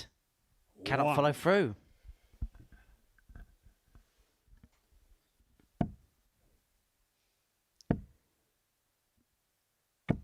I was about to say he's got a bit of time, but that 140 there for Anthony Allen feels this is a must-hit shot here for Adam Paxton. And he can't find a route through, and Anthony Allen now a chance to level up at 2 apiece. And it is 2-all. We are back at a level game, and we're all on throw.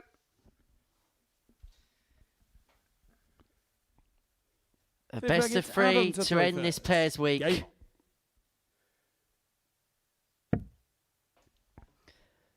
Both of these two are actually quite big Coventry City fans. They have so much in common with one another, including not qualifying for tomorrow night's final. 60.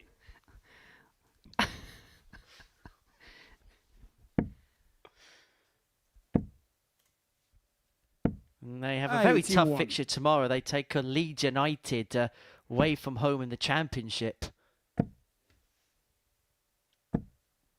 140.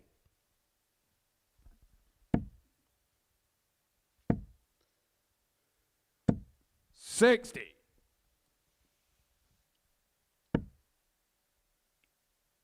Yeah, not a great deal to split these two. Anthony with the slight edge as we move ever forward to that finishing line.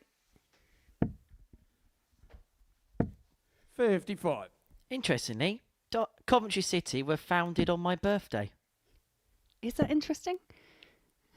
Yeah. 83. On your actual birthday, your birth date.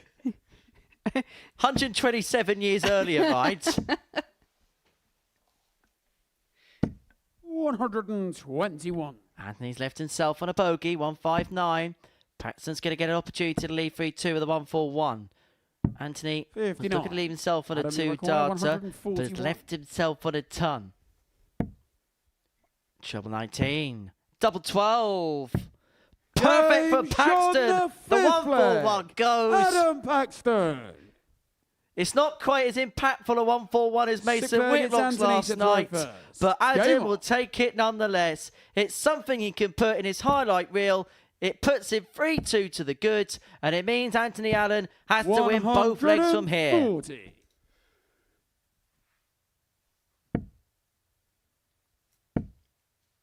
Yeah, Adam Paxton there really pulling the 45. big shots out of the bag at the right time.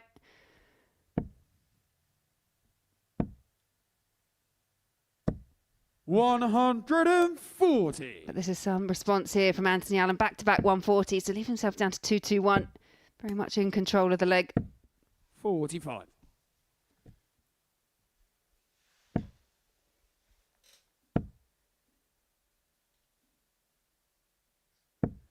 $60.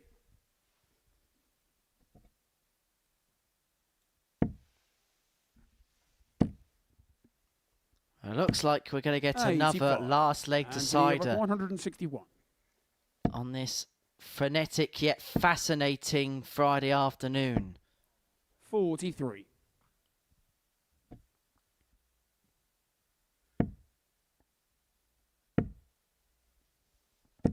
$60. Anthony require 118. Triple 20 would have left him at double 19, so 78. 58. And it's around this time we say, well, he's still got time on his side, and he does. But a 2 treble visit 58. would have made a bit of impact, but couldn't find one. Tops. 20. He's going to come back for 3 more at tops to take us to a last leg decider again. 134. Anthony required. But I will say, Anthony Allen has had some issues with the outer ring.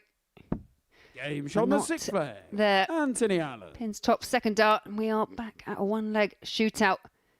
7 from final leg. It's Adam to throw first. See that awkward moment Game there, on. whether you don't know whether to fist bump her. Good bit of social awkwardness, that. 100. So it's the final leg of these two's weeks before they can 41. then depart for home. Maybe see if they can get a last-minute ticket to Ellen Road, possibly. They could go together. 100. They got plenty to talk about on the way back.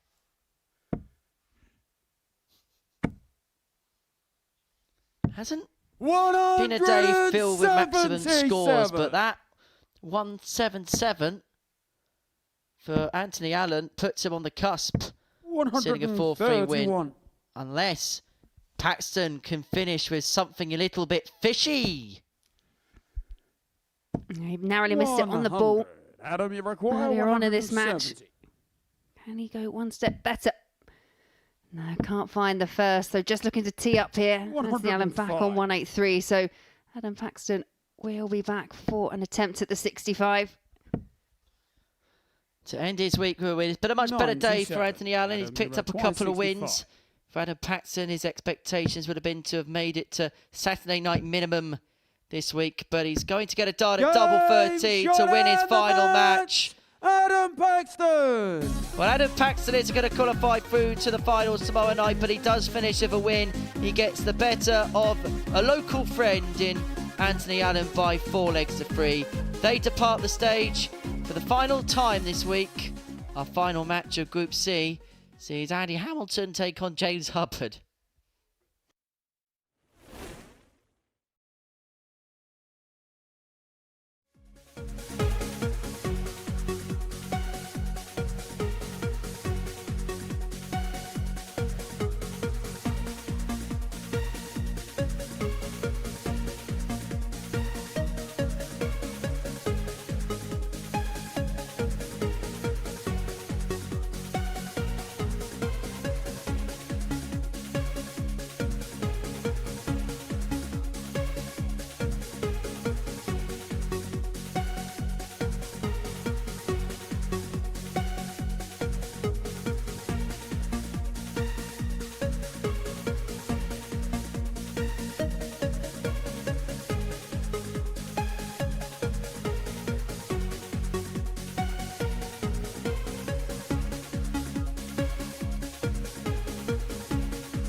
final game of Group C sees James Hubbard and Andy Hamilton go toe-to-toe. Before the break, we saw another game that went 7 legs as Adam Paxton got the better of Anthony Allen by 4 legs to 3. And so we round off the afternoon session with a meeting between a former World Championship finalist and a former World Youth Champion. Both players' greatest achievements in the game coming in the year of 2012, a year where London hosted the Olympic Games. Emily Sandé was the big talk when it came to music.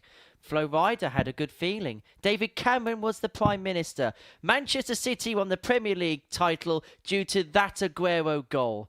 Oh yes, how nice it is to reminisce upon good times. For this pair, they're hoping the good times roll again in the year of 2024. Back in 2012, the BlackBerry phone was the big craze. Do you remember BBM? I do. I remember just about. I remember I was in my 20s. That was nice. 135. And these two played at the O2 Arena on the same night. Andy Hamilton succumbed to a 9-darter from Simon Whitlock in the Premier League semi-final. James Hubbard would beat Michael van Gerwen in the World Youth Final. Michael would 12 months later go on and win the Premier League title at the same arena. 180. I haven't seen so many of them from Andy Hamilton. He's been prolific at hitting the 180s throughout this week. Not so many today, but starting off well in this leg. 60.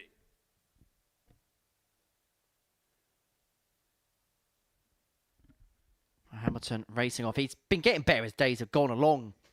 Here's Andy throughout the course of the 5 days. And he'll be hoping that if that trend continues on Saturday night, that could be enough to see him towards his first title here at the Live Lounge. Yeah, well, very good stuff so far. 135, 180, 134 to the 52 after just 9 darts for the hammer. 125, and he required 52. 52 to take out the opening leg. 20 needs double 16.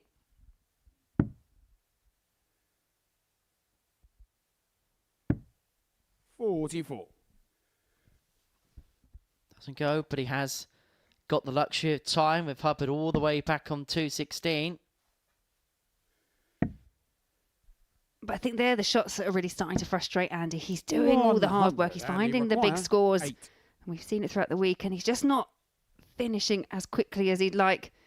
It's only a couple of misses, but they can start to add up.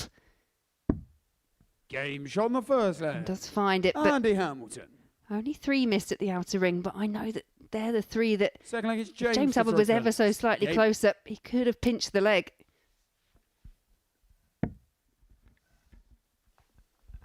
James, he will depart us following today's action, but I'm sure it's not going to be the last time we see him in this building playing in this competition. Just feels like the beginning of a rebirth, a beginning of a reemergence. 96. It's been a long day, long session, long week, long couple of weeks.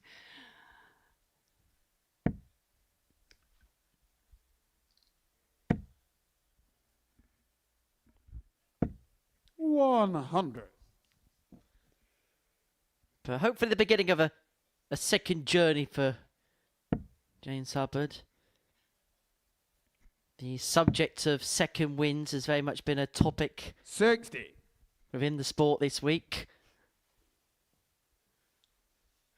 And that's exactly what James wants. When 2025 comes to it, he has said that he would like to get back onto the tour one day. When that day will be, he doesn't know, but there's a fire in there. There's definitely a fire in there.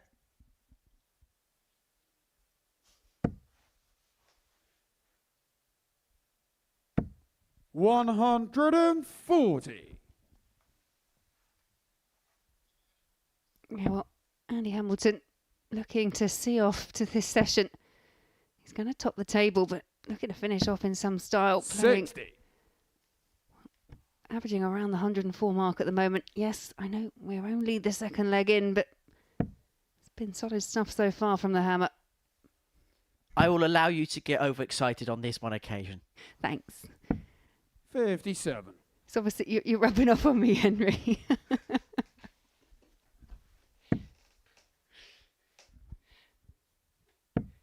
No, I still don't have that much energy. I don't know where you get it from. 44. And you require What do I half the time? 148.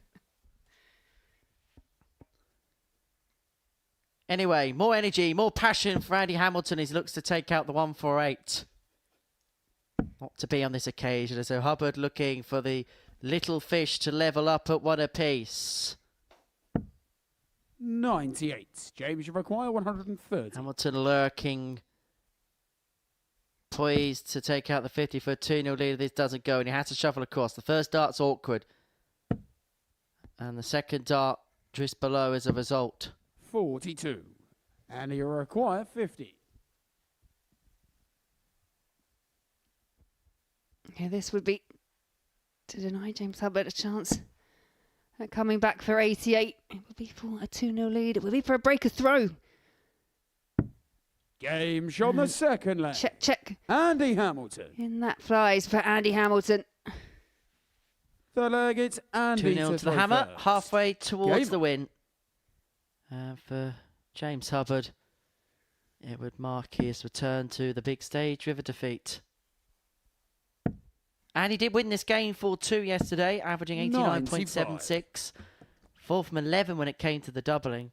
James missed 8 darts at a double. It was a nervy start, wasn't it, to the beginning of his stint here at the Super Series. But I think overall he'll be 39. pleased enough, knows where the areas are to improve on, and this is just invaluable experience for him. Yeah, absolutely. And he was still in and amongst the mix when we kicked off the campaign this morning. Most of that damage was done by 96. Andy Hamilton and Jack Tweddle yesterday, who were impeccable. And we quite often say at Group C, it's just notoriously so difficult. There's 6 players, but only 2 go through to finals night.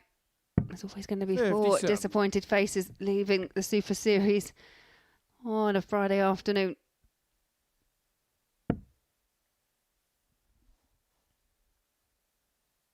Yeah, there'll be some broken hearts and some broken darts on a 44. Friday here at the Live Lounge. Bit like that Jason Donovan track. Too many broken darts in this world. There are so many songs where you can just change one word to take darts. 96. This could be a total eclipse of the dart.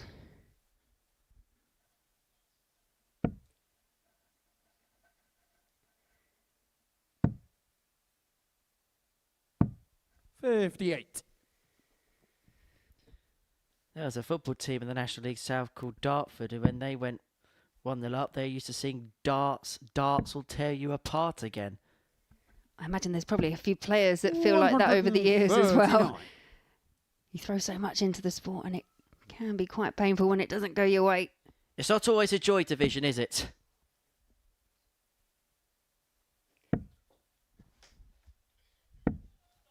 $60.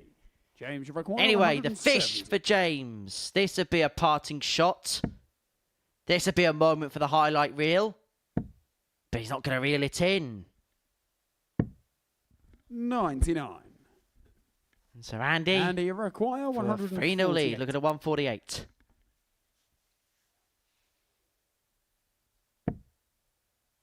Another. Double 14. Hammer time! Game Hammer shot on blow! the third leg. And Andy Andy Hamilton's Hamilton. 3-0 in front. Fourth leg, it's James to throw first. Game on. Yeah, Andy Hamilton right now in that position. He knows he's finishing top. He knows he's into Saturday. He's completely free-flowing. Epic 148. 3 from 6 on the checkouts, 50%. 140.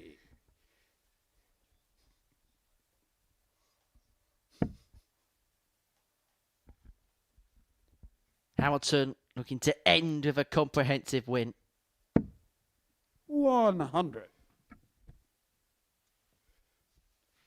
As for James, he must have wondered whether the days of playing the likes of Andy had come and gone. The love of the sport again came from when he got An invitation from 91. one of his previous managers to an exhibition event in Northampton. Met some friends some times by, and it just kind of rekindled that flame again for him. Played a bit locally, 38. and now deciding to take it a lot more seriously. How seriously and how far he wants to go, well, that's up to him, and we should let him dictate and decide what his journey is going to look like. 125. Yeah, a bit of a flyer there at the end. James has to settle for a 125, but does leave him first to a finish.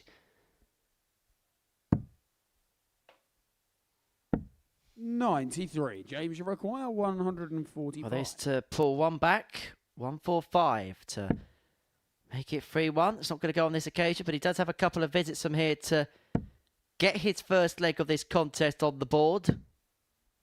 80.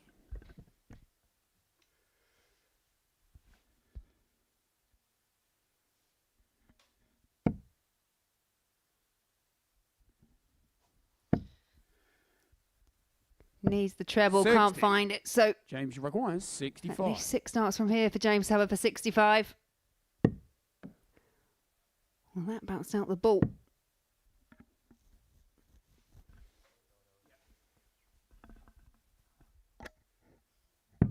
Hamilton not on a finish, which is why he didn't go for the 25 with dart 2.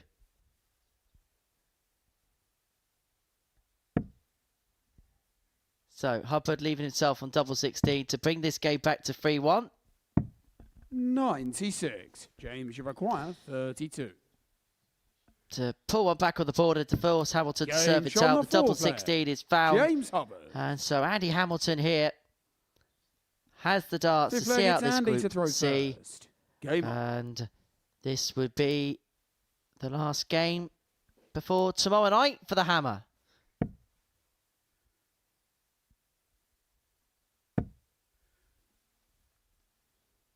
He is guaranteed to top the group because of 135. Jack Tweddle's defeat to Bradley Roos. So we know that Hamilton will be top, Tweddle will be second. And so we know the first game tomorrow night. Carl Sneed against Jack Tweddle.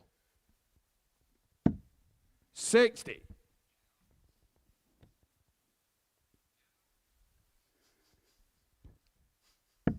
Andy Hamilton now really looking to try and put some distance between himself and James Hubbard. James has proven quite difficult to shake off. 134. But visits of 135 and 134 could prove enough here for Andy Hamilton. It's James desperately trying to hunt down a 32. treble, finds them, but the wrong ones. Hamilton here averaging 92.5 and 232 points away from sealing a 4-1 success to end his Group C campaign ahead of a Saturday night 115. appearance here at the Live Lounge. It is 117 points away from rounding off a win.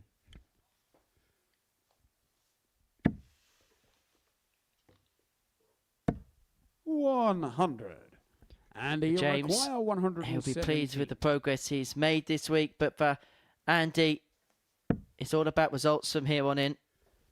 117 points away from sealing a 4-1 victory. 52. Yeah, we'll have to wait. James Hubbard hasn't really been able to make much of an impression in this leg.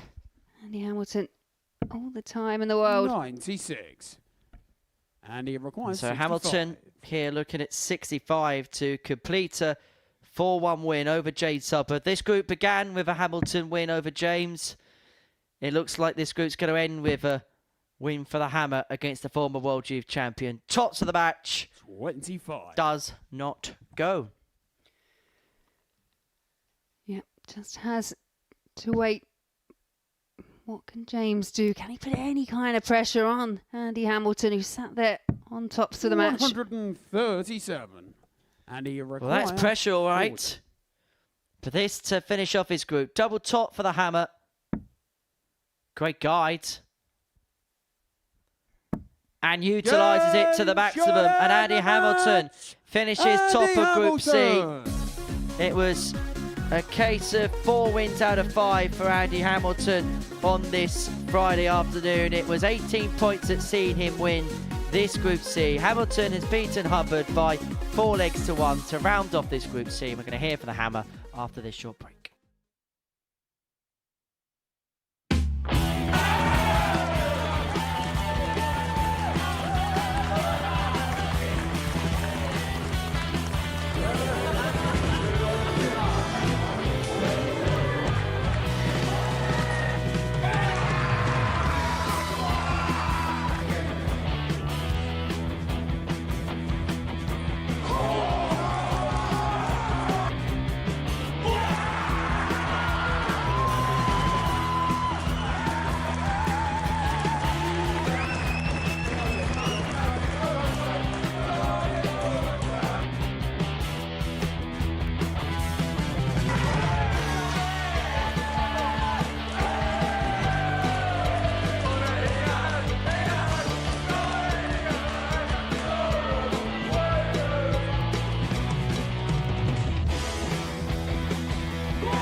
And if you're here tomorrow night, you're going to see a hammer in action. Andy Hamilton through to Saturday night's final here at the Super Series, topping Group C with 18 points to his name. Andy, many congratulations. You've been smiling since you've walked into this building on Monday morning, and we just cannot take the grin off you, can we? No, this game's been a happy place, and for me, it's been a happy place all week. Probably, I started off slow on Monday. You got to forget what's happened. You got to just concentrate what can happen. So I've just focused on the future. And you know what? I love darts. I live this game. This is why I'm here. Maybe it shouldn't have been, but I am.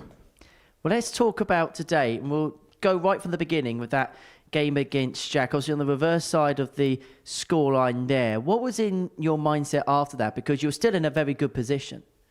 For me, the first game, I just wasn't focused at all today. I couldn't concentrate. I don't know why. Maybe too relaxed. I probably think I've done the hard work. Not done the hard work yet. And in that last 2 games, I really concentrated to get into the game. And I think it shows two good results. And tomorrow night's what we're here for. So we'll wait and see what happens tomorrow. And then that 148 in the last game, that was a nice one, wasn't it? It's always nice to have a good finish in this. Modus series, that's what we're all here for. So not as good as we all 50 nearly, but the 148 it's good enough. I was going to mention, we had that moment early on this week. We hadn't actually spoken to you, have we, about it yet? The 150, the 3 bullseyes. And the way those first 2 darts sat and saturated, it looked like you had probably as good a chance as anybody's had to actually do it. Oh, yeah, I think that's what it's all about. For me, I'm not a kind of person to go out on them kind of house shots, the 3 bullseyes, but I just felt happy, I felt comfortable. I thought, just have a go at it. You don't know what could happen. And I've had more people watching that with missing than probably if I would have hit it. Mm-hmm. Lord Turner's alongside me as well. We've been watching Andy in action throughout the course of Group C. And I think one of the key things as well is he won matches in different ways. There were some really good performances in there, but there was times where he really had to dig in and carve out a couple of wins. Yeah, and funny enough, it was something that we kind of said ourselves. That first match didn't look settled, didn't quite look like we'd seen the day before, and then came back out and there was just this different focus. It was just like, okay, this is what I need to do. I want to be coming here, want to win. And just taking off the back of your interview, you were here to win all your matches. It didn't quite happen, but it doesn't really matter because you're there and you're top of the table. So yeah, no, for me, it was just, it was one of the things that you mentioned was consistency. And I think the doubles, that was where it really started to kind of sharpen up, improve. Obviously the 148, I wasn't here to see the miss 150. I was hoping that you get another go at it. So if you get one tomorrow, will you be going 3 bullseyes? Maybe we'll wait and see. Obviously, I'm not very confident. Obviously, the first days, I think it's all about the people in there, the room. Mm-hmm. They make you feel confident, they give you comfort, and it's all about just being relaxed and playing darts. And no animosity in there, whatever, this weekend. Just everyone's been a great people to be around. They made you feel comfortable. And John, for me, I give everyone that room respect. And Jack himself, I never even heard of him. I know now. But I think it's all about giving people respect. And if you give them respect, you get that respect back tenfold. And we could just see, we've spoken so often this week about that interview you had on Monday when you were talking about how much you're trying to enjoy the sport. You're kind of in this happy medium now, aren't you, where you can still play a lot, you can play exhibitions, you can travel around, almost do everything at your own pace, but still play as much or as little as you want, depending on what you want to do at one time. I think for me now, my life and my career, I'm just happy playing darts. So it doesn't matter for me anymore. I've had the pressures and I've had the downfalls. I've been up the top. And for now, it's not about that for me. I have no pressure in playing darts. If I win, I win. If I lose, I lose. But also, I want to win so much. Does that actually help you relax? And do you think that's brought a good version of yourself out? The fact that because you don't have that pressure, if I miss this, what are the consequences of it? That you can go up there, of course, with that burning desire, but also whatever happens, you've obviously got the CV that you've got, and you've almost got this air of just stuff to gain. I've been saying for a long time now, that the person I am now, I've got the experience. I'm happy playing darts. I play with a smile. So I'm dangerous. That smile is still big. We're going to have another chat with you in just a second, Andy. Myself and Laura are going to round up everything else that we've seen today. And it has been a really interesting day at the Live Night. Andy Hamilton winning Group C, 18 points to his name. Jack Tweddle went up on 14. Just have a quick chat about Jack, because yesterday he burst through, didn't he? He had that average of around about 97 for the day. Today was pretty much about getting the job done for him. Yeah, he really did. You couldn't say it any better. He peaked with the 107, didn't he, in that second match? And as Andy just said there, you know who he is now. We weren't quite sure of what to expect, and really burst on to on a fantastic debut. And as you say, didn't quite back it up in terms of standards, but he did enough to get those points, secure himself a spot in Saturday. And that is totally what it's all about. It's all about Saturday now. You have to be in it to win it. And it's Jack and Andy that have secured those places. I get the sense there's going to be some very disappointed players as well, especially the likes of Bradley and the likes of Adam Paxton. Yeah, and they've got a lot that they can take from this. I think Adam probably just had that wave of expectation because last time he came here on debut, picked up a title. So yeah, when you come back into this scenario, you kind of want to replicate, and it just didn't quite happen for him. And Bradley, the same. I think he has the expectation of at least making it through to Saturday, giving himself a chance. So yeah, it didn't work out for them, but it was a competitive group, and it's really tough to get through Group C, and just a few things went wrong at the wrong time. So we know half of our qualifiers now for tomorrow night's final. Andy Hamilton will join Jack Tweddle and Carl Sneed in the finals tomorrow evening. We'll find out the final three from the five in the middle of your picture there in Group B, which kicks off at 10 o'clock this evening, featuring the 9-dart hero Mason Whitlock, who almost had two of them last night. But the final word goes to Andy. We've spoken about how much you're enjoying the game, but you've also spoken about how much you still want to win. Now, you've come really close to winning a weekly title before here at the Super Series. You missed those darts to beat John Worsley in the final. How much would you like to finally cross the finishing line here? For myself, I'm here Saturday night, so I'm here for the story. So it's not finished yet. I've still got a story to tell. There's still a little chapter in my book. So it'd be nice, finish Modus Super Series tonight as champion. I'm here. I've got a heart to do it, and I've got a massive smile.